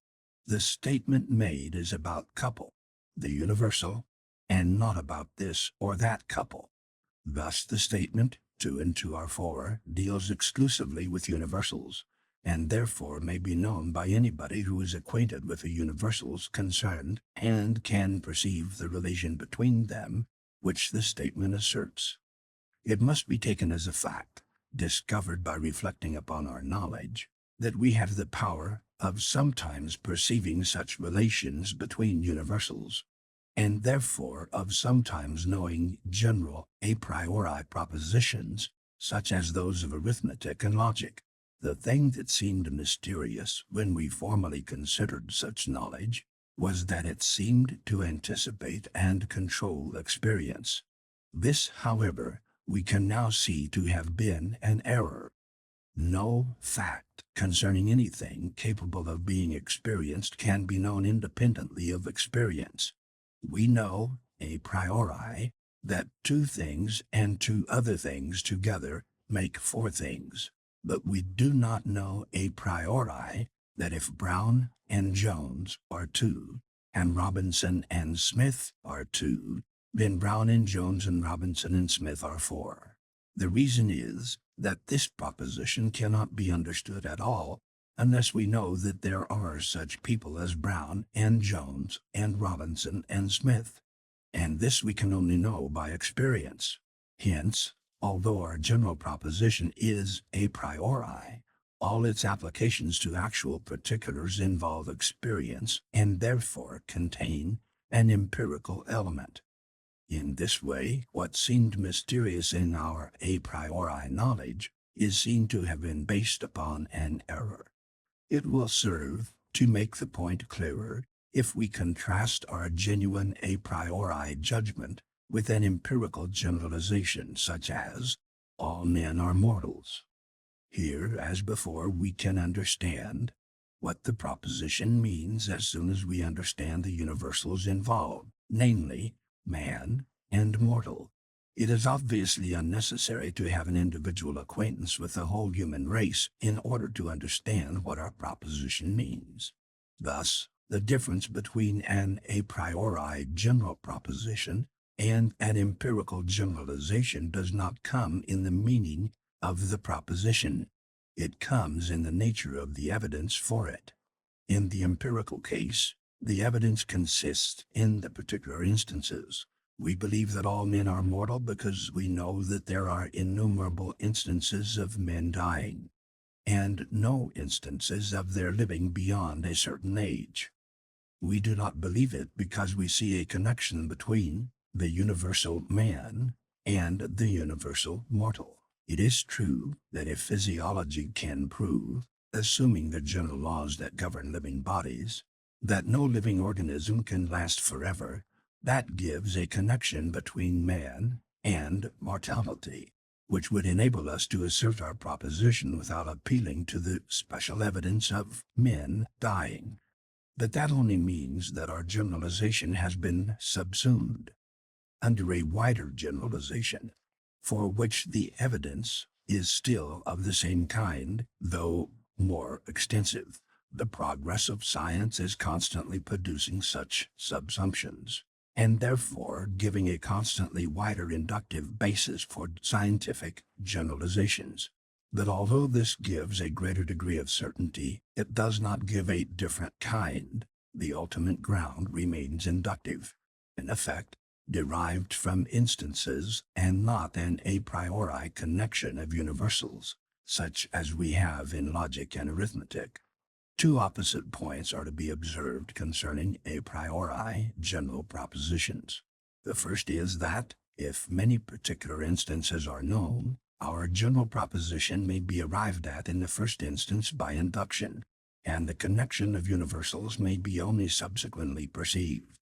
For example, it is known that if we draw perpendiculars to the sides of a triangle from the opposite angles, all 3 perpendiculars meet in a point. It would be quite possible to be first led to this proposition by actually drawing perpendiculars in many cases, and finding that they always met in a point. This experience might lead us to look for the general proof and find it. Such cases are common in the experience of every mathematician. The other point is more interesting and of more philosophical importance. It is that we may sometimes know a general proposition in cases where we do not know a single instance of it. Take such a case as the following. We know that any two numbers can be multiplied together and will give a third called their product. We know that all pairs of integers, the product of which is less than 100, have been actually multiplied together, and the value of the product recorded in the multiplication table. But we also know that the number of integers is infinite, and that only a finite number of pairs of integers ever have been or ever will be thought of by human beings. Hence, it follows that there are pairs of integers which never have been and never will be thought of by human beings, and that all of them deal with integers the product of which is over 100. Hence, we arrive at the proposition, all products of two integers, which never have been and never will be thought of by any human being, are over 100. Here is a general proposition of which the truth is undeniable, and yet, from the very nature of the case, we can never give an instance, because any two numbers we may think of are excluded by the terms of the proposition. The possibility of knowledge of general propositions, of which no instance can be given, is often denied, because it is not perceived that the knowledge of such propositions only requires a knowledge of the relations of universals, and does not require any knowledge of instances of the universals in question. Yet the knowledge of such general propositions is quite vital to a great deal of what is generally admitted to be known. For example, we saw, in our early chapters, that knowledge of physical objects, as opposed to sense data, is only obtained by an inference, and that they are not things with which we are acquainted. Hence, we can never know any proposition of the form, "this is a physical object," where "this" is something immediately known. It follows that all our knowledge concerning physical objects is such that no actual instance can be given. We can give instances of the associated sense data, but we cannot give instances of the actual physical objects. Hence, our knowledge as to physical objects depends throughout upon this possibility of general knowledge where no instance can be given. And the same applies to our knowledge of other people's minds, or of any other class of things of which no instance is known to us by acquaintance. We may now take a survey of the sources of our knowledge, as they have appeared in the course of our analysis. We have first to distinguish knowledge of things and knowledge of truths. In each there are two kinds, one immediate and one derivative. Our immediate knowledge of things, which we call acquaintance, consists of two sorts, according as the things known are particulars or universals. Among particulars, we have acquaintance with sense data and, probably, with ourselves. Among universals, there seems to be no principle by which we can decide which can be known by acquaintance, but it is clear that among those that can be so known are sensible qualities, relations of space and time, similarity, and certain abstract logical universals. Our derivative knowledge of things, which we call knowledge by description, always involves both acquaintance with something and knowledge of truths. Our immediate knowledge of truths may be called intuitive knowledge, and the truths so known may be called self-evident truths. Among such truths are included those which merely state what is given in sense, and also certain abstract logical and arithmetical principles, and, though with less certainty, some ethical propositions. Our derivative knowledge of truths consists of everything that we can deduce from self-evident truths by the use of self-evident principles of deduction. If the above account is correct, all our knowledge of truths depends upon our intuitive knowledge. It therefore becomes important to consider the nature and scope of intuitive knowledge, in much the same way as, at an earlier stage, we considered the nature and scope of knowledge by acquaintance. But knowledge of truths raises a further problem which does not arise in regard to knowledge of things, namely, the problem of error. Some of our beliefs turn out to be erroneous, and therefore it becomes necessary to consider how, if at all, we can distinguish knowledge from error. This problem does not arise with regard to knowledge by acquaintance, for whatever may be the object of acquaintance, even in dreams and hallucinations, there is no error involved so long as we do not go beyond the immediate object. Error can only arise when we regard the immediate object, in effect, the sense datum, as the mark of some physical object. Thus, the problems connected with knowledge of truths are more difficult than those connected with knowledge of things. As the first of the problems connected with knowledge of truths, let us examine the nature and scope of our intuitive judgments.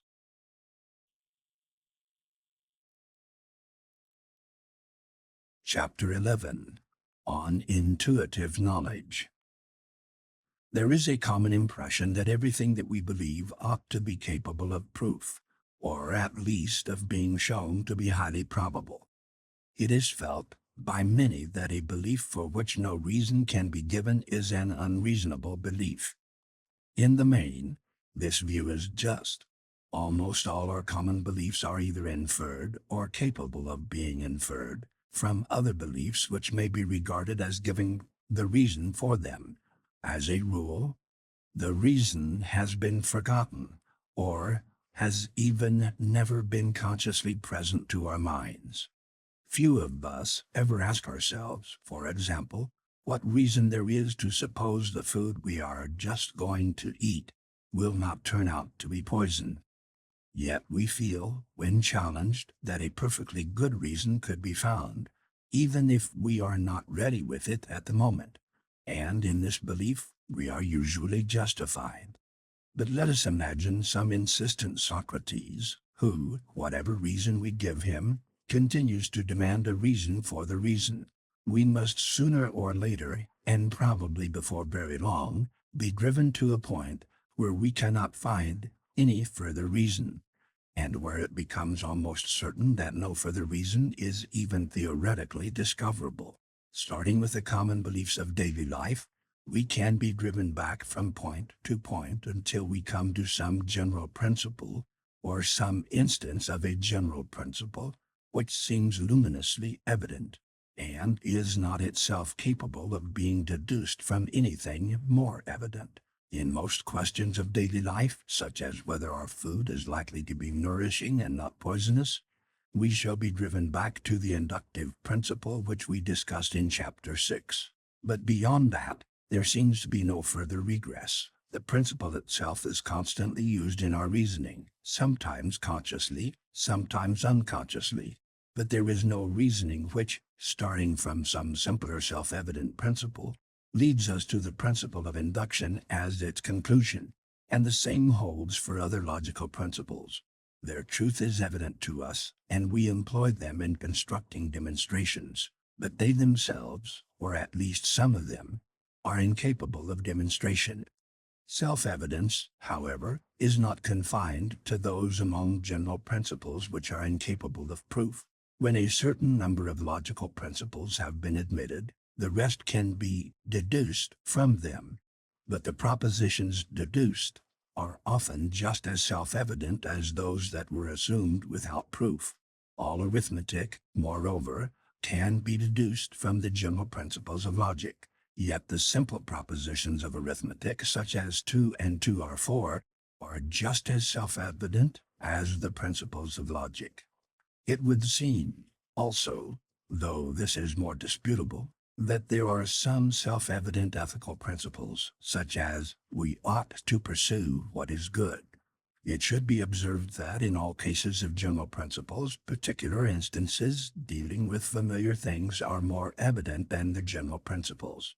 For example, the law of contradiction states that nothing can both have a certain property and not have it. This is evident as soon as it is understood, but it is not so evident as that a particular rose, which we see, cannot be both red and not red. It is, of course, possible that parts of the rose may be red and parts not red, or that the rose may be of a shade of pink which we hardly know whether to call red or not. But in the former case it is plain that the rose, as a whole, is not red. while in the latter case the answer is theoretically definite as soon as we have decided on a precise definition of red. It is usually through particular instances that we come to be able to see the general principle. Only those who are practiced in dealing with abstractions can readily grasp a general principle without the help of instances. In addition to general principles, the other kind of self-evident truths are those immediately derived from sensation. We will call such truths truths of perception, and the judgments expressing them we will call judgments of perception. But here a certain amount of care is required in getting at the precise nature of the truths that are self-evident. The actual sense data are neither true nor false. A particular patch of color which I see, for example, simply exists. It is not the sort of thing that is true or false. It is true that there is such a patch, true that it has a certain shape and degree of brightness, true that it is surrounded by certain other colors, but the patch itself, like everything else in the world of sense, is of a radically different kind from the things that are true or false, and therefore cannot properly be said to be true. Thus, whatever self-evident truths may be obtained from our senses must be different from the sense data from which they are obtained. It would seem that there are two kinds of self-evident truths of perception, though perhaps in the last analysis the two kinds may coalesce. First, there is the kind which simply asserts the existence of the sense datum, without in any way analyzing it. We see a patch of red, and we judge, there is such and such a patch of red. Or, more strictly, there is that. This is one kind of intuitive judgment of perception. The other kind arises when the object of sense is complex, and we subject it to some degree of analysis. If, for instance, we see a round patch of red, we may judge that patch of red is round. This is again a judgment of perception, but it differs from our previous kind. In our present kind, we have a single sense datum, which has both color and shape. The color is red and the shape is round.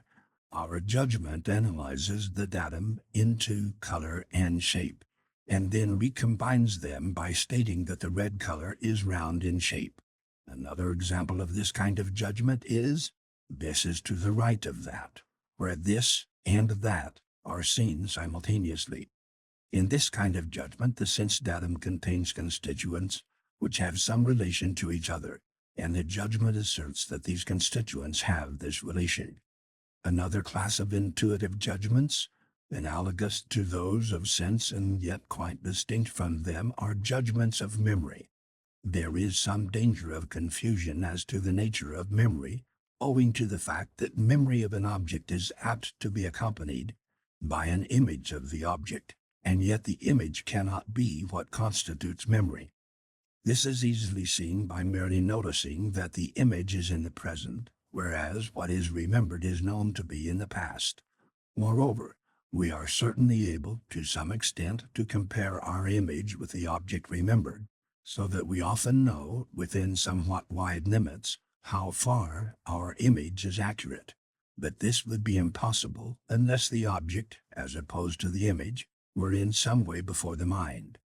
Thus, the essence of memory is not constituted by the image, but by having immediately before the mind an object which is recognized as past.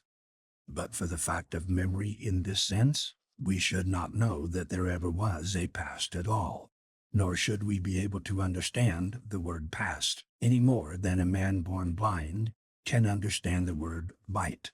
Thus, there must be intuitive judgments of memory, and it is upon them, ultimately, that all our knowledge of the past depends.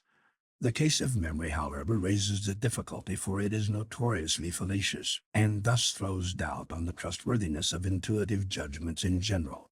This difficulty is no light one, but let us first narrow its scope as far as possible. Broadly speaking, memory is trustworthy in proportion to the vividness of the experience and to its nearness in time. If the house next door was struck by lightning half a minute ago, My memory of what I saw and heard will be so reliable that it would be preposterous to doubt whether there had been a flash at all. And the same applies to less vivid experiences, so long as they are recent. I am absolutely certain that half a minute ago I was sitting in the same chair in which I am sitting now. Going backward over the day, I find things of which I am quite certain, other things of which I am almost certain, other things of which I can become certain by thought, and by calling up attendant circumstances, and some things of which I am by no means certain. I am quite certain that I ate my breakfast this morning, but if I were as indifferent to my breakfast as a philosopher should be, I should be doubtful. As to the conversation at breakfast, I can recall some of it easily, some with an effort, some only with a large element of doubt, and some not at all. Thus there is a continual gradation in the degree of self-evidence of what I remember, and a corresponding gradation in the trustworthiness of my memory. Thus, the first answer to the difficulty of fallacious memory is to say that memory has degrees of self-evidence, and that these correspond to the degrees of its trustworthiness, reaching a limit of perfect self-evidence and perfect trustworthiness in our memory of events which are recent and vivid. It would seem, however, that there are cases of very firm belief in a memory which is wholly false. It is probable that, in these cases, what is really remembered, in the sense of being immediately before the mind, is something other than what is falsely believed in, though something generally associated with it. George IV is said to have at last believed that he was at the Battle of Waterloo, because he had so often said that he was. In this case, what was immediately remembered was his repeated assertion. The belief in what he was asserting, if it existed, would be produced by association with the remembered assertion and would therefore not be a genuine case of memory.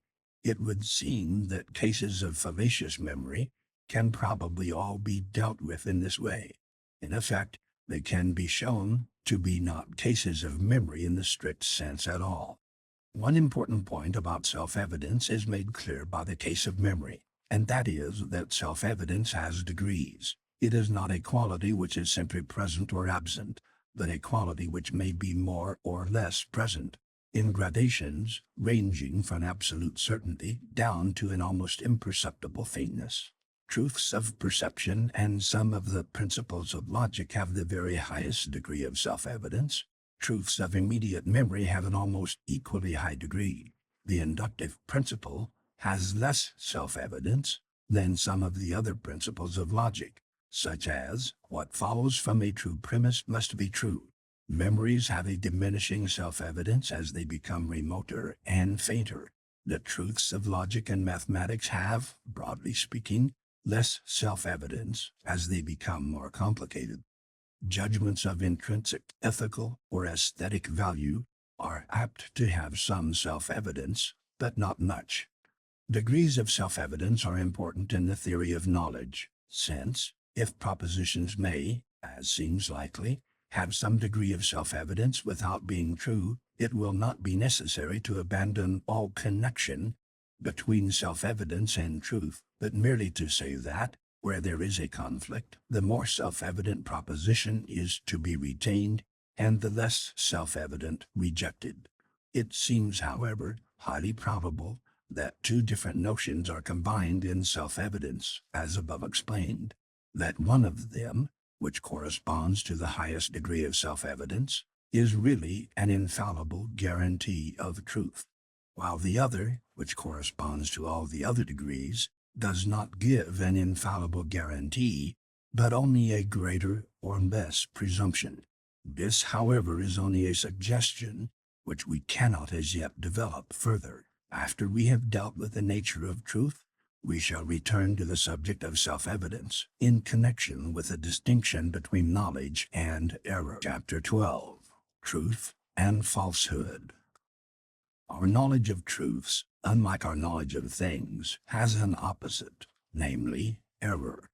So far as things are concerned, we may know them or not know them, but there is no positive state of mind which can be described as erroneous knowledge of things, so long, at any rate, as we confine ourselves to knowledge by acquaintance.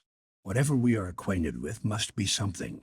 We may draw wrong inferences from our acquaintance, but the acquaintance itself cannot be deceptive. Thus there is no dualism as regards acquaintance, but as regards knowledge of truths, there is a dualism.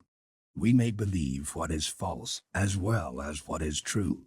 We know that on very many subjects different people hold different and incompatible opinions. Hence, some beliefs must be erroneous, since erroneous beliefs are often held just as strongly as true beliefs. It becomes a difficult question how they are to be distinguished from true beliefs. How are we to know, in a given case, that our belief is not erroneous? This is a question of the very greatest difficulty, to which no completely satisfactory answer is possible. There is, however, a preliminary question which is rather less difficult, and that is, what do we mean by truth and falsehood? It is this preliminary question which is to be considered in this chapter. In this chapter we are not asking how we can know whether a belief is true or false. We are asking what is meant by the question whether a belief is true or false. It is to be hoped that a clear answer to this question may help us to obtain an answer to the question, what beliefs are true? But for the present we ask only, what is truth? And what is falsehood? Not what beliefs are true, and what beliefs are false. It is very important to keep these different questions entirely separate, since any confusion between them is sure to produce an answer which is not really applicable to either. There are 3 points to observe in the attempt to discover the nature of truth, 3 requisites which any theory must fulfill. 1.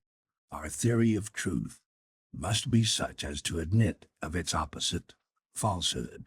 A good many philosophers have failed adequately to satisfy this condition.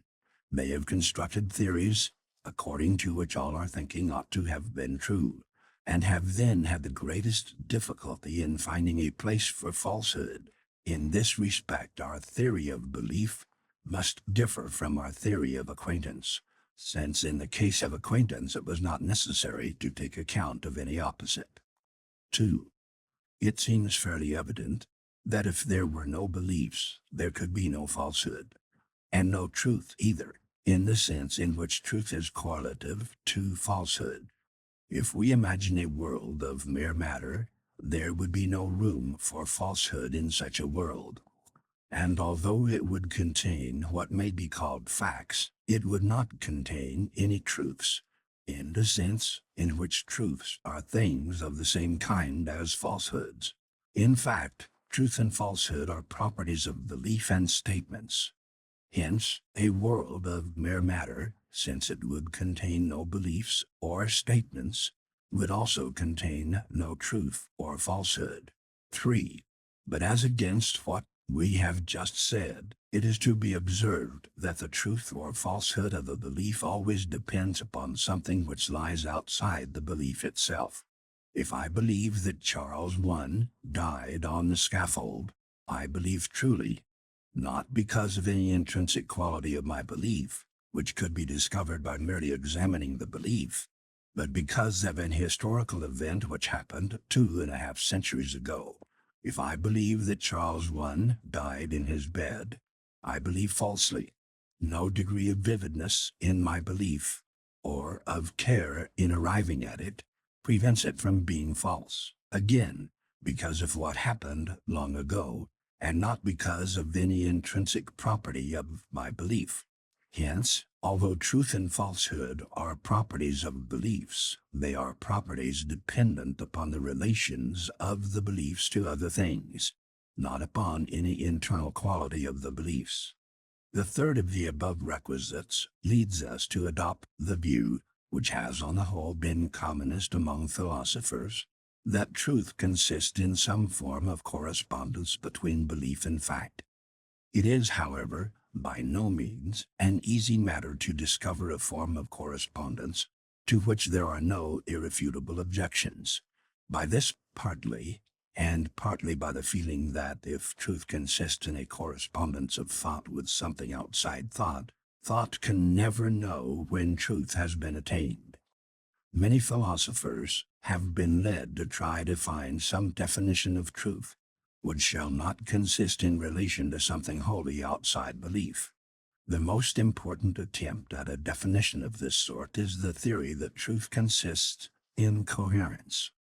It is said that the mark of falsehood is failure to cohere to the body of our beliefs, and that it is the essence of the truth to form part of the completely rounded system, which is the truth. There is, however, a great difficulty in this view, or rather two great difficulties. The first is that there is no reason to suppose that only one coherent body of beliefs is possible. It may be that, with sufficient imagination, a novelist might invent a past for the world that would perfectly fit on to what we know, and yet be quite different from the real past. In more scientific matters, it is certain that there are often two or more hypotheses which account for all of the known facts on some subject. And although in such cases men of science endeavor to find facts which will rule out all the hypotheses except one, there is no reason why they should always succeed. In philosophy, again, it seems not uncommon for two rival hypotheses to be both able to account for all the facts. Thus, for example, it is possible that life is one long dream, and that the outer world has only that degree of reality that the objects of dreams have. But although such a view does not seem inconsistent with known facts, there is no reason to prefer it to the common sense view, according to which other people and things do really exist. Thus coherence, as the definition of truth, fails because there is no proof that there can be only one coherent system. The other objection to this definition of truth is that it assumes the meaning of coherence known, whereas, in fact, coherence presupposes the truth of the laws of logic. Two propositions are coherent when both may be true, and are incoherent when one at least must be false. Now, in order to know whether two propositions can both be true, we must know such truths as the law of contradiction. For example, the two propositions, "This tree is a beech," and "This tree is not a beech," are not coherent because of the law of contradiction. But if the law of contradiction itself were subjected to the test of coherence, we should find that, if we choose to suppose it false, nothing will any longer be incoherent with anything else. Thus, the laws of logic supply the skeleton or framework within which the test of coherence applies, and they themselves cannot be established by this test. For the above two reasons, coherence cannot be accepted as giving the meaning of truth, though it is often a most important test of truth after a certain amount of truth has become known. Hence we are driven back to correspondence with fact, as constituting the nature of truth. It remains to define precisely what we mean by fact, and what is the nature of the correspondence which must subsist between belief and fact, in order that belief may be true. In accordance with our three requisites, we have to seek a theory of truth which, 1. Allows truth to have an opposite, namely falsehood, 2. Makes truth a property of beliefs, but 3. Makes it a property wholly dependent upon the relation of the beliefs to outside things. The necessity of allowing for falsehood makes it impossible to regard belief as a relation of the mind to a single object, which could be said to be what is believed. If belief were so regarded, we should find that, like acquaintance, it would not admit of the opposition of truth and falsehood, but would have to always be true. This may be made clear by examples. Othello believes, falsely, that Desdemona loves Cassio. We cannot say that this belief consists in a relation to a single object, Desdemona's love for Cassio, for if there were such an object, the belief would be true. There is in fact no such object, and therefore Othello cannot have any relation to such an object. Hence, his belief cannot possibly consist in a relation to this object. It might be said that his belief is a relation to a different object, namely that Desdemona loves Cassio. But it is almost as difficult to suppose that there is such an object as this, when Desdemona does not love Cassio, as it was to suppose that there is Desdemona's love for Cassio. Hence, it will be better to seek for a theory of belief which does not make it consist in a relation of the mind to a single object. It is common to think of relations as though they always held between two terms, but in fact, this is not always the case. Some relations demand 3 terms, some 4, and so on. Take, for instance, the relation between.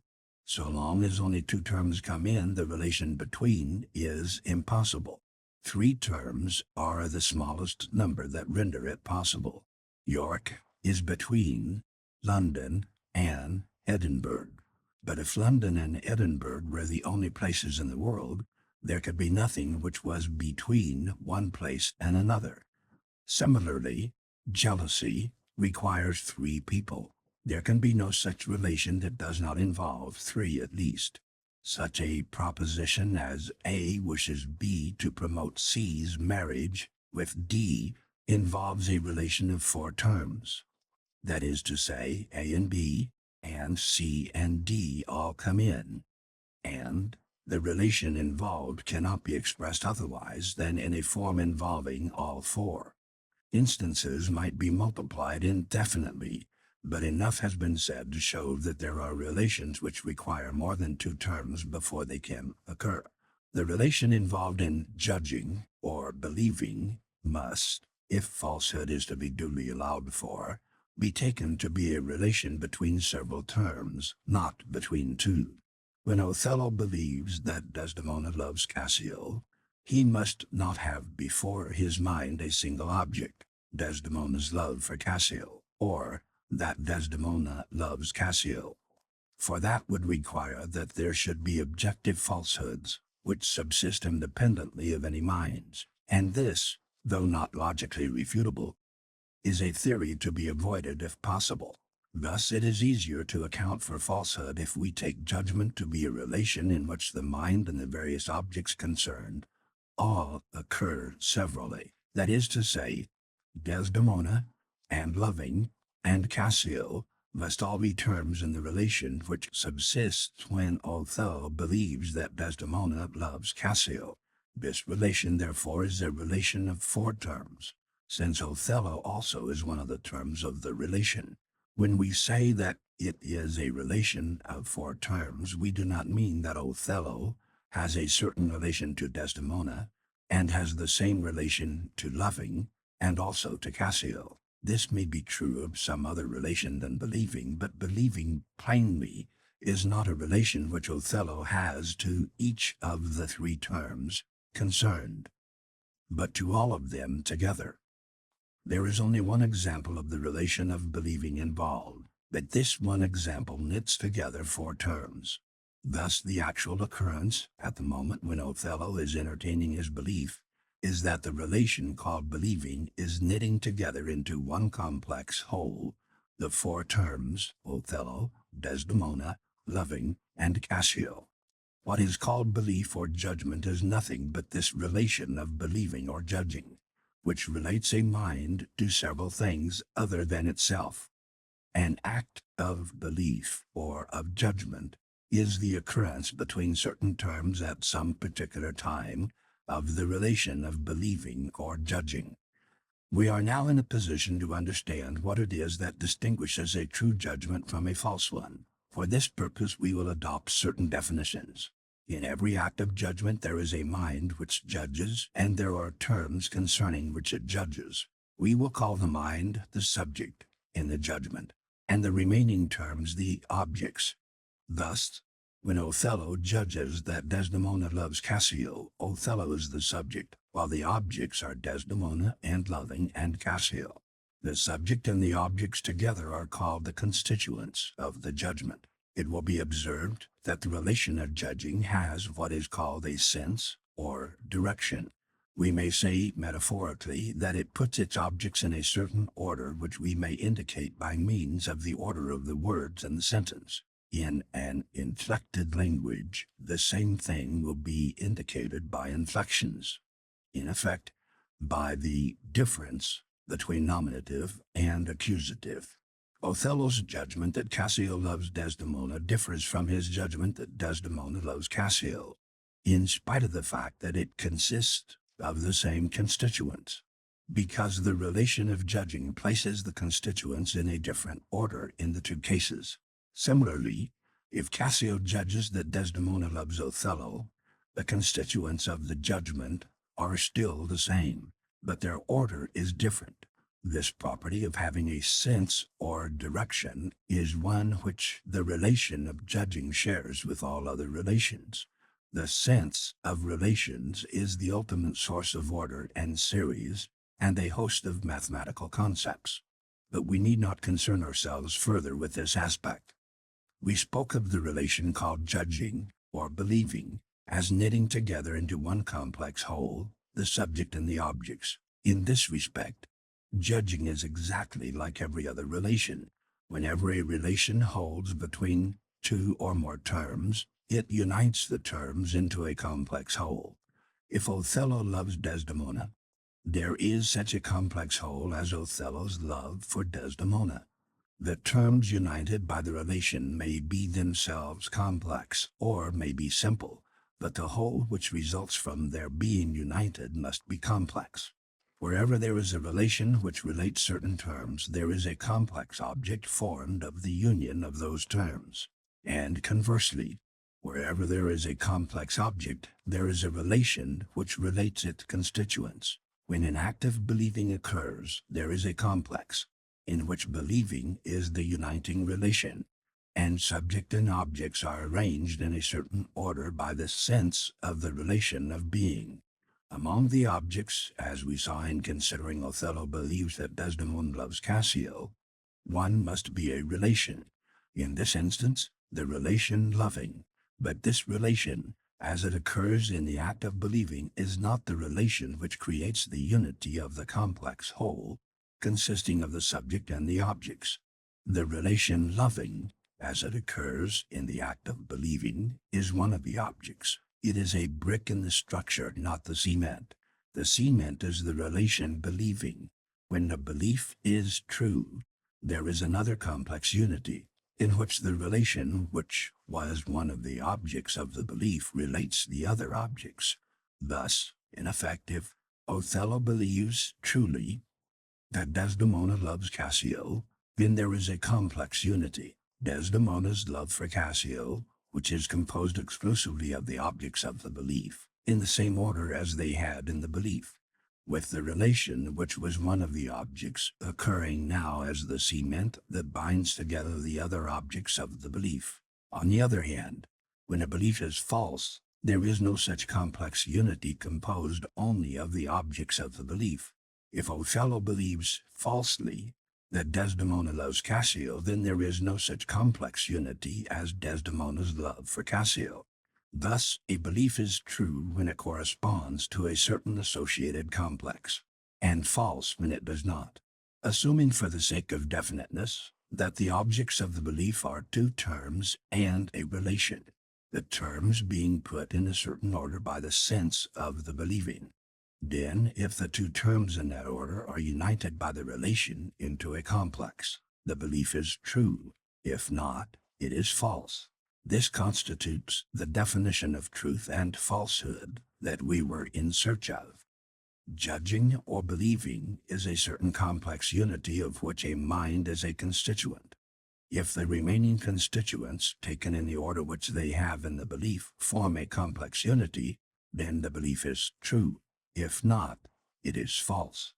Thus, although truth and falsehood are properties of beliefs, yet they are in a sense extrinsic properties, for the condition of the truth of a belief is something not involving beliefs, or, in general, any mind at all, but only the objects of the belief. A mind which believes believes truly when there is a corresponding complex not involving the mind but only its objects. This correspondence ensures truth, and its absence entails falsehood. Hence, we account simultaneously for the two facts that beliefs, A, depend on minds for their existence, B, do not depend on minds for their truth. We may restate our theory as follows. If we take such a belief as Othello believes that Desdemona loves Cassio, we will call Desdemona and Cassio the object terms, and loving the object relation. If there is a complex unity, Desdemona's love for Cassio, consisting of the object terms related by the object relation in the same order as they have in the belief, then this complex unity is called the fact corresponding to the belief. Thus, a belief is true when there is a corresponding fact, and is false when there is no corresponding fact. It will be seen that minds do not create truth or falsehood.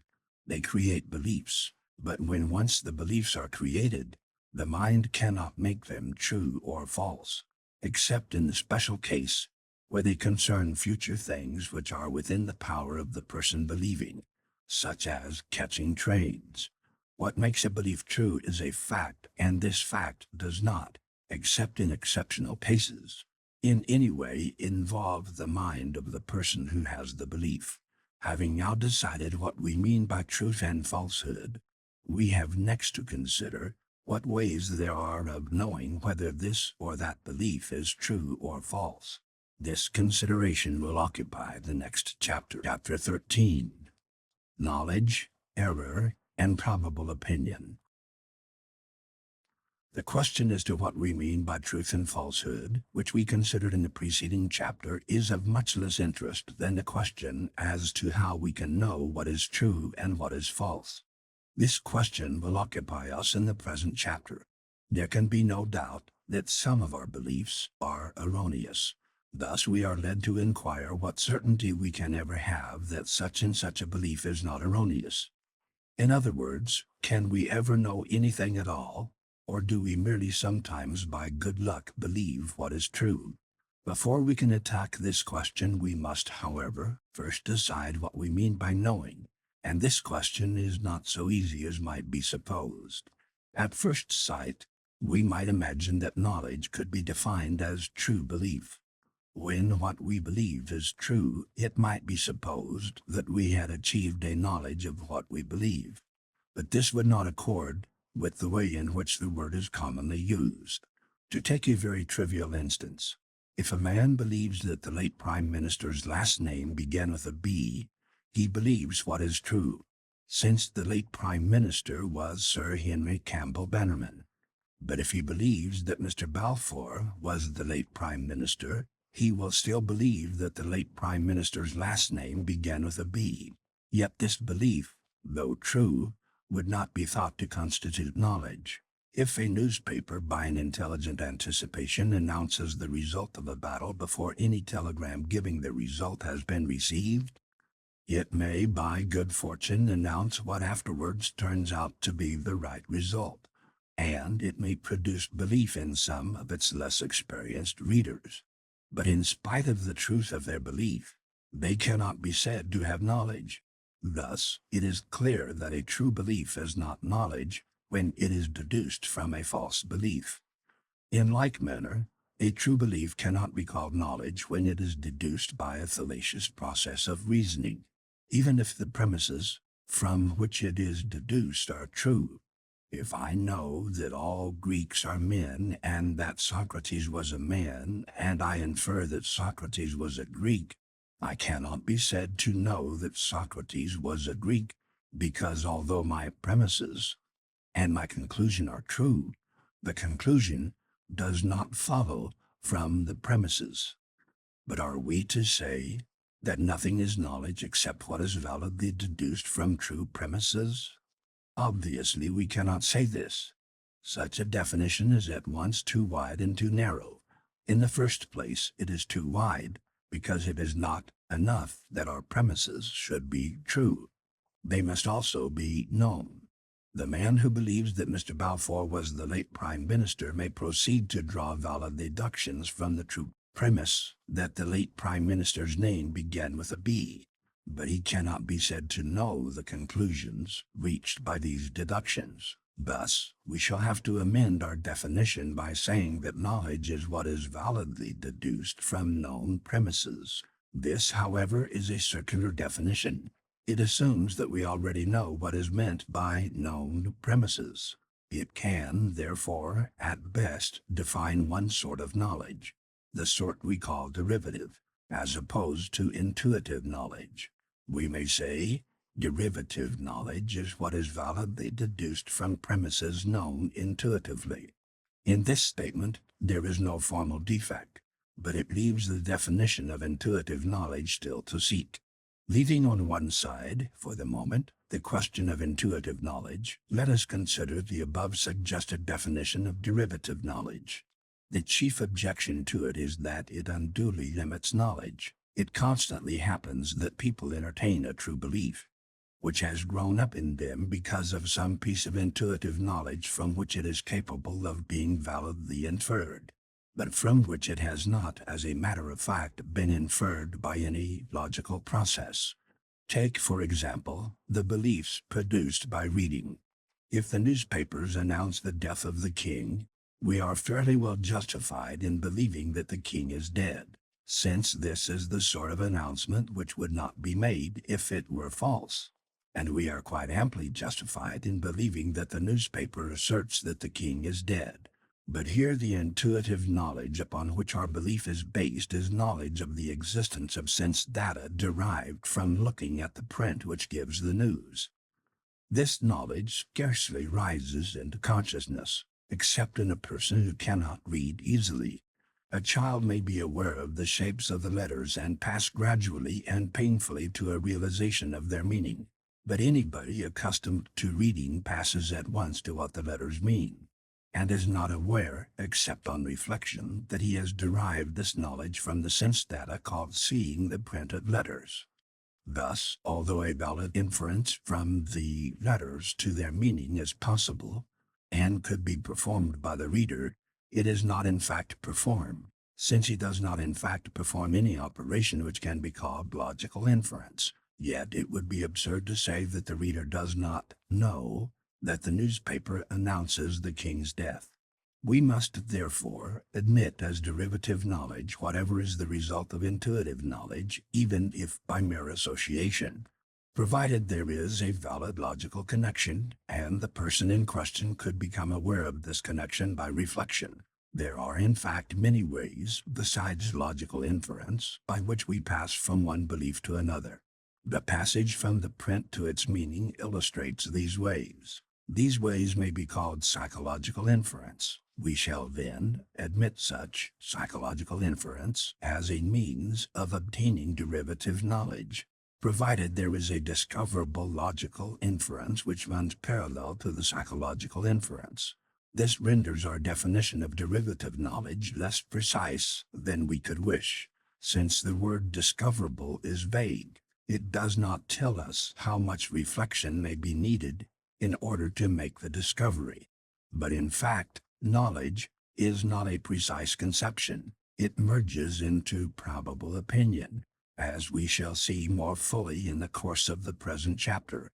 A very precise definition, therefore, should not be sought, since any such definition must be more or less misleading.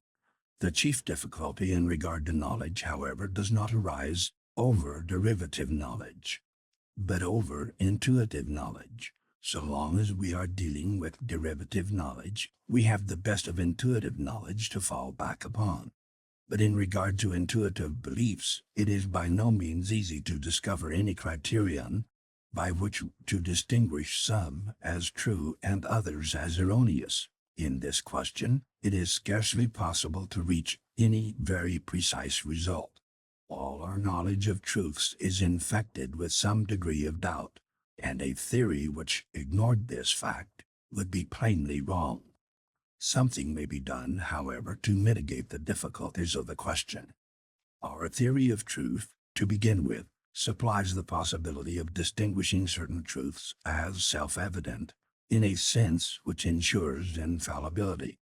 When a belief is true, we said, there is a corresponding fact, in which the several objects of the belief form a single complex.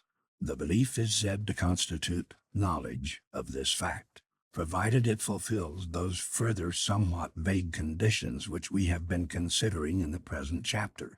But in regard to any fact, besides the knowledge constituted by belief, we may also have the kind of knowledge constituted by perception, taking this word in its widest possible sense. For example, if you know the hour of the sunset, you can at that hour know the fact that the sun is setting. This is knowledge of the fact by way of knowledge of truths. But you can also, if the weather is fine, look to the west and actually see the setting sun. You then know the same fact by the knowledge of things. Thus, in regard to any complex fact, there are theoretically two ways in which it may be known. One, by means of a judgment, in which its several parts are judged to be related as they are in fact related. Two, by means of acquaintance with the complex fact itself, which may, in a large sense, be called perception, though it is by no means confined to objects of the senses. Now it will be observed that the second way of knowing a complex fact, the way of acquaintance, is only possible when there really is such a fact, while the first way, like all judgment, is liable to error. The second way gives us the complex whole and is therefore only possible when its parts do actually have that relation which makes them combine to form such a complex. The first way, on the contrary, gives us the parts and the relation severally, and demands only the reality of the parts and the relation. The relation may not relate those parts in that way, and yet the judgment may occur. It will be remembered that at the end of chapter 11 we suggested that there might be two kinds of self-evidence, one giving an absolute guarantee of truth and the other only a partial guarantee. These two kinds can now be distinguished. We may say that a truth is self-evident, in the first and most absolute sense, when we have acquaintance with the fact that corresponds to the truth. When Othello believes that Desdemona loves Cassio, the corresponding fact, if his belief were true, would be Desdemona's love for Cassio. This would be a fact with which no one could have acquaintance except Desdemona. Hence, in the sense of self-evidence that we are considering, the truth that Desdemona loves Cassio, if it were a truth, could only be self-evident to Desdemona. All mental facts, and all facts concerning sense data, have this same privacy. There is only one person to whom they can be self-evident in our present sense, since there is only one person who can be acquainted with the mental things or the sense data concerned. Thus, no fact about any particular existing thing can be self-evident to more than one person. On the other hand, facts about universals do not have this privacy. Many minds may be acquainted with the same universals. Hence, a relation between universals may be known by acquaintance to many different people. In all cases where we know by acquaintance a complex fact consisting of certain terms in a certain relation, we say that the truth that these terms are so related has the first or absolute kind of self-evidence, and in these cases the judgment that the terms are so related must be true. Thus, this sort of self-evidence is an absolute guarantee of truth. But although this sort of self-evidence is an absolute guarantee of truth, it does not enable us to be absolutely certain, in the case of any given judgment, that the judgment in question is true. Suppose we first perceive the sun shining, which is a complex fact, and thence proceed to make the judgment, the sun is shining. In passing from the perception to the judgment, it is necessary to analyze the given complex fact. We have to separate out the sun and shining as constituents of the fact. In this process, it is possible to commit an error.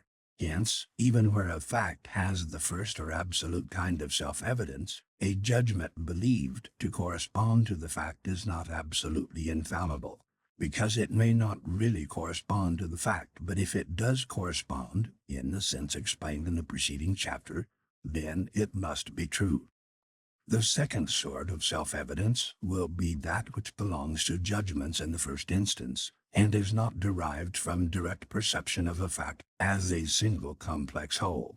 This second kind of self-evidence will have degrees, from the very highest degree down to a bare inclination in favor of the belief. Take, for example, the case of a horse trotting away from us along a hard road. At first, our certainty that we hear the hoofs is complete. Gradually, if we listen intently, there comes a moment when we think perhaps it was imagination, or the blind upstairs, or our own heartbeats.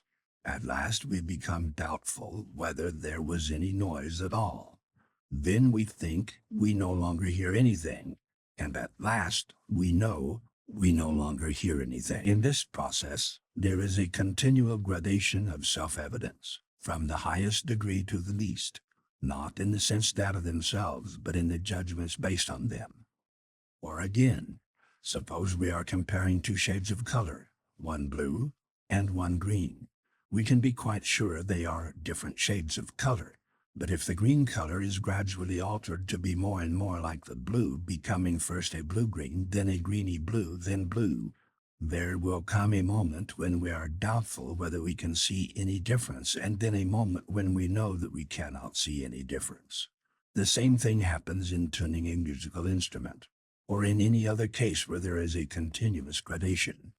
Thus, self-evidence of this sort is a matter of degree, and it seems plain that the higher degrees are more to be trusted than the lower degrees. In derivative knowledge, our ultimate premises must have some degree of self-evidence, and so must their connection with the conclusions deduced from them. Take, for example, a piece of reasoning in geometry. It is not enough that the axioms from which we start should be self-evident. It is necessary also that at each step in the reasoning the connection of premise and conclusion should be self-evident. In difficult reasoning, this connection has often only a very small degree of self-evidence. Hence, errors of reasoning are not improbable where the difficulty is great. From what has been said, it is evident that both as regards intuitive knowledge and as regards derivative knowledge, if we assume that intuitive knowledge is trustworthy in proportion to the degree of its self-evidence, there will be a gradation in trustworthiness, from the existence of noteworthy sense data and the simpler truths of logic and arithmetic, which may be taken as quite certain, down to judgments which seem only just more probable than their opposites. What we firmly believe, if it is true, is called knowledge, provided it is either intuitive or inferred, logically or psychologically. From intuitive knowledge, from which it follows logically. What we firmly believe, if it is not true, is called error. What we firmly believe, if it is neither knowledge nor error, and also what we believe hesitatingly, because it is or is derived from something which has not the highest degree of self-evidence, may be called probable opinion. Thus, the greater part of what would commonly pass as knowledge is more or less probable opinion. In regard to probable opinion, we can derive great assistance from coherence, which we rejected as the definition of truth, but may often use as a criterion. A body of individually probable opinions, if they are mutually coherent, become more probable than any one of them would be individually. It is in this way that many scientific hypotheses acquire their probability. They fit into a coherent system of probable opinions, and thus become more probable than they would be in isolation. The same thing applies to general philosophical hypotheses. Often, in a single case, such hypotheses may seem highly doubtful, while yet, when we consider the order and coherence which they introduce into a mass of probable opinion, they become pretty nearly certain. This applies, in particular, to such matters as the distinction between dreams and waking life. If our dreams, night after night, were as coherent, one with another, as our days, we should hardly know whether to believe the dreams or the waking life. As it is, the test of coherence condemns the dreams and confirms the waking life. But this test, though it increases probability where it is successful, never gives absolute certainty.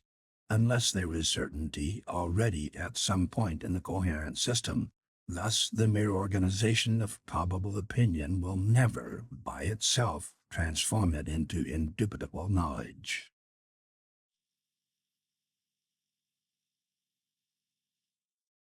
Chapter 14. The Limits of Philosophical Knowledge. In all we have said hitherto concerning philosophy, we have scarcely touched on many matters that occupy a great space in the writings of most philosophers. Most philosophers, or at any rate very many, profess to be able to prove by a priori metaphysical reasoning such things as the fundamental dogmas of religion, the essential rationality of the universe, the illusoriness of matter, the unreality of all evil, and so on. There can be no doubt that the hope of finding reason to believe such theses as these has been the chief inspiration of many lifelong students of philosophy. This hope, I believe, is vain. It would seem that knowledge concerning the universe as a whole is not to be obtained by metaphysics, and that the proposed proofs that, in virtue of the laws of logic, such and such things must exist and such others cannot, are not capable of surviving a critical scrutiny. In this chapter we shall briefly consider the kind of way in which such reasoning is attempted, with a view to discovering whether we can hope that it may be valid. The great representative, in modern times, of the kind of view which we wish to examine was Hegel, 1770 to 1831. Hegel's philosophy is very difficult, and commentators differ as to the true interpretation of it.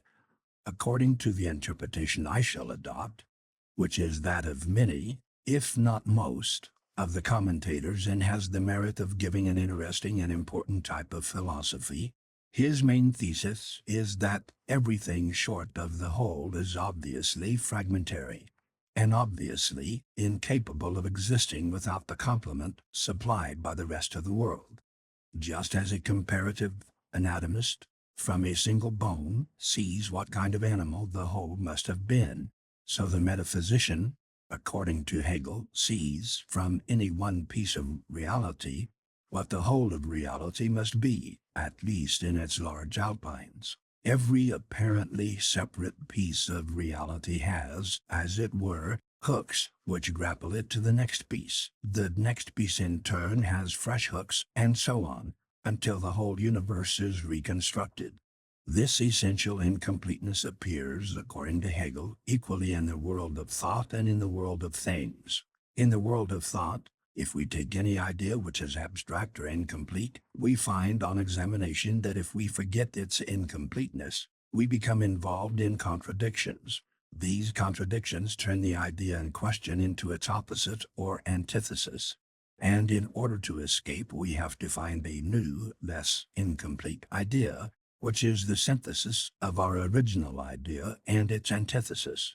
This new idea, though less incomplete than the idea we started with, will be found, nevertheless, to be still not wholly complete, but to pass into its antithesis, with which it must be combined in a new synthesis. In this way, Hegel advances until he reaches the absolute idea which, according to him, has no incompleteness, no opposite, and no need of further development. The absolute idea, therefore, is adequate to describe absolute reality, but all lower ideas only describe reality as it appears to a partial view, not as it is to one who simultaneously surveys the whole.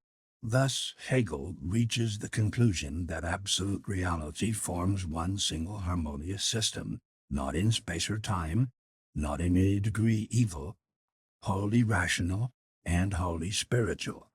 Any appearance to the contrary, in the world we know, can be proved logically, so he believes, to be entirely due to our fragmentary piecemeal view of the universe. If we saw the universe whole, as we may suppose God sees it, space and time and matter and evil, and all striving and struggling would disappear, and we should see instead an eternal, perfect, unchanging spiritual unity. In this conception, there is undeniably something sublime, something to which we could wish to yield assent. Nevertheless, when the arguments in support of it are carefully examined, they appear to involve much confusion and much unwarrantable assumptions. The fundamental tenet upon which the system is built up is that what is complete must be not self-subsistent, but must need the support of other things before it can exist. It is held that whatever has relations to things outside itself must contain some reference to those outside things in its own nature, and could not, therefore, be what it is if those outside things did not exist. A man's nature, for example, is constituted by his memories and the rest of his knowledge, by his loves and hatreds and so on. Thus, but for the objects which he knows or loves or hates, he could not be what he is. He is essentially and obviously a fragment. Taken as the sum total of reality, he would be self-contradictory. This whole point of view, however, turns upon the notion of the nature of a thing, which seems to mean all the truths about the thing. It is, of course, the case that a truth which connects one thing with another thing could not subsist if the other thing did not subsist. But a truth about a thing is not part of the thing itself, although it must, according to the above usage, be part of the nature of the thing. If we mean by a thing's nature all the truths about the thing, then plainly we cannot know a thing's nature unless we know all the thing's relations to all the other things in the universe. But if the word nature is used in this sense, we shall have to hold that the thing may be known when its nature is not known, or at any rate is not known completely. There is a confusion when this use of the word nature is employed between knowledge of things and knowledge of truths. We may have knowledge of a thing by acquaintance even if we know very few propositions about it. Theoretically, we need not know any propositions about it. Thus, acquaintance with a thing does not involve knowledge of its nature in the above sense. We shall have to hold that the thing may be known when its nature is not known, or at any rate is not known completely. There is a confusion, when this use of the word nature is employed, between knowledge of things and knowledge of truths.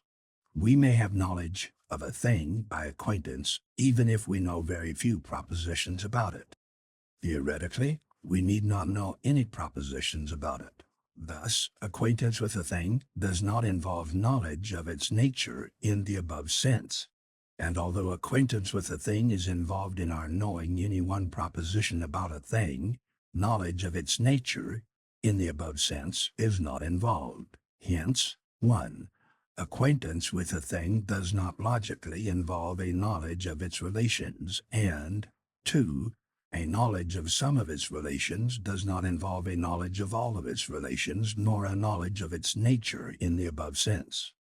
I may be acquainted, for example, with my toothache, and this knowledge may be as complete as knowledge by acquaintance ever can be, without knowing all that the dentist, who is not acquainted with it, can tell me about its cause, and without therefore knowing its nature in the above sense. Thus, the fact that a thing has relations does not prove that its relations are logically necessary. That is to say, from the mere fact that it is the thing it is, we can deduce that it must have the various relations which in fact it has. This only seems to follow, because we know it already. It follows that we cannot prove that the universe as a whole forms a single harmonious system such as Hegel believes that it forms. And if we cannot prove this, we also cannot prove the unreality of space and time and matter and evil. For this is deduced by Hegel from the fragmentary and relational character of these things. Thus we are left to the piecemeal investigation of the world and are unable to know the characters of these parts of the universe that are remote from our experience. This result Disappointing as it is to those whose hopes have been raised by the systems of philosophers, is in harmony with the inductive and scientific temper of our age, and is borne out by the whole examination of human knowledge, which has occupied our previous chapters. Most of the great ambitious attempts of metaphysicians have proceeded by the attempt to prove that such and such apparent features of the actual world were self-contradictory and therefore could not be real. The whole tendency of modern thought, however, is more and more in the direction of showing that the supposed contradictions were illusory, and that very little can be proved a priori from considerations of what must be. A good illustration of this is afforded by space and time. Space and time appear to be infinite in extent, and infinitely divisible. If we travel along a straight line in either direction, it is difficult to believe that we shall finally reach a last point, beyond which there is nothing, not even empty space. Similarly, if in imagination we travel backwards or forwards in time, it is difficult to believe that we shall reach a first or last time, with not even empty time beyond it. Thus space and time appear to be infinite in extent. Again, if we take any 2 points on a line, it seems evident that there must be other points between them, however small the distance between them may be. Every distance can be halved, and the halves can be halved again, and so on, ad infinitum. In time, similarly, however little time may elapse between 2 moments, it seems evident that there will be other moments between them. Thus space and time appear to be infinitely divisible. But as against these apparent facts, infinite extent and infinite divisibility, philosophers have advanced arguments tending to show that there could be no infinite collections of things, and that therefore the number of points in space or of instants in time must be finite. Thus a contradiction emerged between the apparent nature of space and time and the supposed impossibility of infinite collection. Kant, who first emphasized this contradiction, deduced the impossibility of space and time, which he declared to be merely subjective, and since his time, very many philosophers have believed that space and time are mere appearance, not characteristic of the world as it really is. Now, however, owing to the labors of the mathematicians, notably George Cantor, it has appeared that the impossibility of infinite collections was a mistake. They are not, in fact, self-contradictory, but only contradictory of certain rather obstinate mental prejudices. Hence the reasons for regarding space and time as unreal have become inoperative, and one of the great sources of metaphysical constructions is dried up. The mathematicians, however, have not been content with showing that space, as it is commonly supposed to be, is possible. They have shown also that many other forms of space are equally possible, so far as logic can show. Some of Euclid's axioms, which appear to common sense to be necessary, and were formerly supposed to be necessary by philosophers, are now known to derive their appearance of necessity from our mere familiarity with actual space, and not from any a priori logical foundation.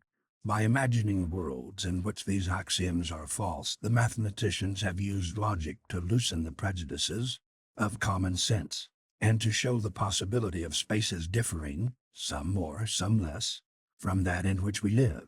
And some of these spaces differ so little from Euclidean space, where distances such as we can measure are concerned, that it is impossible to discover by observation whether our actual space is strictly Euclidean or of one of these other kinds. Thus the position is completely reversed. Formerly it appeared that experience left only one kind of space to logic, and logic showed this one kind to be impossible. Now logic presents many kinds of space as possible apart from experience, and experience only partially decides between them. Thus, while our knowledge of what is has become less than it was formerly supposed to be, our knowledge of what may be is enormously increased.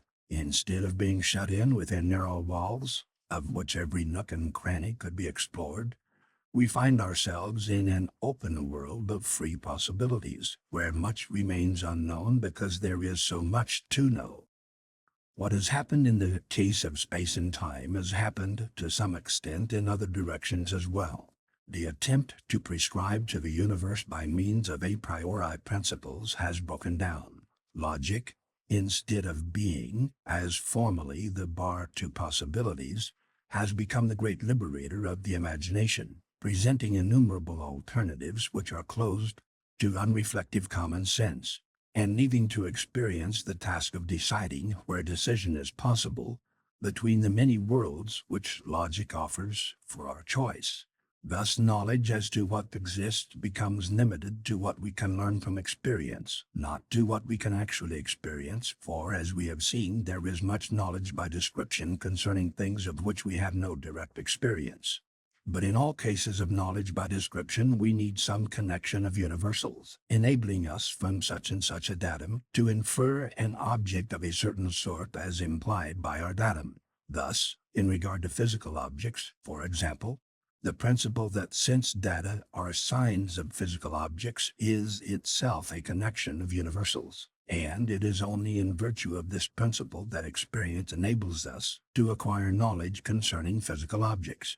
The same applies to the law of causality, or, to descend to what is less general, to such principles as the law of gravitation. Principles such as the law of gravitation are proved, or rather are rendered highly probable, by a combination of experience with some wholly a priori principle, such as the principle of induction.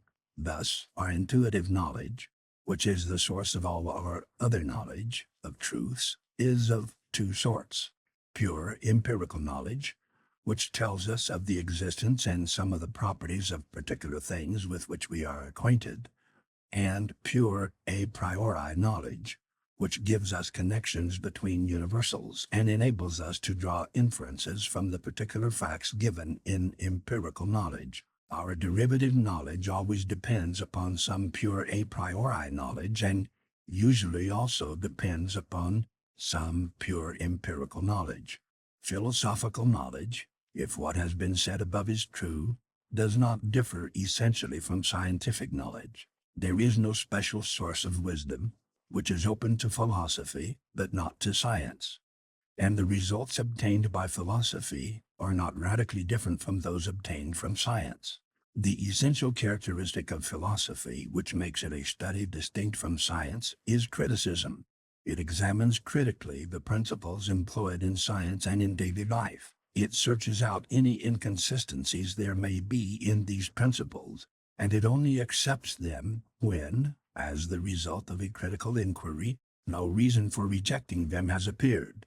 If, as many philosophers have believed, the principles underlying the sciences were capable, when disengaged from irrelevant detail, of giving us knowledge concerning the universe as a whole, such knowledge would have the same claim on our belief as scientific knowledge has. But our inquiry has not revealed any such knowledge, and therefore, as regards the special doctrines of the bolder metaphysicians, has had a mainly negative result. But as regards what would be commonly accepted as knowledge, our result is in the main positive. We have seldom found reason to reject such knowledge as the result of our criticism, and we have seen no reason to suppose man incapable of the kind of knowledge which he is generally believed to possess. When, however, we speak of philosophy as a criticism of knowledge, it is necessary to impose a certain limitation. If we adopt the attitude of the complete skeptic, placing ourselves wholly outside all knowledge, and asking, from this outside position, to be compelled to return within the circle of knowledge, we are demanding what is impossible, and our skepticism can never be refuted. For all refutation must begin with some piece of knowledge which the disputants share. From blank doubt, no argument can begin. Hence, the criticism of knowledge which philosophy employs must not be of this destructive kind, if any result is to be achieved. Against this absolute skepticism, no logical argument can be advanced, but it is not difficult to see that skepticism of this kind is unreasonable. Descartes' methodical doubt, with which modern philosophy began, is not of this kind, but is rather the kind of criticism which we are asserting to be the essence of philosophy. His methodical doubt consisted in doubting whatever seemed doubtful, in pausing, with each apparent piece of knowledge, to ask himself whether on reflection he could feel certain that he really knew it. This is the kind of criticism which constitutes philosophy. Some knowledge, such as knowledge of the existence of our sense data, appears quite indubitable, however calmly and thoroughly we reflect upon it. In regard to such knowledge, philosophical criticism does not require that we should abstain from belief. But there are beliefs, such for example as the belief that physical objects exactly resemble our sense data, which are entertained until we begin to reflect, but are found to melt away when subjected to a close inquiry. Such beliefs philosophy will bid us reject, unless some new line of argument is found to support them. But to reject the beliefs which do not appear open to any objections, however closely we examine them, is not reasonable, and is not what philosophy advocates.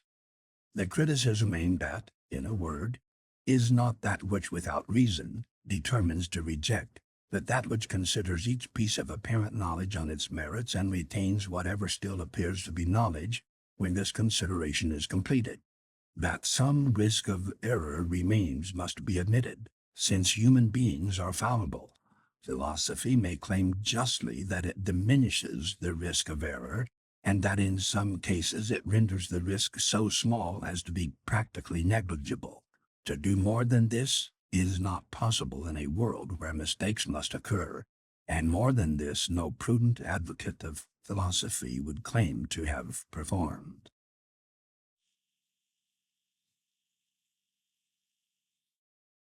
Chapter 15. The Value of Philosophy. Having now come to the end of our brief and very incomplete review of the problems of philosophy, it will be well to consider, in conclusion, what is the value of philosophy, and why it ought to be studied.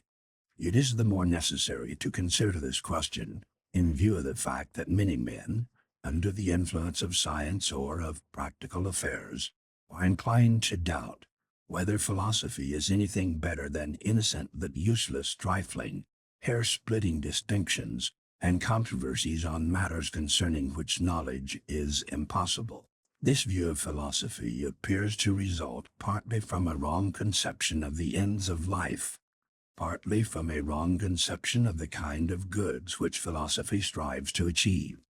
Physical science, through the medium of inventions, is useful to innumerable people who are wholly ignorant of it. Thus, the study of physical science is to be recommended, not only, or primarily, because of the effect on the student, but rather because of the effect on mankind in general. Thus, utility does not belong to philosophy. If the study of philosophy has any value at all for others than students of philosophy, it must be only indirectly, through its effects upon the lives of those who study it. It is in these effects, therefore, if anywhere, that the value of philosophy must be primarily sought. But further, if we are not to fail in our endeavor to determine the value of philosophy, we must first free our minds from the prejudices of what are wrongly called practical men. The practical man, as this word is often used, is one who recognizes only material needs, who realizes that men must have food for the body, but is oblivious of the necessity of providing food for the mind.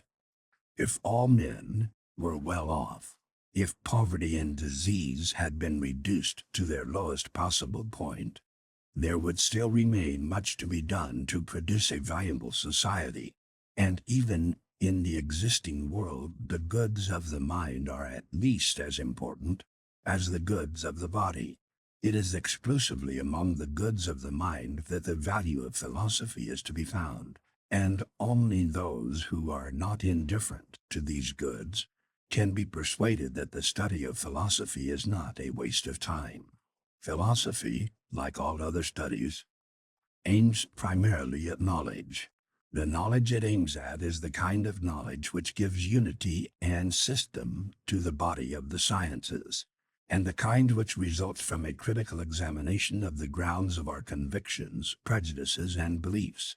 But it cannot be maintained that philosophy has had any very great measure of success in its attempts to provide definite answers to its questions. If you ask a mathematician, a mineralogist, a historian, or any other man of learning what definite body of truths has been ascertained by his science, his answer will last as long as you are willing to listen. But if you put the same question to a philosopher, he will, if he is candid, have to confess that his study has not achieved positive results such as have been achieved by other sciences. It is true that this is partly accounted for by the fact that as soon as definite knowledge concerning any subject becomes possible, this subject ceases to be called philosophy and becomes a separate science. The whole study of the heavens, which now belongs to astronomy, was once included in philosophy. Newton's great work was called The Mathematical Principles of Natural Philosophy. Similarly, the study of the human mind, which was a part of philosophy, has now been separated from philosophy and has become the science of psychology. Thus, to a great extent, the uncertainty of philosophy is more apparent than real. Those questions which are already capable of definite answers are placed in the sciences, while those only to which, at present, no definite answer can be given, remain to form the residue which is called philosophy. This is, however, only a part of the truth concerning the uncertainty of philosophy. There are many questions, and among them, those that are of the profoundest interest to our spiritual life, which, so far as we can see, must remain insoluble to the human intellect unless its powers become of quite a different order from what they are now. Has the universe any unity of plan or purpose, or is it a fortuitous concourse of atoms? Is consciousness a permanent part of the universe, giving hope of indefinite growth in wisdom? Or is a transitory accident on a small planet on which life must ultimately become impossible? Are good and evil of importance to the universe or only to man? Such questions are asked by philosophy, and variously answered by various philosophers. But it would seem that, whether answers be otherwise discoverable or not, the answers suggested by philosophy are none of them demonstrably true.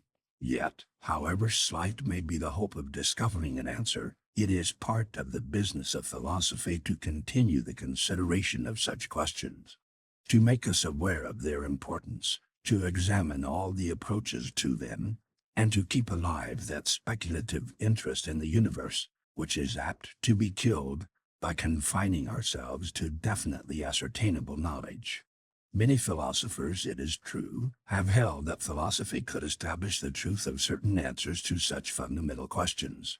They have supposed that what is of most importance in religious beliefs could be proved by strict demonstration to be true. In order to judge of such attempts, it is necessary to take a survey of human knowledge, and to form an opinion as to its methods and its limitations. On such a subject it would be unwise to pronounce dogmatically. But if the investigations of our previous chapters have not led us astray, we shall be compelled to renounce the hope of finding philosophical proofs of religious beliefs. We cannot, therefore, include as part of the value of philosophy any definite set of answers to such questions. Hence, once more, the value of philosophy must not depend upon any supposed body of definitely ascertainable knowledge to be acquired by those who study it.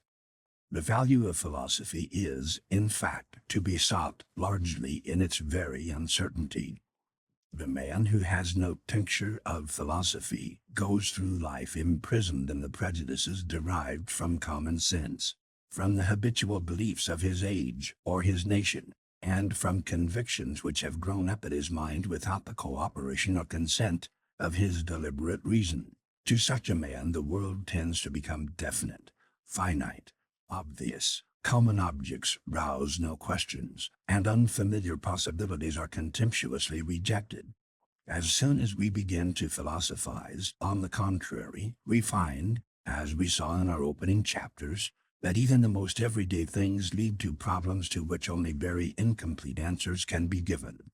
Philosophy, though unable to tell us with certainty what is the true answer to the doubts which it raises, is able to suggest many possibilities which enlarge our thoughts and free them from the tyranny of custom. Thus, while diminishing our feeling of certainty as to what things are, it greatly increases our knowledge as to what they may be. It removes the somewhat arrogant dogmatism of those who have never traveled into the region of liberating doubt, and it keeps alive our sense of wonder by showing familiar things in an unfamiliar aspect.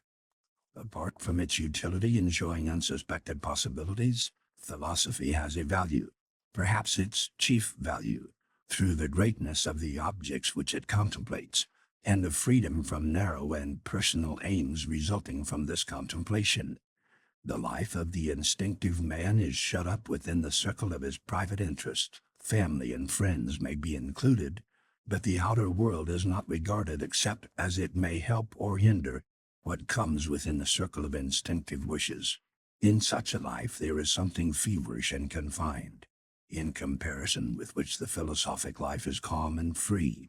The private world of instinctive interest is a small one, set in the midst of a great and powerful world which must, sooner or later, lay our private world in ruins. Unless we can so enlarge our interest as to include the whole outer world, we remain like a garrison in a beleaguered fortress, knowing that the enemy prevents escape and that ultimate surrender is inevitable. In such a life, there is no peace, but a constant strife between the insistence of desire and the powerlessness of will. In one way or another, if our life is to be great and free, we must escape this prison and this strife. One way of escape is by philosophic contemplation. Philosophic contemplation does not, in its widest survey, divide the universe into two hostile camps, friends and foes, helpful and hostile, good and bad. It views the whole impartially. Philosophic contemplation, when it is unalloyed, does not aim at proving that the rest of the universe is akin to man. All acquisition of knowledge is an enlargement of the self, but this enlargement is best attained when it is not directly sought. It is obtained when the desire for knowledge is alone operative, by a study which does not wish in advance that its objects should have this or that character, but adapts the self to the characters which it finds in its objects. This enlargement of self is not obtained when, taking the self as it is, we try to show that the world is so similar to this self that knowledge of it is possible without any admission of what seems alien. The desire to prove this is a form of self-assertion, and, like all self-assertion, it is an obstacle to the growth of self which it desires, and of which the self knows that it is capable. Self-assertion, in philosophic speculation as elsewhere, views the world as a means to its own ends. Thus, it makes the world of less account than self, and the self sets bounds to the greatness of its goods. In contemplation, on the contrary, we start from the not-self, and through its greatness the boundaries of self are enlarged. Through the infinity of the universe, the mind which contemplates it achieves some share in infinity. For this reason, the greatness of soul is not fostered by those philosophies which assimilate the universe to man. Knowledge is a form of union of self and not self. Like all union, it is impaired by dominion and therefore by any attempt to force the universe into conformity with what we find in ourselves.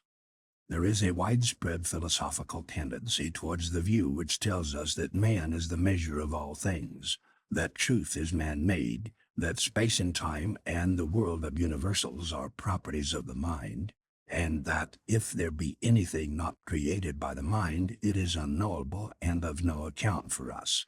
This view, if our previous discussions were correct, is untrue. But in addition to being untrue, it has the effect of robbing philosophic contemplation from all that gives it value, since it fetters contemplation to self.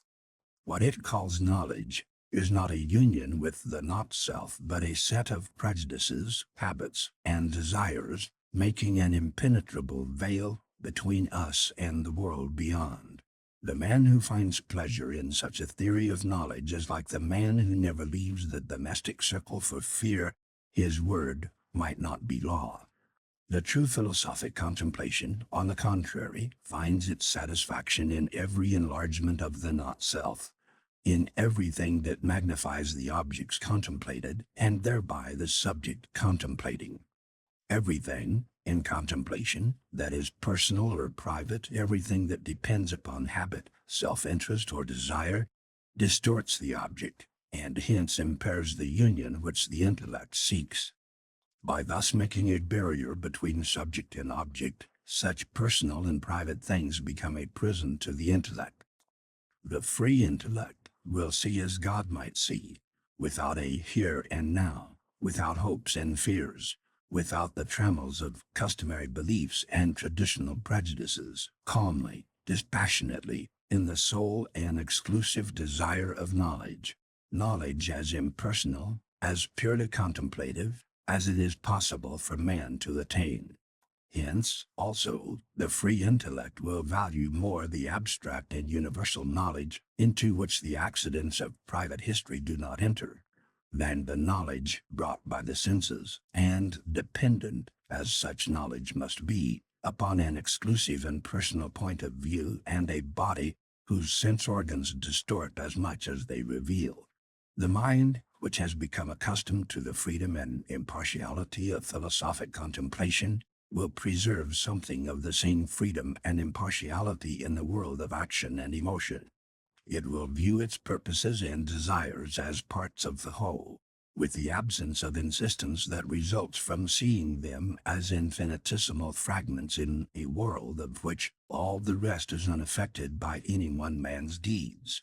The impartiality which in contemplation is the unalloyed desire for truth is the very same quality of mind which, in action, is justice, and in emotion is that universal love which can be given to all and not only to those who are judged useful or admirable. Thus contemplation enlarges not only the objects of our thoughts, but also the objects of our actions and our affections. It makes us citizens of the universe, not only of one walled city at war with all the rest. In this citizenship of the universe consists man's true freedom, and his liberation from the thraldom of narrow hopes and fears. Thus, to sum up our discussion of the value of philosophy, philosophy is to be studied, not for the sake of any definite answers to its questions, since no definite answers can, as a rule, be known to be true, but rather for the sake of the questions themselves, because these questions enlarge our conception of what is possible, enrich our intellectual imagination, and diminish the dogmatic assurance which closes the mind against speculation. But above all, because, through the greatness of the universe which philosophy contemplates, the mind also is rendered great, and becomes capable of that union with the universe which constitutes its highest good. This has been The Problems of Philosophy by Bertrand Russell.